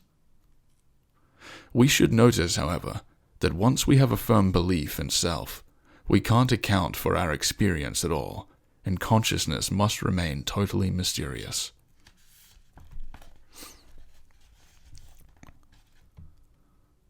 Furthermore, we suffer deep existential angst because we misinterpret actual experience.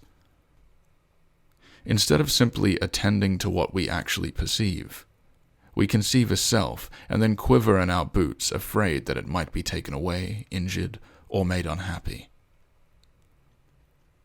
Of course, We can't just drop our notion of a self as we would remove a garment. It's a rather compelling illusion. The only way we'll see what's illusory about it is to learn to take note of our actual experience and see just how it differs from our thoughts and concepts about it. Once it's seen that the I cannot be found, the mind is free and is no longer afraid. It's very much like no longer fearing the boogeyman. As children, our fear of this fellow may have been strong and real. Then we matured, and the fear disappeared. Not because we found ways to keep the boogeyman out of our closets with chants and rituals, not because we found effective ways to barricade our closets at night, not because we learned to get our minds off the boogeyman by distracting and entertaining ourselves all day, until night falls anyway. It disappeared because we awoke to reality. The boogeyman never existed in the first place. We saw that the terrifying creature that we had feared for years existed only in our imaginations. So it is with our sense of self.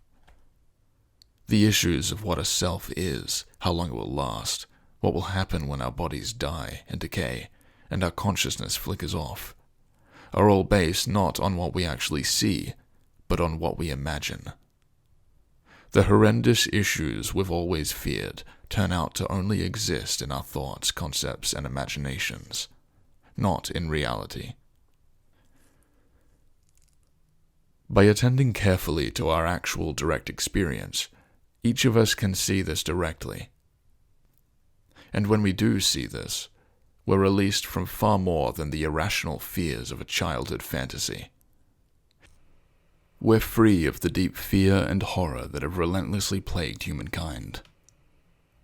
Each one of us can awaken from this pain without resorting to stories or gimmicks. We can finally see that we've been distressed and worried over an illusion. We've seen that the abiding self or soul we commonly assume we are is an illusion, a figment of the imagination. Perhaps we've also begun to understand that we conceive all the innumerable aspects of the world in the same manner. Rather than see the wind or waves or a stream or a cup or a book as the constant flux that each is, we imagine them to be solid, persisting, separate, unchanging things. We attribute this thingness to them in the same way that we attribute selfhood to human beings. Instead of seeing the thoroughgoing motion, flux, and flow of experience, we imagine a vast proliferation of innumerable separated things. In short, we grant selfhood to whatever we find out there. Then we make another error. Just as we conceive of a self and counter this notion with a non-self, so also are we taken in by another set of opposing concepts, existence and non-existence. We'll get repeatedly caught in this duality, unwilling to see that, like self and not self, both are phantoms created by consciousness. These concepts, like any concept, simply don't capture reality. The Buddha expressed this situation eloquently. Quote, "This world is generally inclined towards two views, existence and non-existence. To them who perceive with right wisdom the uprising of the world as it has come to be, the notion of non-existence in the world does not occur. To them who perceive with right wisdom the ceasing of the world as it has come to be, the notion of existence in the world does not occur." When we just see, when we rely on perception alone, before the arising of any concept of some enduring, unchanging self, separate and apart from everything else, then the concept of non-existence doesn't occur. Our belief in non-existence arises only as the result of holding the notion of existence in the first place.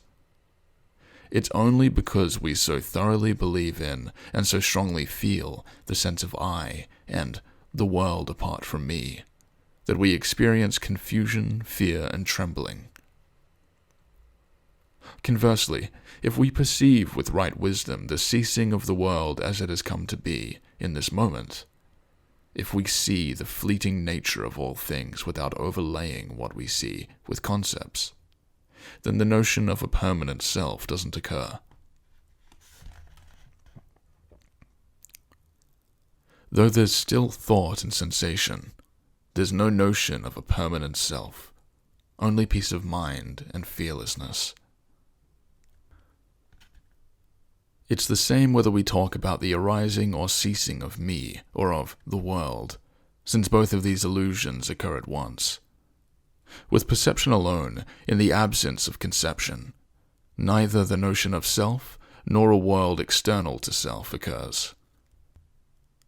It's only when we posit the concept of existence that we're driven to either of the two wretched extremes of eternalism or nihilism, or to oscillating between them. When the Buddha said, "To them who perceive with right wisdom," we should understand that this perception is available to all of us right now. We all perceive the same, whether we're a Buddha or not. We all perceive truth and reality right now. If this were not so, there'd be no hope of awakening. An ordinary person is simply one who is not awake in this moment. A Buddha is a person who is. That's all. The movement of the senses, our sensual experience of the world, is no different for a Buddha than it is for anyone else. What's the difference, then, between a Buddha and an ordinary human being? The difference is not in perception, it's in conception. To a Buddha, to a person with right wisdom, there's no habitual overlaying of perceptual experience with concepts, with ideas, beliefs, notions, preformed habits of thought that are used to explain experience. Thus, we all have the capacity to awaken. Our usual way is to take sense experience, perception, and immediately, before we even know we're doing it, we divide our seamless direct experience into concepts. Then we label these concepts, organize them, and hang them in an elaborate and cherished framework that we have long and laboriously built upon. A Buddha, however, isn't caught by this. When Buddhas conceptualize, and they do, they realize what they're doing and aren't taken in by it. After all, it's not conceptualization itself that's the problem, but getting caught up in it, mistaking our concepts for reality. The awakened may have thoughts and concepts just like anyone else. The difference is that they're aware that what they actually see differs from what they think. The Buddha called this awareness right wisdom.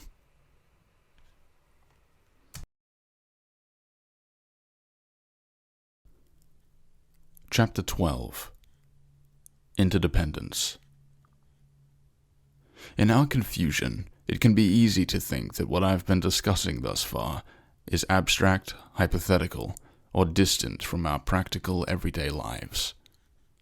This is a great error. We have it completely backward, in fact. If we see truth and reality, the arising and ceasing of the world as it has come to be in this moment, then we immediately see that the stuff of our ordinary thought is abstract, concept-ridden, and irrelevant to truth. The stuff we commonly take for reality, such as myself, is highly conceptual and thus divorced from reality. But what is real and true is immediately perceivable without any abstract thought, any concepts whatsoever. How do we account for actual experience without being confused by it? This isn't a mere academic question. It has immediate practical value, because what arises out of our confusion determines how we treat each other, the planet, and ourselves. The Buddha Dharma encourages us to notice that our common sense view of things, our basic background assumptions about ourselves and about the world, is based on a grand illusion. And it can help us pinpoint exactly what the illusion is. It's like observing the picture of the cow on page 30. At first it looked like nothing but blobs of ink on a page. It didn't make any sense at all, but if you kept looking at it, on returning to it, eventually all of a sudden, you can see what it is. Hey, I see it. It's a cow. Seeing is like that. That's the work we're doing here. But instead of discerning the picture of a static cow, our task is seeing reality.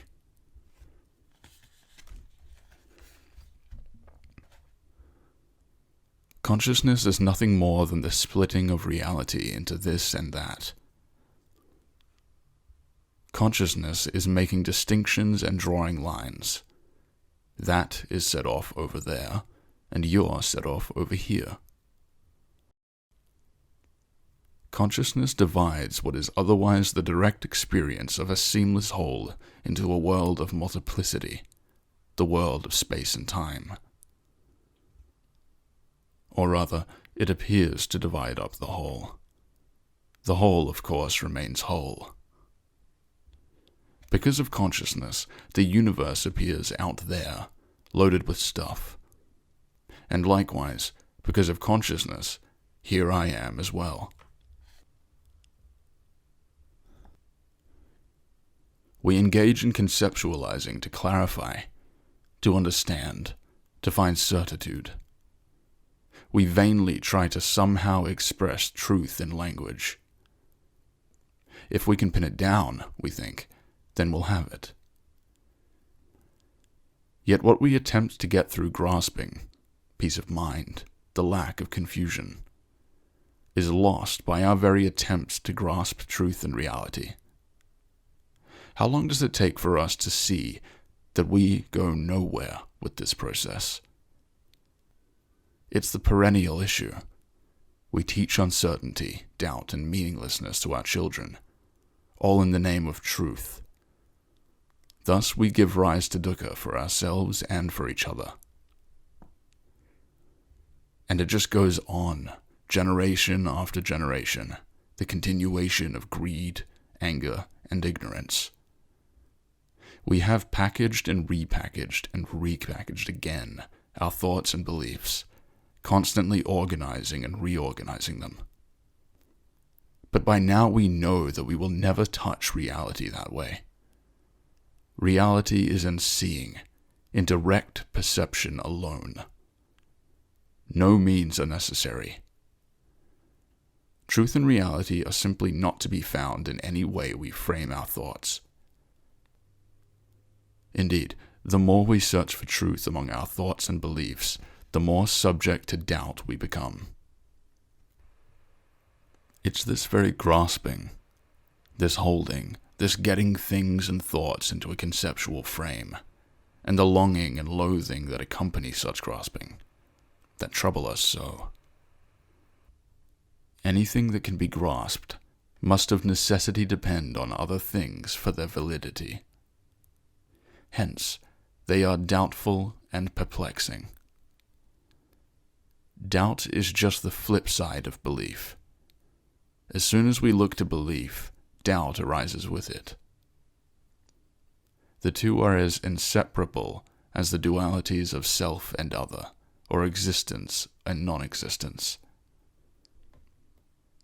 The moment that we hold some solidified idea about reality, rather than relying on direct perception of the world, we inevitably give rise to anxiety and fear. In short, dukkha is not something foisted upon us. We create our own suffering and confusion.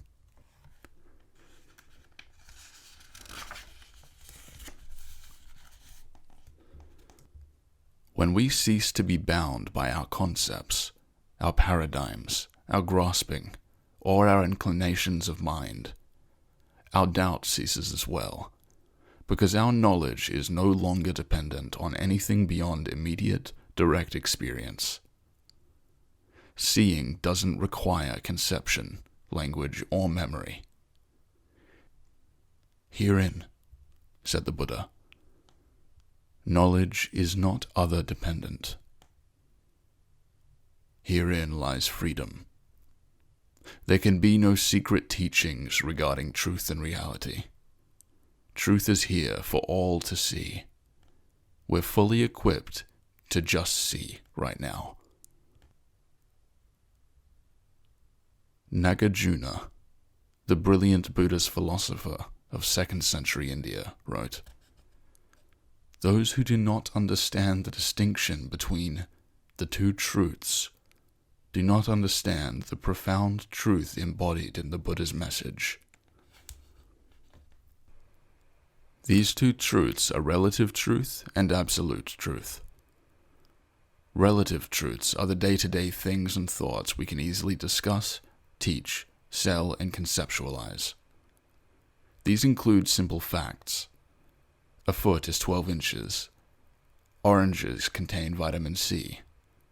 Mount McKinley is in North America. But feet, inches, oranges, rocks, birds, feelings, and thoughts are themselves also relative truths. Each one depends on a vast multiplicity of other things, other concepts, other relative truths for its existence, an existence which is, of course, 100% conceptual.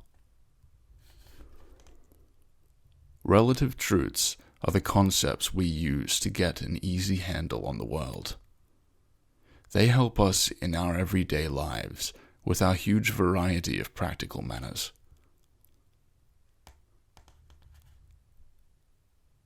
But the more closely we look at them, the less real they show themselves to be. Nevertheless, relative truths aren't to be avoided. They're not necessarily evil or harmful or wrong.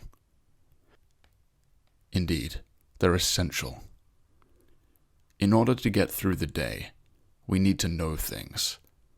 Telephone numbers, store hours, potatoes, growing seasons, fractions, love, speed limits, how to fasten shoes. We run into trouble when we forget that all these things, thoughts, and feelings are relative, that they are not real, independent entities at all. They exist only in relation to other things, thoughts, and feelings. When we refer to this book, that is a relative truth. And we've already seen that the more closely we examine what this book is, the more we can't pin it down, and the more the truth of it dissipates like a morning mist after a sunrise. Relative truths are why we fight wars, why we fear people who aren't like us, and why we debate the abortion question but come no closer to a resolution of it. Ultimate truth, on the other hand, is direct perception.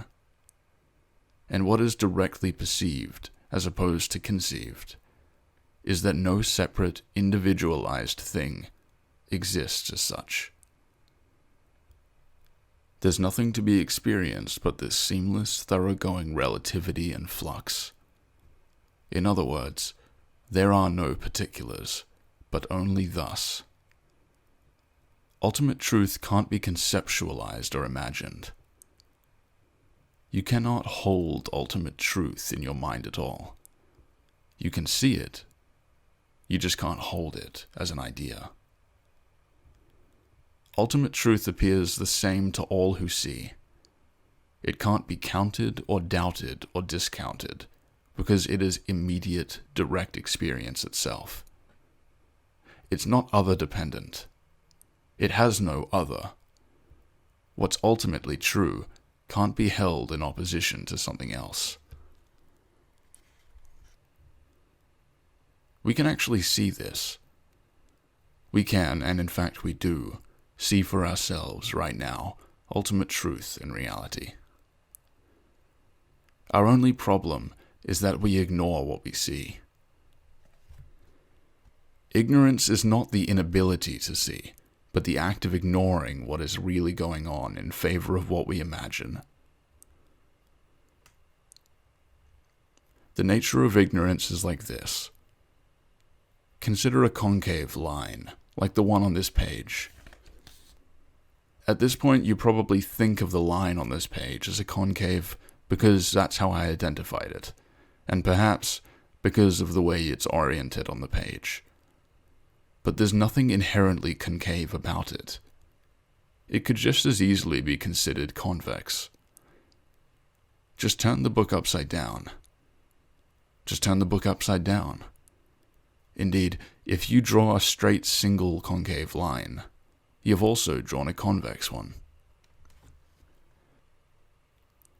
Our state of ignorance is analogous to noting only the concave and not taking into account the convex. We forget or ignore the fact that whenever we come up with any concept at all, we simultaneously create one or more opposite concepts. Each relative truth engenders other opposite relative truths.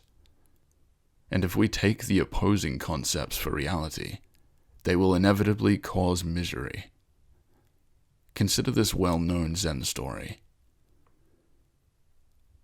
When cold and heat come upon us, how can we avoid them? Shan said, "Why don't you go to where there is no cold or heat?" The monk said, "Where is there no cold or heat?" Shan said, When cold,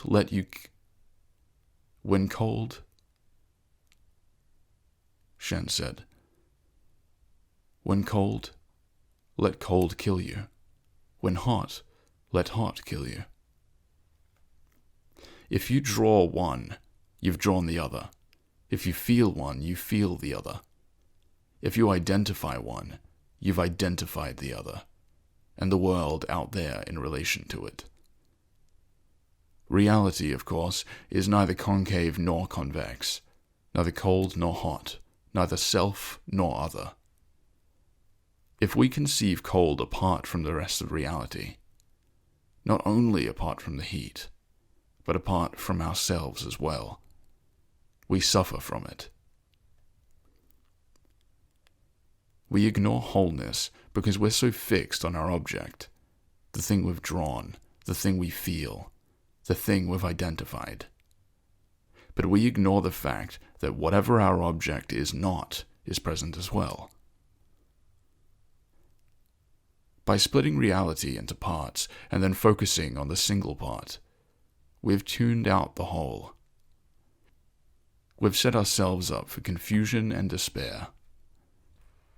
A psyche is the kind of wave that forms in a basin or a bathtub when the water sloshes back and forth. This kind of movement goes on constantly in our minds when it's occupied with conceptual definitions. We vacillate endlessly between longing and loathing. Our leaning mind, our dispositions and intentions send us back and forth, locked in habitual patterns of thought and action. This is bondage. This is dukkha. We tend not to realize the extent to which we make up what we call the world, that is, the realm of relative truths. We set the boundaries. We make the definitions. We determine what is good, what is bad, what ought to be, and what ought not to be.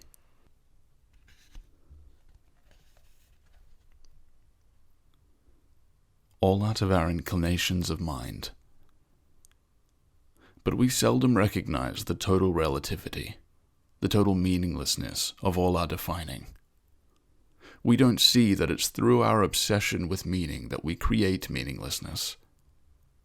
But the confusion we find in the world is not actually in the world. Rather, it appears as the result of ignoring our own actual experience in favor of relative truth. What can we do about all this? We can see how our mind inclines. and through seeing we can stop. When Buddhas look at the world, they don't see solidity. They don't see selves. They see only flux. This is not to say that the awakened no longer see forms like the rest of us. They do. But they see forms, or other, formness, as illusory. They see that all things arise together. They see that the apparent existence of anything is dependent on all that it is not. And they see this dependence as nothing other than change and motion themselves.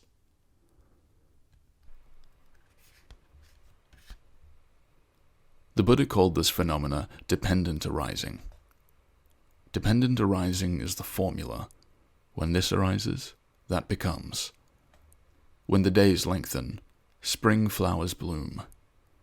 When days shorten, autumn colors appear and leaves fall from the trees.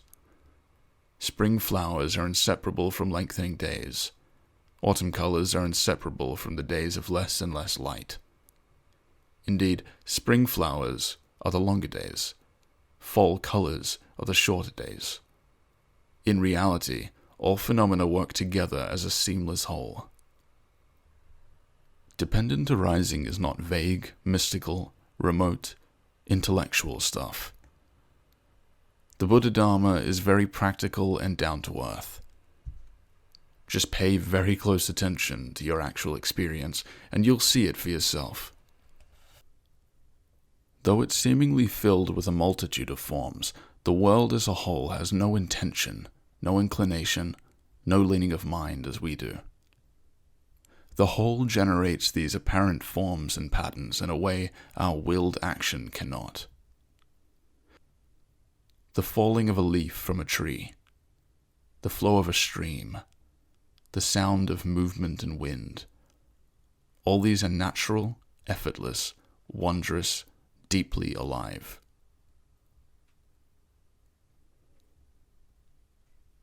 And all we are, and all are activities that are unwilled. Unwilled action over time will produce a natural pattern of leaves on the grass. Willed action will not. Willed actions, actions undertaken by our ordinary minds of longing and loathing, are based on illusions, on concepts. They are born of thinking this and that are real, solid, and intrinsically separate, an assumption which sets the stage for the working of will. But the whole has no will. It leans neither toward nor away. This doesn't mean that we're incapable of acting in a natural way. We all are. In fact, this is precisely how a Buddha acts, out of the whole. Our chronic problem has to do with intention. Because we ignore the whole, we're taken in by the parts. We're seduced by the objects of our consciousness, our concepts, and, with longing and loathing, greed and anger, our minds start to lean toward and away. This is dukkha.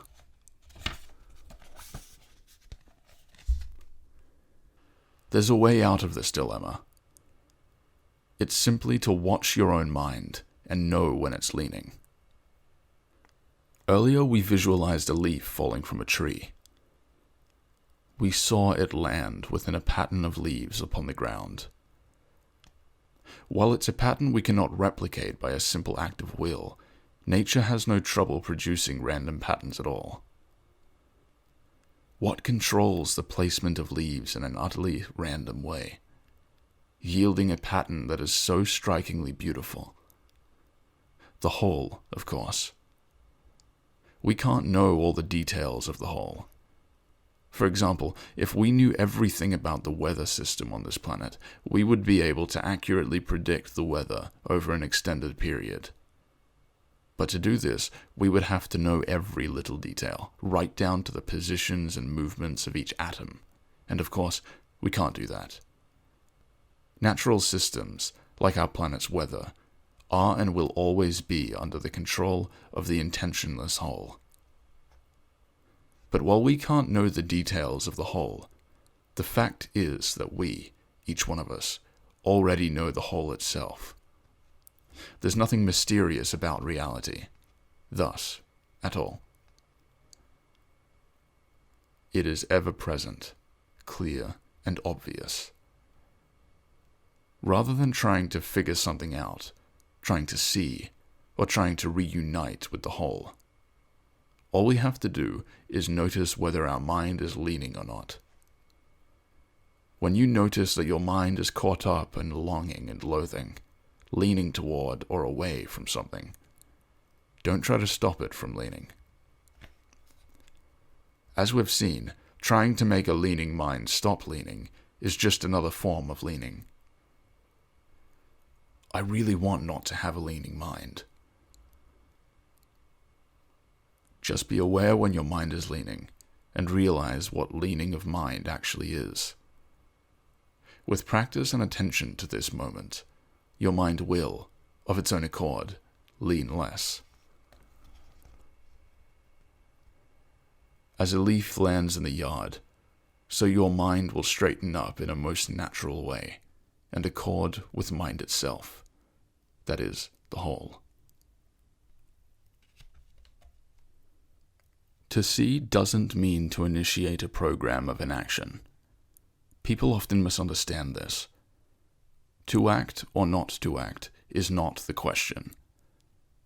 The question is whether or not you're awake. What we have to do is see what's happening in each moment, and base our actions on what we see, not on what we think. As Hong Po said, "The foolish reject what they see, not what they think. The wise reject what they think, not what they see." When we actually see what's happening, when we see the natural order of things, how things are interconnected, and how events unfold, when we actually see what's happening, when we see the natural order of things, how things are interconnected, and how events unfold, we'll cease to act in defiance of reality. Forget yourself. See how your mind is leaning. What sustains us is already in place. We need only stop living in painful ignorance of it. Forget these words and start noticing if your mind is leaning, showing preferences, making calculations, trying to bring about, trying to push away. Liberation of mind doesn't result by acting out of a desire to be right or to do good. That's just another road to dukkha. Our actions must instead come only out of the desire to be awake. Our life is like a wheel out of kilter. It's not satisfying. There's something out there I've got to get, and there's something else out there that I've got to keep away from me. This is bondage, this wanting, this leaning, craving for something outside ourselves. It comes from that illusory vision of seeing ourselves as separate and real. The only choice we have in life is whether or not to be awake. Our job is to see where things don't make sense, when things aren't working out. Our job is to see where things don't make sense, when things aren't working out, where life is utterly baffling.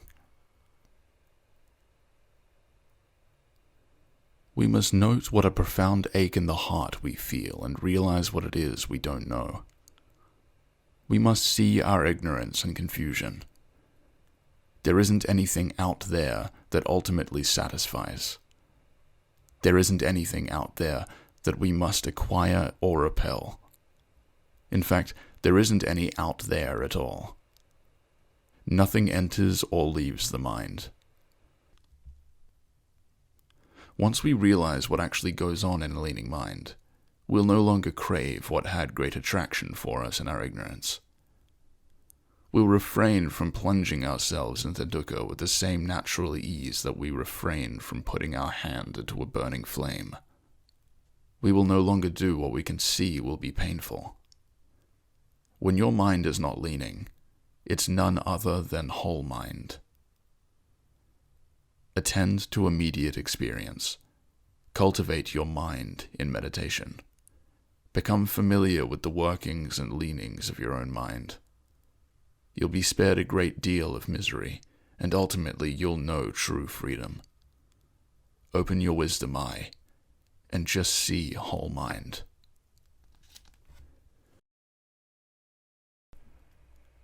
Epilogue. Be a light unto yourself.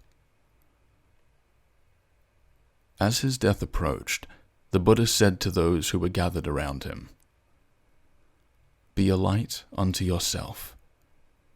Betake yourself to no external refuge. Hold fast to the truth. Look not for refuge to anyone besides yourselves. You'll not find what satisfies the heart-mind in a book or in a teaching. You'll not find it even in what the Buddha taught. You won't get truth from the Buddha, or from a venerated Zen master, or lama, or from a priest, or monk, or nun, or teacher, or guru. You won't receive truth, what quiets the deepest ache of the heart, from any other. The only way to see truth is by noticing if your mind is leaning. If your mind leans, it's because you see something out there apart from yourself. It's becoming lost in thought and imagination. It's being removed from immediate experience.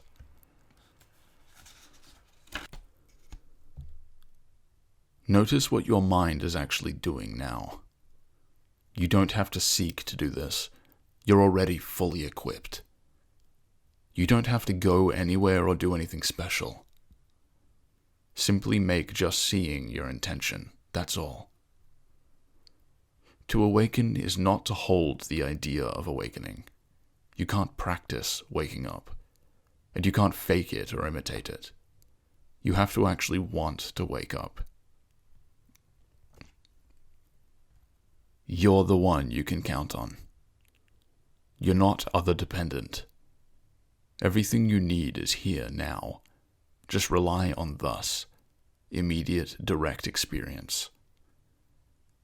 You're the final authority. Whether you awaken or not is completely up to you.